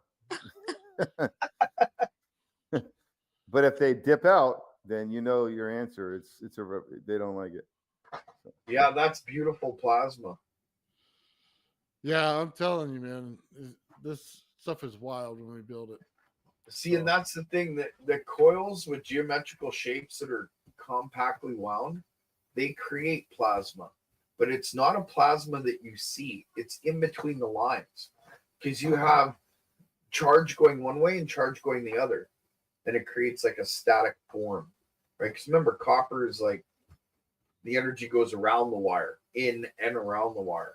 Because it's so compact, it multiplies. You get that temperature differential through the 2 flows of charge. But with a Tesla coil, like it's straight multiplication. It has the same effect, but it gets it there differently. I think that's just amazing. Yeah, but when you have temperature differential, that's all you need to make plasma. And if you have electric flow in 2 directions, which is what it does anyway, one is got more heat than the other because one is greater potential and the other is a lesser potential. So you're gonna have temperature differential. That's a good point. I didn't consider that. At a scale that's not typically perceived. Yeah, Nathan was teaching me how to view heat in a different way. I didn't think it actually came into effect. The lightning bolt is no different than a tornado. Yeah, he plays a big role in your voltage. You just didn't It's know just it. a tornado moving at a speed that you can't fathom. That's instant, like a tornado that moved like at lightning speed. Yeah. And because it's moving so fast, it got compressed from the size of a tornado to a thin lightning bolt. That's just the speed, the frequency of this energy is much more than a regular tornado. Has a lot of energy, but it's slower oscillation. And a lightning bolt has a lot more energy, a lot more potential, and that means its oscillation is a lot faster, and therefore its presence in your timeline is a lot quicker. And well, I know this: when you ground out these systems and create static in your room, like I was saying earlier, it feels like a lightning storm's coming. Yeah. Yeah. Feels like you're standing outside and the lightning storm's right around the corner. So I get that smell in the air. Yep. Yep. The ozone, yeah. If there was moisture, you'd literally think there was a thunderstorm in your house. Yeah. Crazy. You can make the same ozone with ultraviolet light bulbs, but they can not as intense, but yeah, you can. Yeah, not as intense, but you can. Right, it's not the same intensity. Yeah, depends on the bulb size, though. If you get a decent sized bulb, it's super strong. Yeah, like a big one. Hey, like a super big one. Yeah, but that's not so healthy though, because no, they say it's not. I don't know. It only causes cancer. It's okay. Why would it cause cancer? It's O3. I don't know. I'm kidding. I'm kidding. Might oxidize your lungs, if anything. Yeah, burn your lungs. Wouldn't that create lung cancer though over time? Free radicals from the oxygen, maybe. Yeah, yeah. The oxygen is a free radical, so it is. You got to stabilize the oxygen with your glutathione that your lungs produce. It stabilizes the oxygen you breathe through the use of selenium and magnesium to produce the antioxidant that we call glutathione, GSH. And that contacts, I'm guessing that contacts the oxygen that goes into your lungs and stabilizes it because in the air it's already radical. It's not stable. Yeah. You got to slow it down. You got to slow down its frequency because it's too fast and it burns you. It's oxidizing. So that's what kills us, oxygen. If anything else doesn't kill us, it's going to be oxygen. So Mike, you and Nathan are the only ones I ever heard of talk about voltage as frequency. I've never heard that. Well, voltage is pressure. The more pressure you push, the faster the vibration. Right. Why? It's like rubbing your hand on a wooden table with more pressure. You get more bumps in your hand. Faster bumps. Well, see, I know it's pressure, but I never thought of it as frequency because of pressure. Well, because you could use pressure to create vibrations by rubbing your hands. Like that. The less you push, the less pulses you create in your hands. The more you push, the more pulses you create. That's the frequency. The more pulses you make in that push, that swipe, by creating more pressure on your hands in that one swipe, you create more pulses, and that's more pulses. So more pulses per second is a higher frequency. Check it out, guys. I made the plasma channels thruster. His ion thruster. That's it you're looking at right here. That should work. Kind of like using high voltage to press against a quartz crystal to create a high frequency because you got the high pressure. Oh yeah, yeah. Charge density due to pressure. Although you don't really need the high voltage with quartz, they take any voltage of a range that doesn't destroy them anyway, and they'll put out their designated frequency that they're already sized to create. That's what's so good about them. I love learning. I learned You can something. even remove the voltage, and they'll keep generating that frequency for a little while. Is that Jay's reactor that you have on there? I built it. You built that one? Yeah. No way. This is I built the STL. I put in the rods in it and everything, and I put wire in the top, and I built the plasma channels ion thruster. Nice. So here, I'll rewind it a little bit for you. But you have to take a razor blade to the wire in order to make the breakout points on the magnet wire in order for it to work right. Oh, really? Yeah. And then you put in copper at the bottom. I put it in a teardrop shape but upside down. Yeah. And so the points at the bottom, and it flows.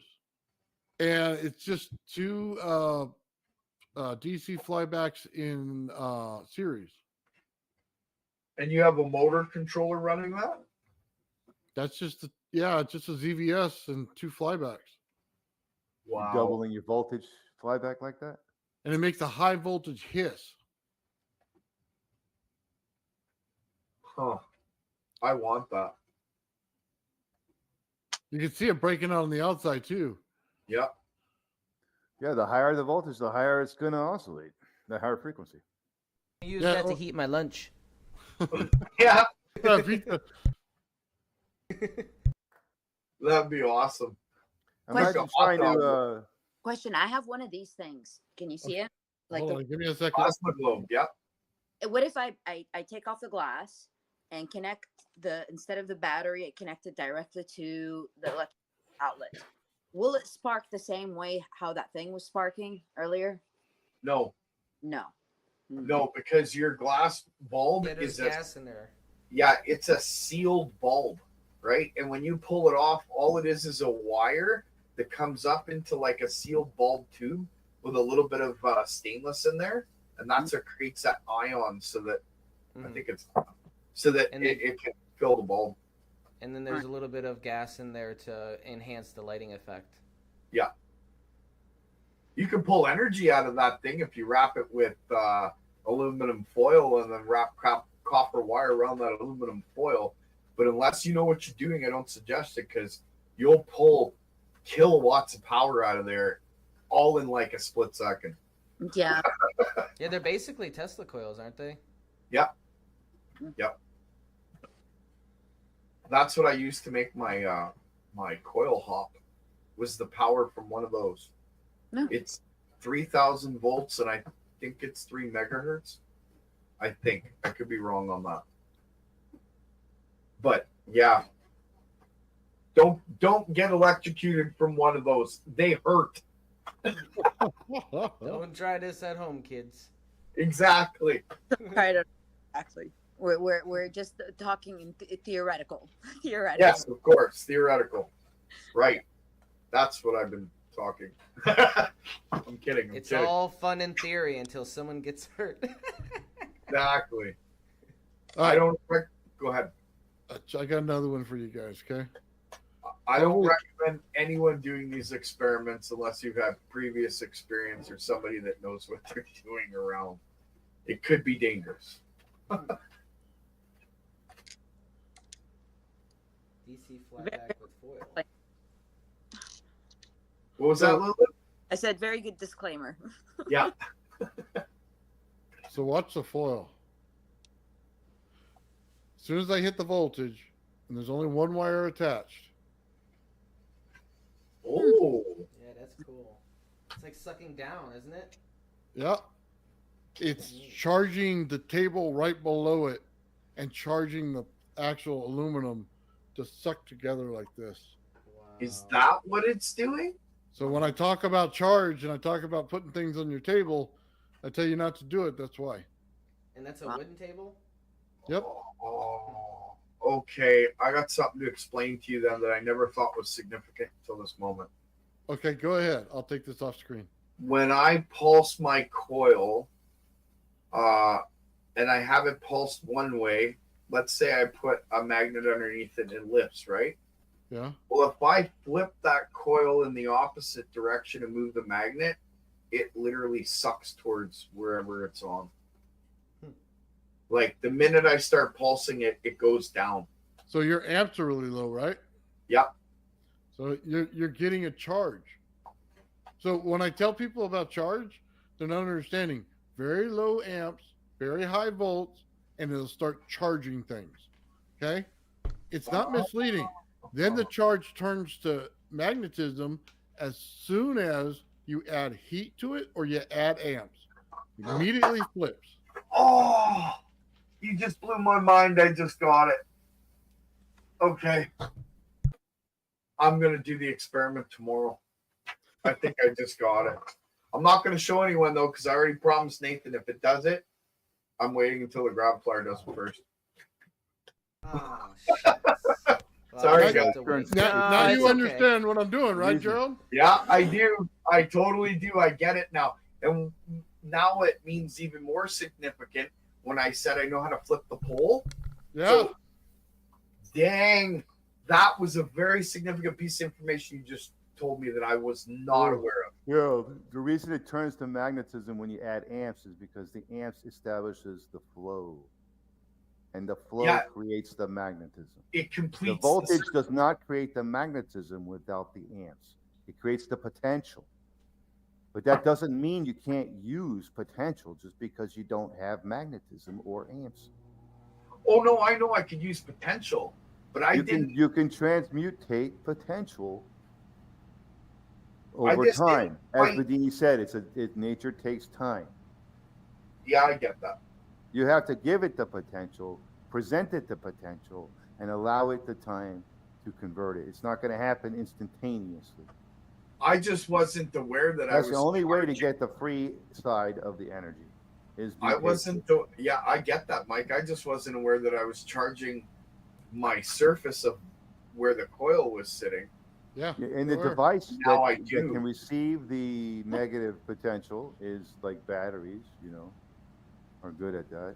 And I don't doubt that a coil can do it too. I have a battery that I've been charging with negative potential. You can't charge it with a positive battery charger anymore. So the Graviflyer is basically doing the same thing as the foil's doing with the table, only in reverse? No and yes, I think. Let me explain this one. Nathan, tell me if I got it right. From my understanding, it's charging the surface it's on, and then when he flips the pole or taps that center plate and the pole flips, it pushes off that charge. Yep. Is that correct? Current. So now, hold on. Let's go back to your experiment. Okay. You jumped once and had it steady. Now you jump again. Yeah. Now you understand, right? It's an immediate shift. So on one side, I need one thing. On the other side, I need another, right? Yep. I get that now. Now it's jumping on top of. It's like stair stepping its way up. Oh right, my you god! Can't have one without the other, and then it just steps up, huh? You see why it's so difficult to put this together to get it just right on the hover part. Yeah, there was Sorry, go ahead, Ben. Oh no, I was just gonna say there was a guy on Apex saying that his team was trying to get the Graviflyer to work for like 2 years and they couldn't get it. Listen. If it's a frequency-dependent device and you don't have a crystal oscillator, it's not going to work. Yeah. Just like an AM radio will not work without a crystal oscillator. Or an FM radio, or a cell phone. It only needs a piezo disc. It doesn't need a crystal oscillator. The only way it can work without the crystal oscillator is if the piezo disc or the disc and everything, the geometry of the flyer is exactly accurate. There's no, it's exactly the size it needs to be per the frequency it's receiving. If it's not, then you need to adjust that with a crystal oscillator. And okay, so hang on a second. Let's go back to where we were talking about the stairs there, Nathan. You know how you said it went up once and then it went up again? Yes. Just like a radio station. I think what you just described to me in my brain, I just got how I know how to put it up another time. And then another time. Maybe even keep going. I have some experimentation to do now. You've blown my mind. I've learned more off of you in the last month than I have off the whole freaking scientific community in the last 4 fucking years. Pardon my language. Hey, Gerald, it's because wow. I know what I'm doing. I get experiment. But does that now mean, does the scientific community not know what they're doing? Are they willfully ignorant? Or are they just willfully A function not? generator has crystal oscillators. All of the above. If you're using a function generator, you're using crystal oscillators. Okay, I'm not using a function generator. Okay. Well, Gerald is. Anyway, listen, I try to explain things to people, okay? A lot. And it just seems like I'm throwing my email away. Okay? Yeah. You do not understand what I'm saying. And I don't know if it's the way I talk.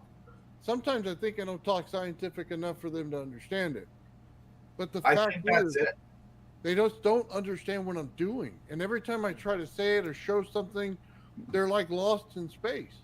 Yet, or I got one worse for you. They understand. Like that. Well, see, here's the other part that could be worse.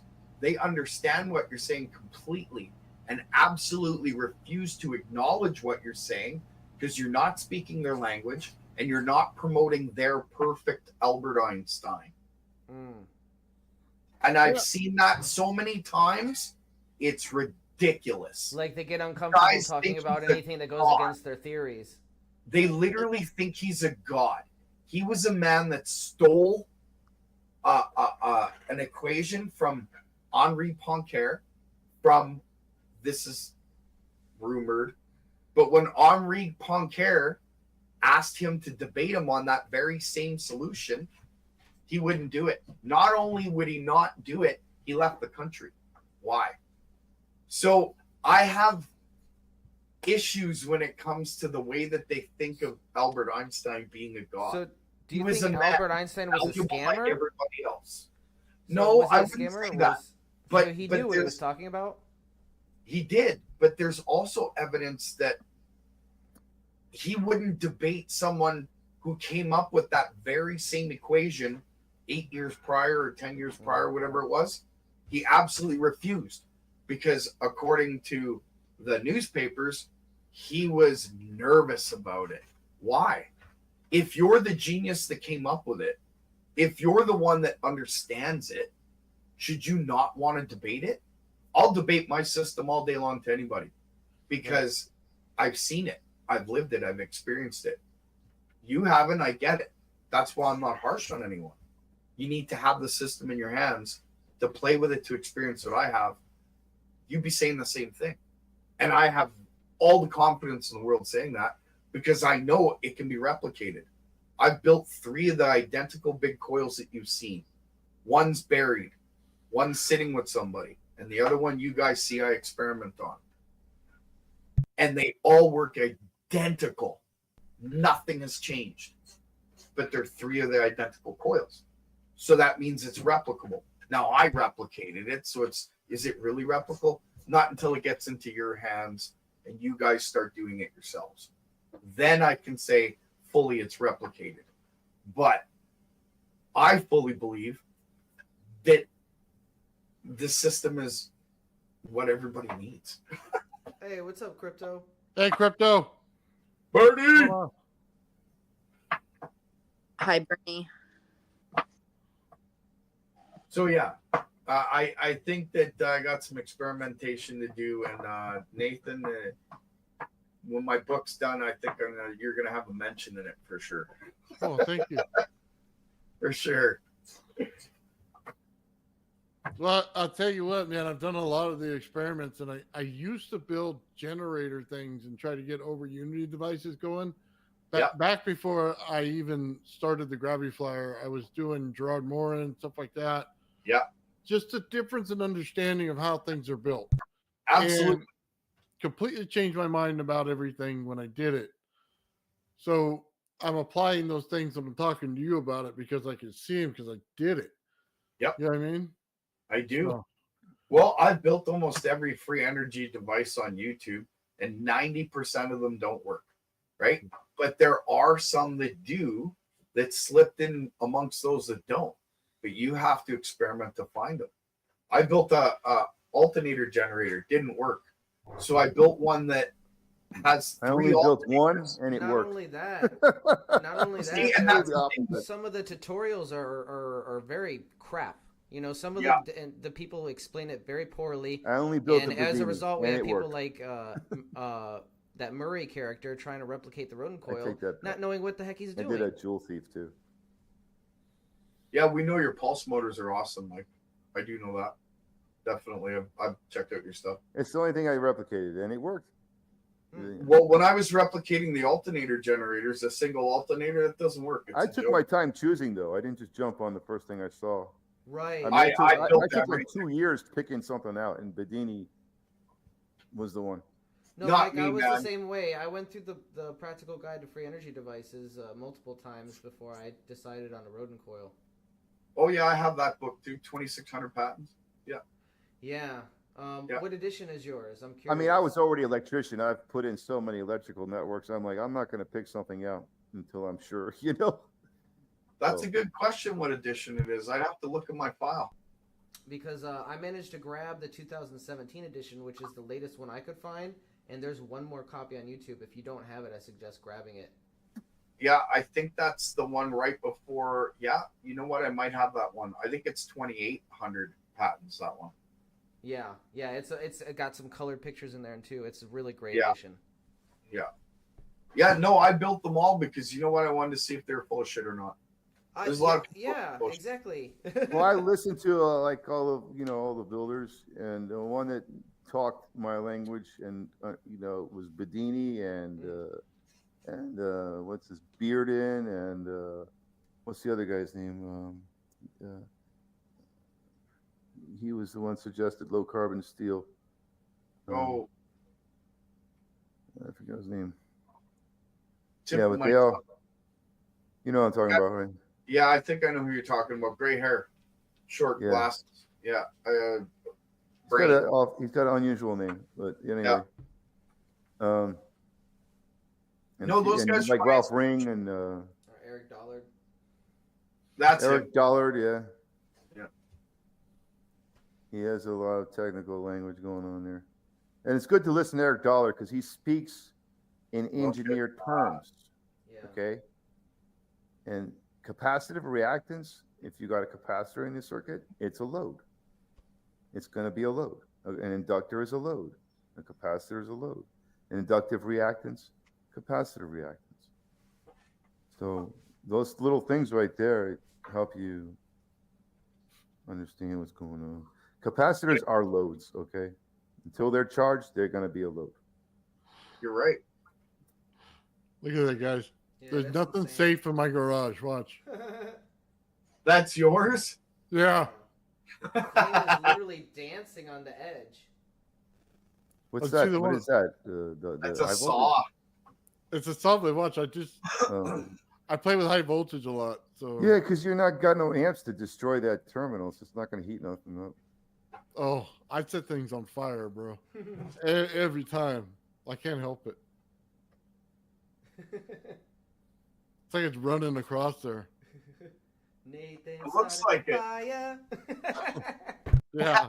In technical, our cells are all like whatever they are, less than half a volt. I don't know what it is. Each cell has like 0.2 volts or something of potential, or whatever, 0.002 or whatever it is. But you have billions of them, right? So in theory, if you could, put all your cells in series, you'd have that potential, buddy. Yeah. That's a billions times 0.002 is like, in the kilovolts. And technically, if you could megavolts put even. energy into every cell of your body and your brain was to oscillate. That's the whole meditation thing, aligning your cells to be in series. The voltage I think that we are made for anti-gravity. I think honestly, our systems, the way that the human body is built, and I've studied it extensively. I mean, I'm no doctor, but I believe that we were built to fly. If anti-gravity works the way Nathan and I believe that our bodies humanly were built to fly.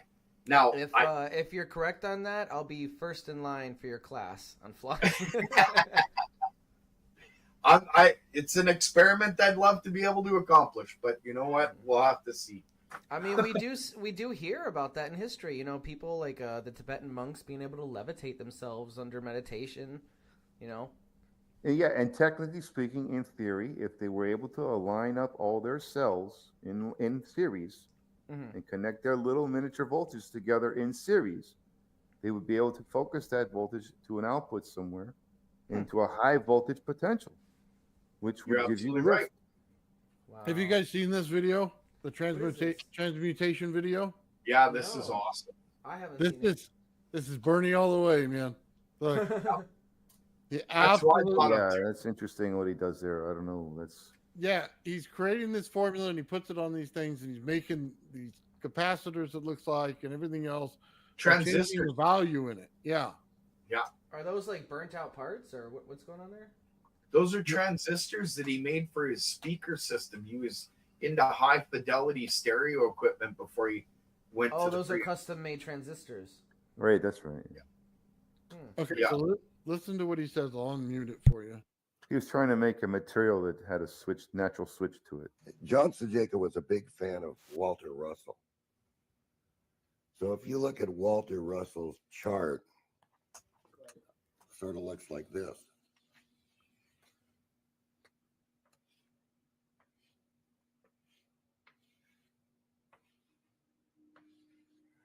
And then all the elements are in here. Right, and this is very different from the periodic table that we're taught. Right. That's a crazy way of thinking. So it's awesome. You see, in this cycle here, right, you might have Cu here, which is going to be copper. Right. Right? And you might have gold Ag here. Right. So what's the difference between the two?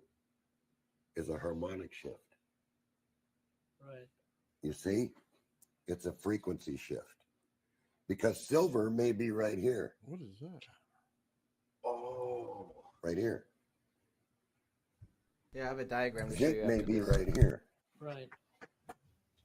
And lead may be right here. But if you look at Walter Russell's chart and you look at what it would take to move copper to gold, is a frequency shift back down to this level. Yeah. Oh, it's the same potential. So you can do something to this copper right here, this substrate. If you can do something to it by seeding a material on top of it. Right. Right? And then you fire that in an oven. What happens is it's going to transmute. Hey, Ben, did you make sure Crypto's got that link? Whatever is in here, it's going to transmute it to this material. Yeah, I think I sent it to him. Take this Let me double layer check. out. That's funny because you find copper with gold naturally. That's what was in the material. We're gonna be rich, boys. We're gonna be rich with this idea. So see, maybe Walter Russell isn't So Walter Russell was saying that the tip of the sine wave putting the chart together the way he did. But Dini got in trouble two for elements, copper and gold. There's the positive spin and the negative spin. I sent it to him, but I'm gonna forward it to him again. He called one a male and one a female. If you read his book, All right. you know he called one plus and one minus. You mean the elements? He called those elements. Yeah, well, he talked about life, about these two frequency shifts. You know, I think he had a drawing something like this. Yeah. So I had to check it out. And I had to try it for myself, and I was thoroughly convinced. You know what this means? After being booted out of the hi-fi industry with this stuff. Elements that are female. And He got booted out of the hi-fi industry for trying to make gold. Yeah, he made it. He actually. No, I know. I saw that before. Yeah. He got in trouble with copper. What he's just showing there is that the copper and the gold are very close on the top of the sine wave. You know. Yeah, he was taking copper pennies and turning them into blobs of gold and showing people. Essentially, what he's trying to say is their potential are not too different. Their voltage potential, you know, on the sine wave. Yeah. Okay, so check this out. This is from the plasmoid unification model, and he has all the elements arranged on this toroid, and he said it's not the exact truth, but it's a parable that gives us an idea of what's going on with the elements. Yeah, but you can't go by this because Malcolm Bendall works for the government, and he's never going to release a full piece of information when it comes to transmutation. They would never allow. If you give the copper a certain type of differential potential, it will shift over to this potential, you know, the potential of gold, whatever the potential of gold is. Bedini did it. He was turning copper freaking pennies into gold blobs. It got taken down. If you knew the voltage reading of gold, which we do, then you could give that to copper and transmute it. Is kind of what he was saying. So aren't the copper lines that run? He used like chemicals too. Like what if they amp them with a lot of voltage? You're telling me they could turn them in from copper to gold? I'm not saying you need a lot of voltage. What I'm saying is he was showing the copper and the gold very close at the tip of the peak of the sine wave there. So let's say that's a 10-volt peak-to-peak sine wave totaling 20 volts, 10 on the positive, 10 on the negative. Let's say 20-volt peak-to-peak, sorry. And on the 10-volt side, the positive peak was 10 volt. The copper was like at 9.5 and the gold was at like 9.8. So you don't need to create a huge potential differential to get copper over to gold. If gold is 9.5 and copper is 9.8, and you want to shift copper from 9.8 to 9.5, you give it a 9.5 voltage. When Bedini was turning copper to gold, he was using a hydrogen torch, which was run by Brown's gas. Brown's gas is made by breaking water. I hope we're wrong about this. Between 4 liters. You use 4 liters of water, and the very first liter that you make of hydrogen is Brown's gas. He was using that on a copper penny and turning it to blobs of gold. It got taken off the internet immediately. I still have the video. Is this an experiment that's doable? But you have to make hydrogen first. You have to have a hydrogen torch. He got this experiment from Walter Russell's theories of the elements and how they line up on the sine wave, which is not a bad theory. Okay, that's a good theory. Do they sell hydrogen tanks? There's a sine wave, a 360-degree circle in all energy cycles, and that's a sine wave. One sine wave is a 360-degree circle. Gerald, we get in a lot of trouble for showing that video? Yeah, we would. So it's not a bad theory to say that all elements are on that one cycle of energy. That's not a bad theory at all. That's a very good one. I'll find it in my a very concrete one, in fact. Drive, Nathan. Very hard to argue that one. But it might take. If you have an electrical mind, and energy, and thinking electricity, like you have a sine wave, like whatever the universe is putting out, whatever that sine wave is, it's a sine wave. And on that sine wave there's one cycle of 360 degrees.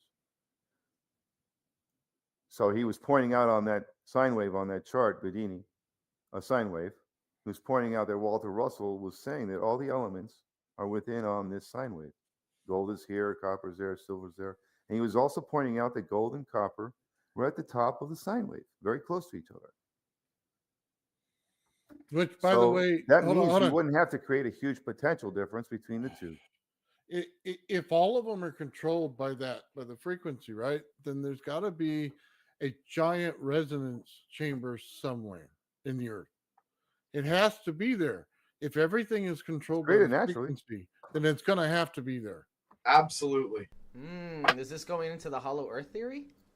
with a giant piezoelectric crystal in the center that creates plasma and in a magnetic field that's Correct so me if I'm wrong. intense. Don't they find a lot of lead creates its and own copper with atmosphere. gold? Okay, hold on. I have something for you guys. I'll find it real quick so you guys can check it out. I'm gonna have to bail right away, Nathan. So right after that, I have to go. Gotcha. Give me just a second. Yeah. I'll try to go as fast as I can. I'm not rushing you, brother. It was like one of the first things I put on my channel. So, and it's crude. So No, we all have crude stuff. I'm a crude kind of guy. Oh man. Lately, Okay, here we go. McDonald's has been found making some greasy burgers. Talk about crude. But that's not real food, though. Yeah, and the prices, the price increase for fast food has been ridiculous too. Using this video. Oh, the Ankh. Oh, I could get into that. Okay, so check this out. If you take this right here, right, the Egyptian cross. Yeah. I'm gonna freak you out a little bit. Now they see things in dimensions when they they understand how this stuff works. Yeah. So when I show you this, just understand this. So if you take this and you flip one upside down, right? Now you put it over top of each other. Now you get what we have probably at the center of our Earth. Do one better. Fold it in on each other. You now have a wormhole. Yeah. Wow. So check this out. So Did you know that the Ankh is a motor? Whoa, that's what a symbol, it's a symbol of resonance. Okay. Oh, this right here. It just sorry. The Ankh That's is what a we're motor. looking at. I think the swastika symbol is a magnet iron motor. So I drew this one day. The Tibetan after it. So hold on. Look. So what we got is the energy field, right? Yeah. You have a cross in the center. Yeah. So now you also have the crystals right there in a resonance chamber. And you have the vortex that goes down to the top and the bottom of the earth. And the center is the heated part, just like it would be when you do a magnetron. Wow. It looks like could be a water wheel too. It looks like You a know brick. what you just But if reminded you me know of? about the V-gate motor, and you look at the, I'm talking to someone in the chat. Sorry, go ahead. I wonder if the Freemasons were meaning this when they said "as above, so below." Like I'm no Freemason, but I've heard that term so many times. And when you look at this, it's like perfect symmetry. Yeah, it as above, so below. It comes from the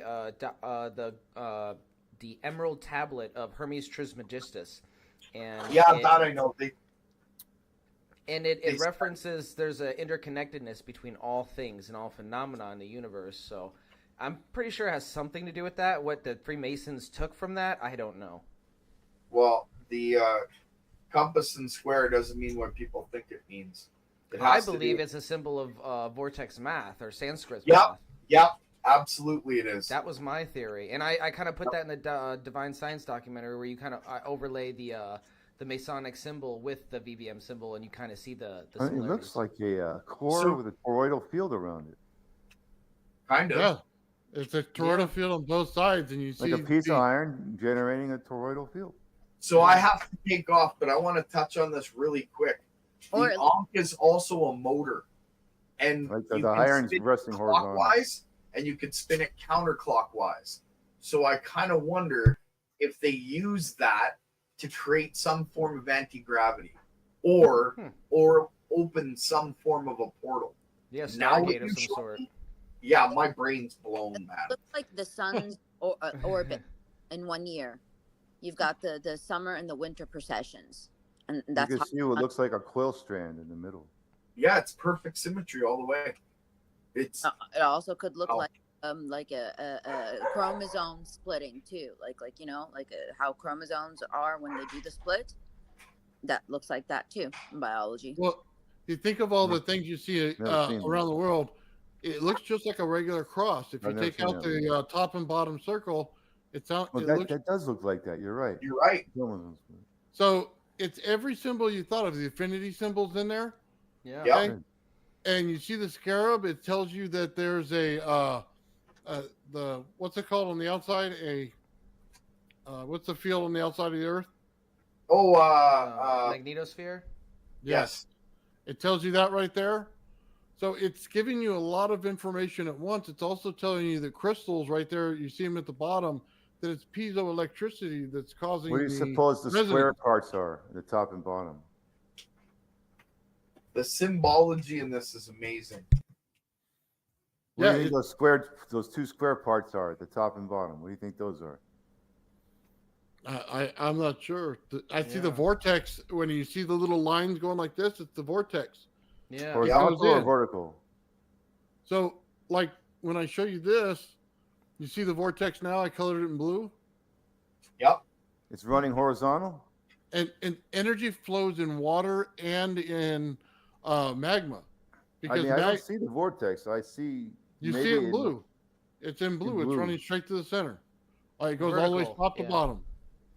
Top to bottom. Two vortexes going into each other at the center. There seems to be two of them, yeah.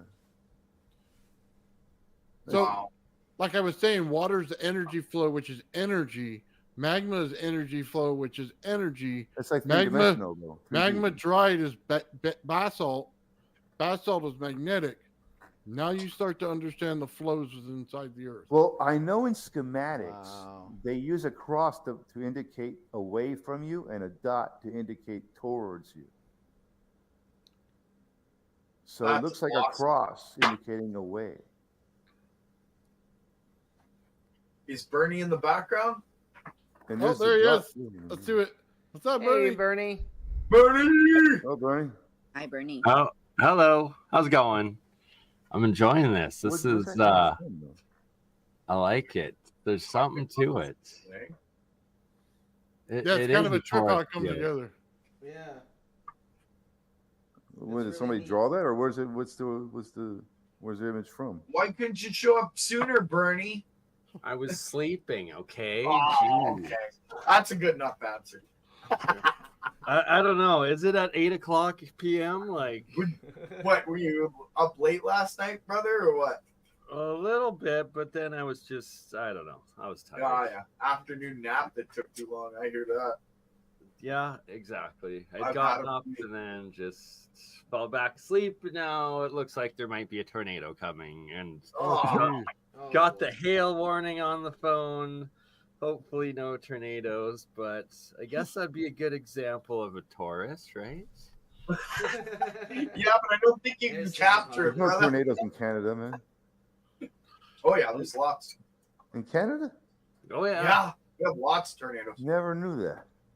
Yep. Thought it was too cold for that. When I was not in the winter, but we still do have 2 months of summer. So in the summer it happens. In the spring too. When I was 13, my dad brought me to where there was a tornado and showed us a 2x4 go right through a telephone pole. It was really neat. That's fun. Full 2x4. It was halfway through this telephone pole, and nothing was broken, but it was right through it. So that's interesting that you mentioned that, because I think it was in the Practical Guide to Free Energy Devices, it mentions that, and it shows a picture of a piece of wood through a tree or something. And it mentions that this is some form of natural transmutation, like it's softening the material or something. Kind of like the Hutchinson effect. Right. Never thought of it that way. I always thought it was just like super speed pressure, and it just. That's what I thought, but according to the that guide, actually makes sense now that you're according saying to the good book. So the vortex then taking it apart, and part of that transmutation, and then that explains the Martin Fleischmann Memorial Project, the wind hex, and how that's the vortex disassembling the particles. Yeah, how it can go straight through the solid material and not even it should split the wood if it does that. You know what I mean? Yeah. I have a question about the effect. Like, he made things disappear. Where do they go? Like, where do they go? He doesn't know, I don't think. Maybe they didn't disappear. They just moved so fast you couldn't see it. Yeah, no. I know there is, when he sent his video clips to the government, they sent them back and said, do you realize if you pause it at certain times in certain frames, your items are disappearing? Yeah. Like I think Really? like a Yeah. bowling. I was planning on scrubbing his video footage at some point and trying to find that, but Who's he's Tesla's got so much. footage or who's Hutchinson. Yeah. Hutchinson, yeah. Okay, guys, I hate to bow out. Bernie, sorry I couldn't spend more time yakking at your brother, but I got to get going. I got to work tomorrow. So Thank you, Gerald. I have a conversation, you guys. It's been amazing. Yeah. This was Thank you, awesome. Gerald. Yeah, thank you. And I'm going to do some experiments to get back to you on that, Nathan. Hey, Joe, real quick before you leave, I just want to show you something. Yeah. You've ever seen this? Nope. Okay. Yeah. I really haven't. This is the Black Pyramidium in Egyptian Museum. Looks like something the Freemasons. Really? So let me point some things out to you. You got the battery on the bottom that's DC. You got the feathers, which symbolizes the static electricity. You got the circle in the center with the two snakes as a high voltage hiss. It's anti-gravity right there in front of you. Oh, if you can read it's right there. Wow. Look at the two eyes that are sitting beneath the center of the wings, and the circle in the center of the wings, and the circle below that. It's exactly the picture you just showed almost. Yeah. It's right in front of us if you know how to read it. Yep. Yeah. You're absolutely right.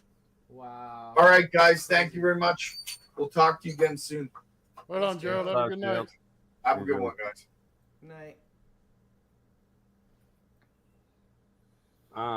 So you sparked my interest with transmutations.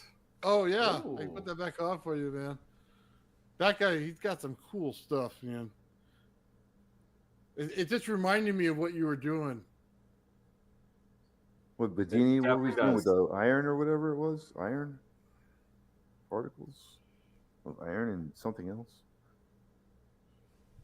He was using the stuff they used to make batteries, right? He was making stuff for sound. He did sound equipment before he did all this other stuff. He was mixing it with iron, right? To get that stuff to climb up the iron rod and coalesce into his natural switching device or piezoelectric material of some kind. Yeah, so why, as Gerald was saying with the hydrogen and how it's necessary, that's why the electrolysis makes it so possible, is that you're literally producing that atomic hydrogen as well as several isotopes of hydrogen while you're doing it. So it's providing it for you. Nice. We knew you had the answer, Bernie. Right? And I have turned copper to gold a couple times. It just, the process, it reverted back after like 6 months. Really? So, I'm pretty sure it's because I didn't have like the frequency to be putting it in, and I just need that right resonant frequency to like solidify it into that state. I think somebody mentioned once that there's a theory that hydrogen isn't even an element. Yeah, well, in Walter Russell's charts, it's that it breaks down into like 8 or 12 more additional subparticle elements. Oh, so that's what it is. It's we haven't fully defined hydrogen then, maybe. Exactly. And even now they're making claims that they're now discovering new particles out of hydrogen that are different isotopes of it. Oh, really? Yeah, I'll try to find the latest article on that. But yeah, let's bring it up. Some Bendini. Like isotopes, that's a... They always have interesting ways of coming out with the new science that we've already been researching for decades that have been suppressed in like different ways to make it seem like it's not that it's new and not like been out there for a while. Do you guys think the science suppression is supposed to be scaled to the generations that are out there? Because if think about it, if they disclose everything, then there's nothing else to discover, and the future generations won't have anything to do anymore. So What is No, because then it's like it means that there's nothing for us to do right now by doing that. that's why we're hated, because we're trying to expose things that they are holding for the future, maybe. Yeah. My take on that is that I think the closer we look at things, the more questions we're gonna have. Like, right? The more answers we find, the more questions it's just gonna raise. Like, I think the universe is infinitely, or maybe infinitely, complex to the point where we could just zoom in and find smaller and smaller particles or strings or whatever. Yeah. But yeah, I think we're always gonna have questions. Science is never consolidated. It's never going to be consolidated because it's always new discoveries going on. It's an endless field of discovery. That's why it's called science. Yeah, but haven't you noticed some discoveries, they shadow ban it completely? So they don't want some sciences to come out into public. Why? I mean, it just makes you think why. The only logical explanation to me, it's like if they disclose everything, then they can't control the whole theory of education systems. Oh, in that respect, yes, you're absolutely right. They lose their ability to control the population for sure. Yeah, they lose the power. Like if you understand, if everything's already discovered, doesn't give momentum to young generations to do anything anymore. Not to mention the fact that people are already really distrusting of our governments, and this will add just the straw on the camel's back in terms of people's distrust in the government. Like, oh, you've been hiding this for decades. We have already don't trust you. Like how the Tesla cars, that science has been there for 50 years, but they just released it. Like in the last decade. So it's like they do hold things. Like in time series, they don't. Like we could live without oil. I do think I can say with confidence that people like Elon Musk don't know about these technologies. He's not. He doesn't seem like he's in the know. If he really wants to save the world, he's looking to the wrong technology, in my opinion. But if he knew about 0-point energy, I don't think he would be looking into rockets. I don't agree with that. I think he knows it. He just knows he can't show it. I'm not so sure about that. He has all the contracts in the world to get there. Yeah, this guy puts little satellites around the world, man. He's a little unpredictable when it comes to his What's public the deal persona. with the Starlink? And I don't think the powers that be would trust that information with somebody so unpredictable. I don't think he is unpredictable, to be honest with you. I think he's very predictable. It just looks on the outside like he is. I don't think he's that way at all. Yeah. What do you think about the recent statements that he's creating auras because his rockets are punching holes into the ionosphere or something like that, they're saying? He's creating auroras?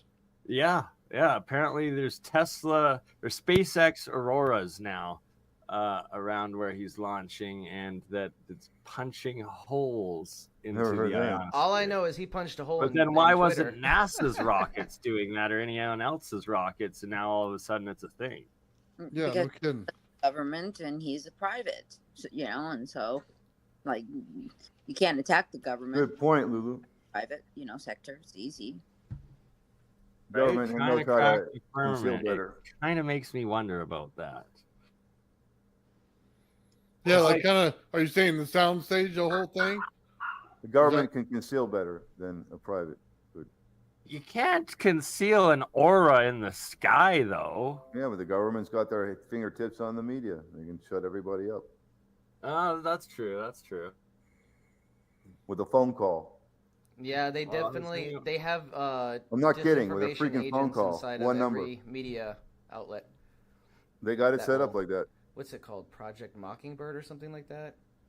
Every single government, no matter which one you're under, they got the media under wrap.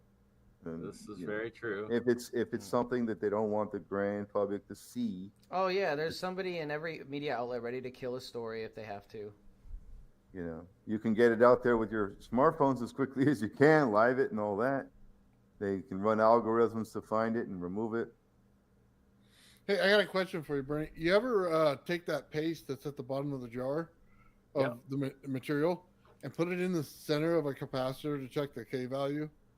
I have yet to. I've wanted to. Do you want me to send you some? There's a time limit.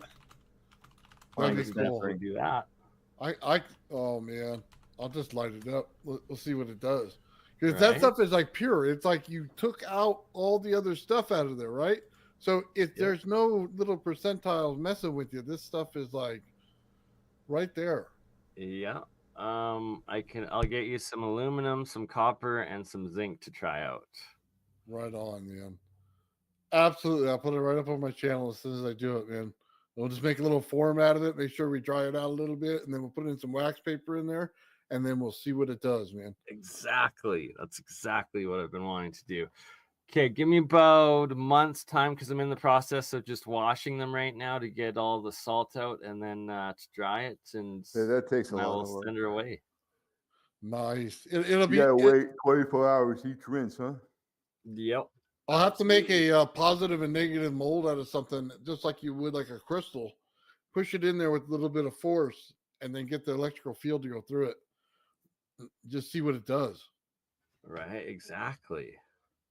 There's so many experiments needing to happen with it to actually see what this stuff really does. Well, yeah, because if you get rid of the impurities, is it stronger or is it weaker without the impurities? You know what I mean? I don't think we got a whole lot of answers to that. No, there's none. Like David Hudson's work was really all that there was on this stuff, and then I have a theory on how that works. When you electrolyze a metal, let's say zinc, and it powderizes down to the ground into a pile of powder, and then you keep it running and it starts climbing back up. The stuff that climbs back up is probably the purest stuff. Yeah, because some does get charged and like float to the top, and then some stays in the middle. I could be wrong. Some goes to the bottom, right? And I think the stuff that climbs back up is being, going back upwards through the flow, the inverse flow, negative flow, or whatever. Positive, negative flow, I think when your positive flow is breaking it down and the negative flow is purifying it. It'd be interesting to take different levels and do different readings on the same material. It positively flows through its own two potentials first. To balance out the two potentials, it's going to have one potential move to the other until it's balanced. And that's going to be either the zinc or the other material is going to move, the potential. In the process of doing that, it breaks down to its elemental state, including any impurities that are in there, should fall to the bottom. But whatever flows going in the opposite direction will carry up, in my opinion, the purest of the zinc will go upwards and the impurities will go downwards. Well, doesn't it matter about its weight? I mean, the impurities will go with the positive flow, and the purities will go with the negative flow. Yeah, but I'm saying once you break them down into individual parts, it really depends on the weight of the item that you're breaking down on each level of each one. So, that's the whole other thing. If you've done electrolysis between two metals, you'll see the zinc turns into a pile of powder in the liquid jar. It just turns from a metal plate to nothing, to a pile of powder. But if you that may work for the zinc, but how does it work for the gold? Is gold heavier? The other, whatever other metal you use, I don't know what you're using. It could be anything else to create the differential and potential flow. But the zinc itself will break down. You could use a piece of carbon or a piece of copper or whatever on the other potential. But on the side that the zinc is resting in that jar, the white powder forms at the bottom. And if there's going to be a plasma flow established, even if you don't see any metal of zinc connecting to the powder below it, and it looks isolated, well, there is nanoparticles climbing up. You don't see them, but it builds upwards after it decomposes to the ground, and the electrolysis keeps running. Some particles start heading up. Yeah. You've never seen that, Bernie? Oh yeah, all the time. Yeah, that's what I'm talking about. Those particles, they're probably the purest form of the zinc or whatever. If it's zinc that you're breaking down, I think the stuff going up is the most purest stuff. I think I've got a picture demonstrating what you're talking about here. Like the bottom of the powder pile that is formed is probably all the impurities down there. You just take the top of the powder off and rinse it a bunch of times. So like in this jar, you can see there's like the bottom stuff, and like this is being rinsed once, right? And then there's a little exclusion zone at the top, and then you have your top material. And then in the middle is usually an exclusion zone. It's just separating. Some's going back up, some's going back down, and then this area will clear, and then you'll have your top cloud and your bottom cloud. Oh, okay. So there was a guy that was, I forgot his name. He is on YouTube. I don't know if he's still on YouTube, but he was saying that he was making enormous. He was saying that the stuff at the water at the top is the purest stuff. Yeah, but I don't know that it is, because water has a density to it and there's a weight to each particle. So I don't. Well, the heavy metals is the heavy part. Apparently, in this state, it creates positive and negative water, and then the positive and negative particles separate with it. So it's like they're all charged electrically. And usually the toxic stuff has got heavy metals. It's heavy particles. So they fall down. And the stuff that's going to the top is doing that through electrolysis that's in the liquid solution. So here's a copper pipe that I had as an anode, and look at like these weird things that grew off of it. Yeah, that's probably poisonous if it's copper pipe. Oh God, of course. I touched this with gloves, and it's just an experiment. But like, what the heck are these things? They look like an eyeball. They look like barnacles. Right? Yeah. Yeah. It's calcification. Scales of heavy particles, heavy metals, heavy scaling deposits. Copper's not pure, man. Copper's got lead and stuff in it. It's not pure. It's pretty high quality, 98%, 99% copper, but the rest is, impurities. Here's some aluminum foil turning into the red state. It becomes. Oh, it's so cool. Bernie, how did that copper turn back into copper after you turned it into gold? That's like, I'm not understanding. How did you know it was gold? Well, it just looked like gold. It was still in the jar, and it looked like pure gold for like 6 months straight, golden color and shiny, and then it slowly reverted back to being the color of copper. Okay. Oh, it's frozen. You didn't take it out of the jar the whole time? No. Did some of the other elements go back into it to reform the other material? Could have been. Here I'm just Yeah. showing the natural swirls that happen in this stuff. Can you, like, if you do the experiment, Not showing up. distill the gold out and actually test if it's real gold? Oh, I think I'm having bandwidth problems as the hailstorm has come in. Wow. It's the second time you got hail in like a week or two. Yeah, it's just that time of year. Canada sounds more active than Florida, weather-wise. Dude, it's still like 90 degrees outside here in California.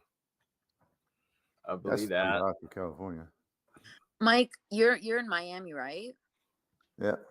You should go to the beach. It's turtle season. All the eggs are hatching, all along the Atlantic coast. Yeah, I've seen them a dozen times already. You have? Okay.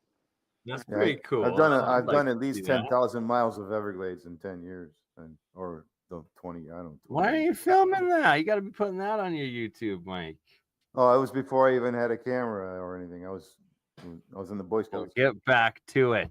We need to see turtles. Did 10 years in the Scouts. We went out twice a month, 3 days each time. Did at least at least 25 miles hiking, 30. Like I met so many great That's a people. lot for 3 days. You 10 miles a That day is a is. lot with your gear.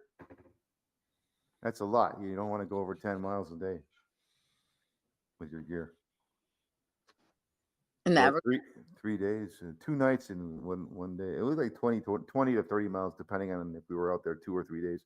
We did at least 10 miles a day hiking with gear every time we went out. And we wouldn't just stay there all weekend. We'd move another 10 miles. Yeah. Troop 65. Look them up. They were the most active troop in the country for 25 years out of Miami Beach, Florida. I was in it for 10 of those 25 years. Oh, she's coming down So strong. I've seen it all as far as the Everglades goes. Never seen a panther though. Some of the people I was with in the scouts, they saw one cross the road once. I missed it. Really? Those We were driving big in cats at night, scary. crossed right in front of our van, but I wasn't looking. I didn't see it, but everybody else did, and I was like, "Damn it!" That Florida panther. They said it was a dark color, like not light brown, like the mountain lions look. Okay, I've got a video I More gotta like a show you leopard. guys. All right. But you're gonna have to like put me on full screen, I guess. Okay, hold on. That static electricity when I reach my hand out over the edge.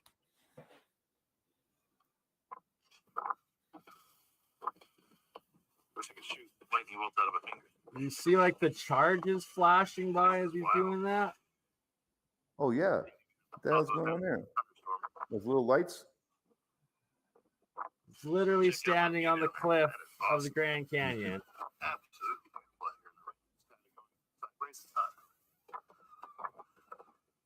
Look at the hair. That's not hail or like snow or something.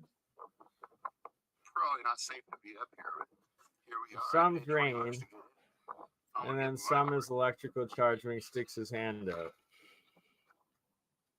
Wow. is that coming from the atmosphere? Not gonna miss it too much. I think we'll call it good there. He's on the edge too. There's like a static charge. So Probably restart on the surface. this short in 1 second. Yo, check this So yeah, out. look at that. Hear that? That static electricity when I reach my hand out over the edge. That's something. Wish I could shoot lightning bolts out of a finger. It's dry out there, huh? It's wild. Crazy getting up on top of a mountain in a thunderstorm. Check out that view. That is awesome. Absolutely beautiful out here. And the rain is kind of going sideways and up. You can see little things coming off his finger, dude. It shocked me. Ouch. Just got shocked from the cloud or from the moisture. Probably not safe. I would have been. I'd be ducking, bro. I mean, I'd be looking up for lightning to come down. Right? So it's like If that's happening to you, then the lightning's heading your way. You better get down somewhere and get out of there. But you're in a great that spot the to get hit by state lightning. Of like that's like a plasma state of water, and is like that like the brown gas or the HHO in a cloud state, right? Like, I had that feeling once hiking at night into the glades and weather that's like. what I'm similar. wondering. Put back to regular size. Sorry. Okay, sorry. You know what? I've seen that before, Bernie. Hold Is it a on. lot? Like No. I'll show you. Let me just remove this one right here. I seen that once when Alexi did this thing in the red. Okay. Getting struck by lightning, it's not that uncommon. You'll see the free electron just flying. Watch. Give me 1 second. Let me go back to it. Let's play it. oh yeah, you can see him a little bit. It'll look like he's smoking from the bottom right side. I think it comes up.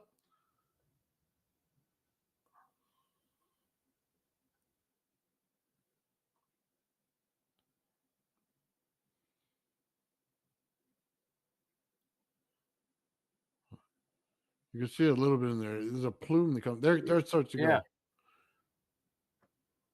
right? And what I've noticed too is in a lot of like, especially in like the Bosnian pyramid caves, when they're walking through, that they also have the same sort of thing. And then also around like Luxor in Egypt and around the pyramids at night, they also get those same like charged little flashes flying around everywhere.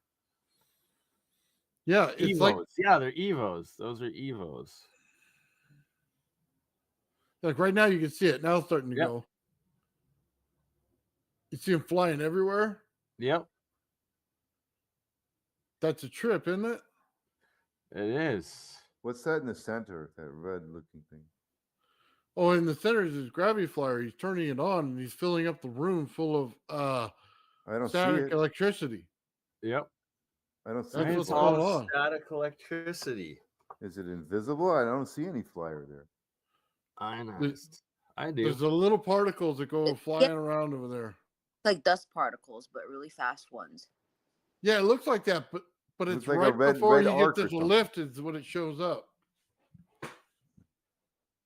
Right, Just so like it's that. like you're super saturating the room with those ionized particles and static charge, and then as soon as it's filled, that's when you're able to hit it. Yeah. This is crazy. I saw your video and it looked just the same thing was going on. I only saw those things, man, when I get a real bad hangover. You're drinking too much. The next morning, your eyes are bugging out and you see these little light flashes everywhere. Yeah. That's when I usually see those things. Oh, so then you're saying you got to be hungover when you do your experiments next. I don't know if that would help or hurt. I probably Well, get both. hurt. Well, both, Yeah. probably. Wakes me back up. Oh. I posted a couple of videos in the private chat. If you guys want to check out quickly, just get your opinions on them. Okay. I'm looking real quick. I don't see them yet. Is it in your private chat? So you're going to have to show 'em. Hold on. Let me repost.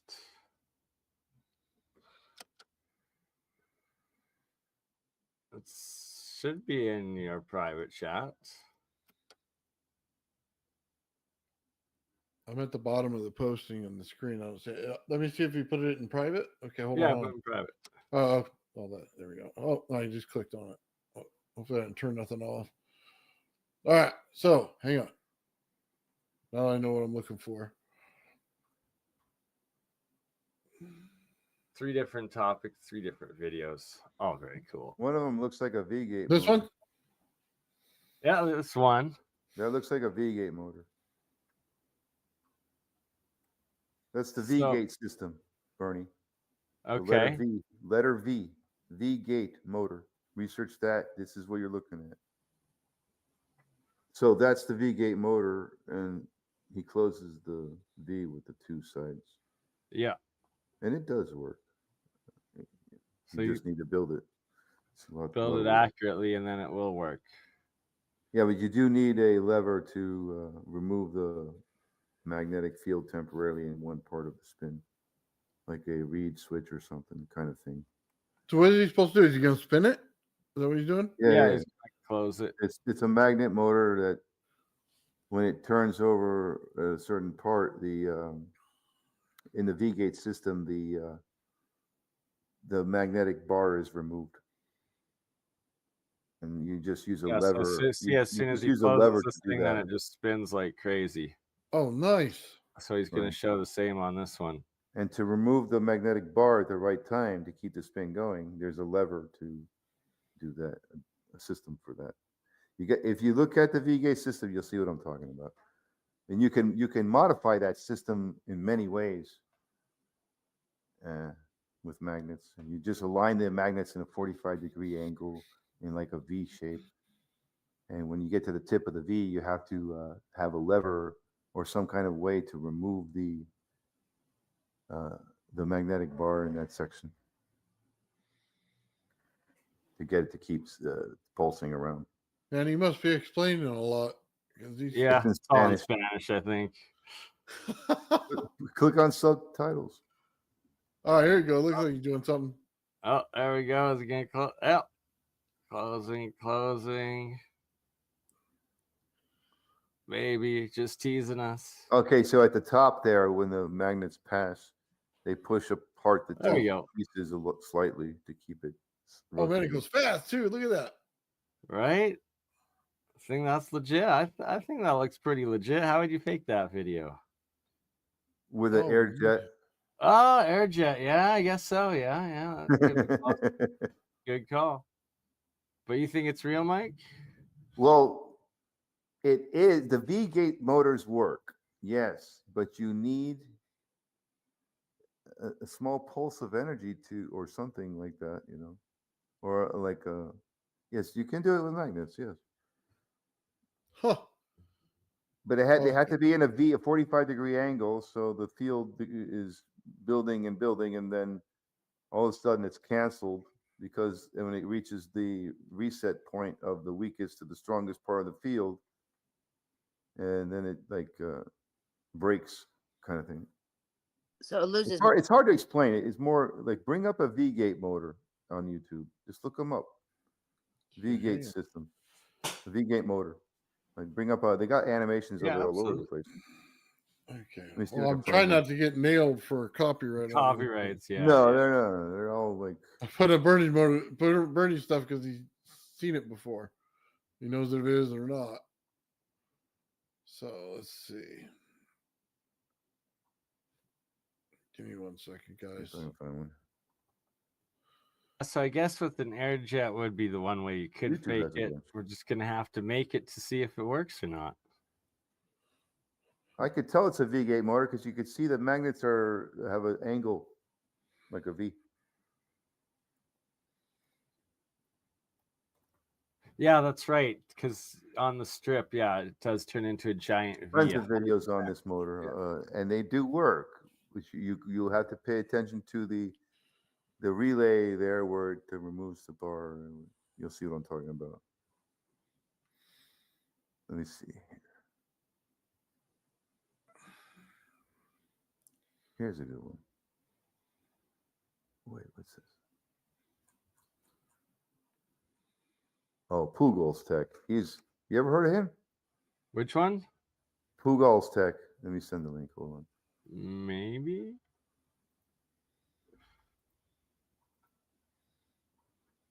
There you go. You got to see that. Subscribe to him, man. He's got all kinds of like DC brushless motor designs and all kinds of arrays of motors and DC, mostly DC and some AC, and he's explaining the V-gate system too. Everything he does is very good. This Russell right here says the Russell Museum. Is that what one you're looking at? Oh, that was another one I was going to show, but I guess play Mike's link first related to what we were just looking at. You go to like 5 minutes, you can see the schematic. I don't have it in the thing yet. Not in the private chat? Where at? Okay. There it is. Okay. Sorry. That's my fault. 5 minutes and 35 seconds. Okay.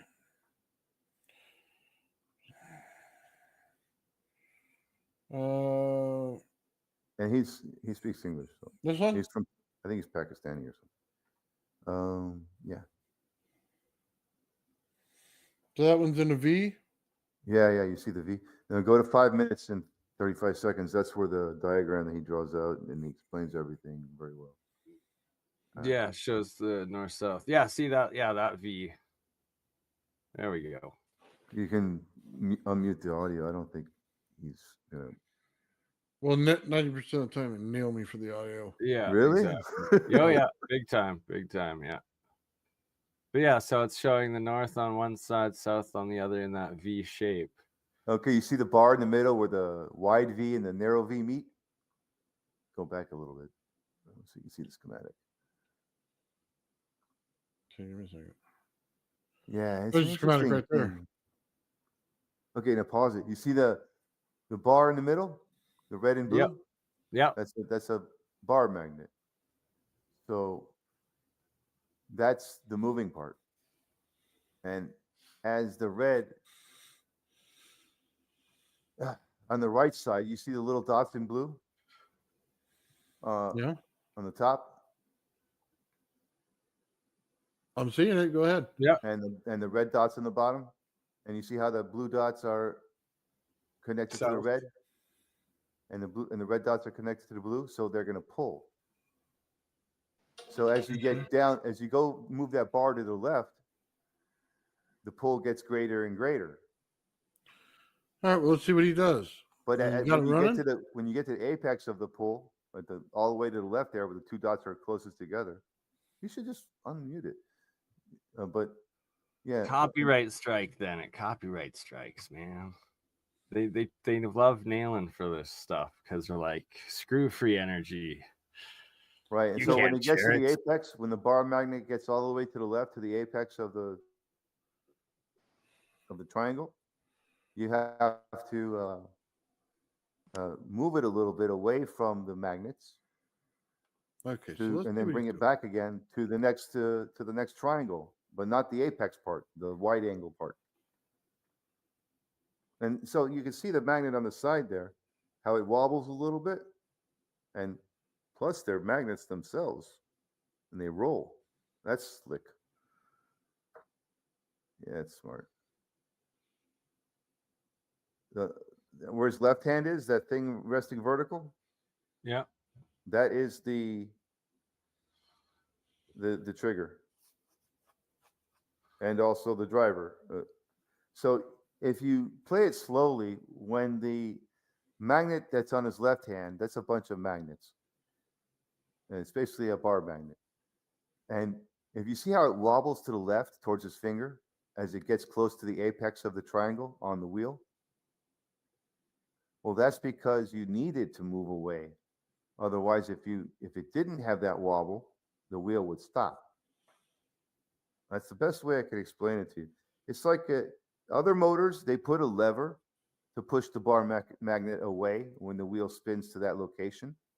In other designs, they have a magnet that's able to wobble, and you don't have to have a lever pushing it away. You just need to push it away temporarily, right at the apex of the V array of the north and south magnets Put it on the on wheel. Spring, like a And small. then it keeps spinning. That's the whole operation there. So yeah, it works. I built one myself, and I didn't finish it, but I used my hand to move the magnet away and close. And you can use your hand to do it, to bring the magnet close to it and move the magnet away from it at the right time, and bring your hand back to it right away, and it'll keep spinning. Is there a specific angle or degrees that you have to have the V at? Yeah, I believe so. 45 or 20, whatever. 45. Not really, because as long as it comes to a peak at apex, then at the peak, and then that would be the center of the bar magnet, where the fields cancel, I think, or something like that. But whatever happens at that point, if you don't move the bar magnet away, the wheel will stop spinning. That's all I can tell you. So you need it to wobble. See how it wobbles a little bit?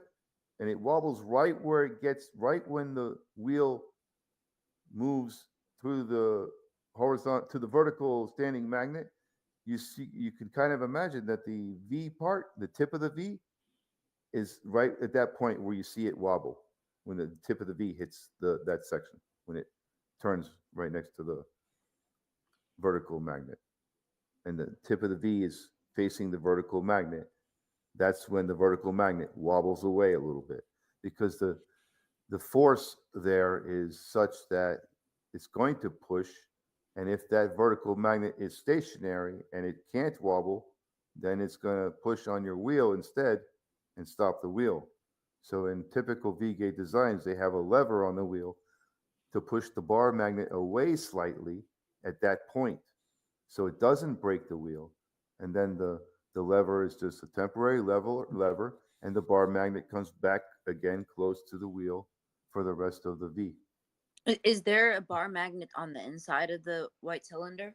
No, the white cylinder just has a V-shaped array of magnets facing out. One line is north, the other line is south.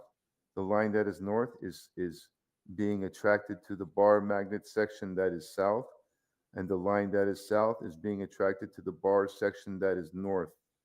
It's an attraction. But the attraction ends at the tip of the V. And that's why wobbles. And it becomes a repulsion, I think. Cool. Because at the tip of the V, you also have the wide section of the next V, if you can see in the image there. Yeah. And that is a kind of repulsion force and a connection force too, once you get over that hoop there of connecting from one V to the next. The Evo Lab says it's fake. You see that? No, it's not, because I built one, and I told you I moved the bar magnet by hand, and it worked. You just need to be able to move the bar magnet. You can't have it stationary. It has to wobble, or it has to be moved. So you have to have a little ticker thing designed into it. Exactly. To move, This is not or that design of a motor. This is even better. He created a wobble system where it slightly moves just enough. And that's why it's more That's efficient. 100% right, Mike. The key aspect is that you have to have that other the small movement in it In to bring it between up the back. peak of the V, the tip of the V, and the wide section of the next V, there is a push-pull effect that will create a brake on your system if your bar magnet is stationary. The bar magnet, again, is the vertical item you see there on his left hand pointing. That's a bar magnet. The north is, let's say the north is at the top and the south is at the bottom. And if you see the V-shaped magnets, the top line of V's would be south line facing out.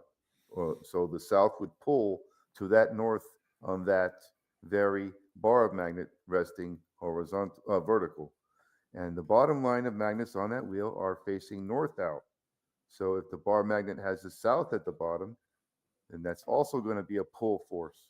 And if that bar magnet is stationary and the wheel is stationary, and you have a pull force in a V direction, the pull force is gradual. It's not. We are going to go to a quick commercial break. You just have to visualize that to understand it.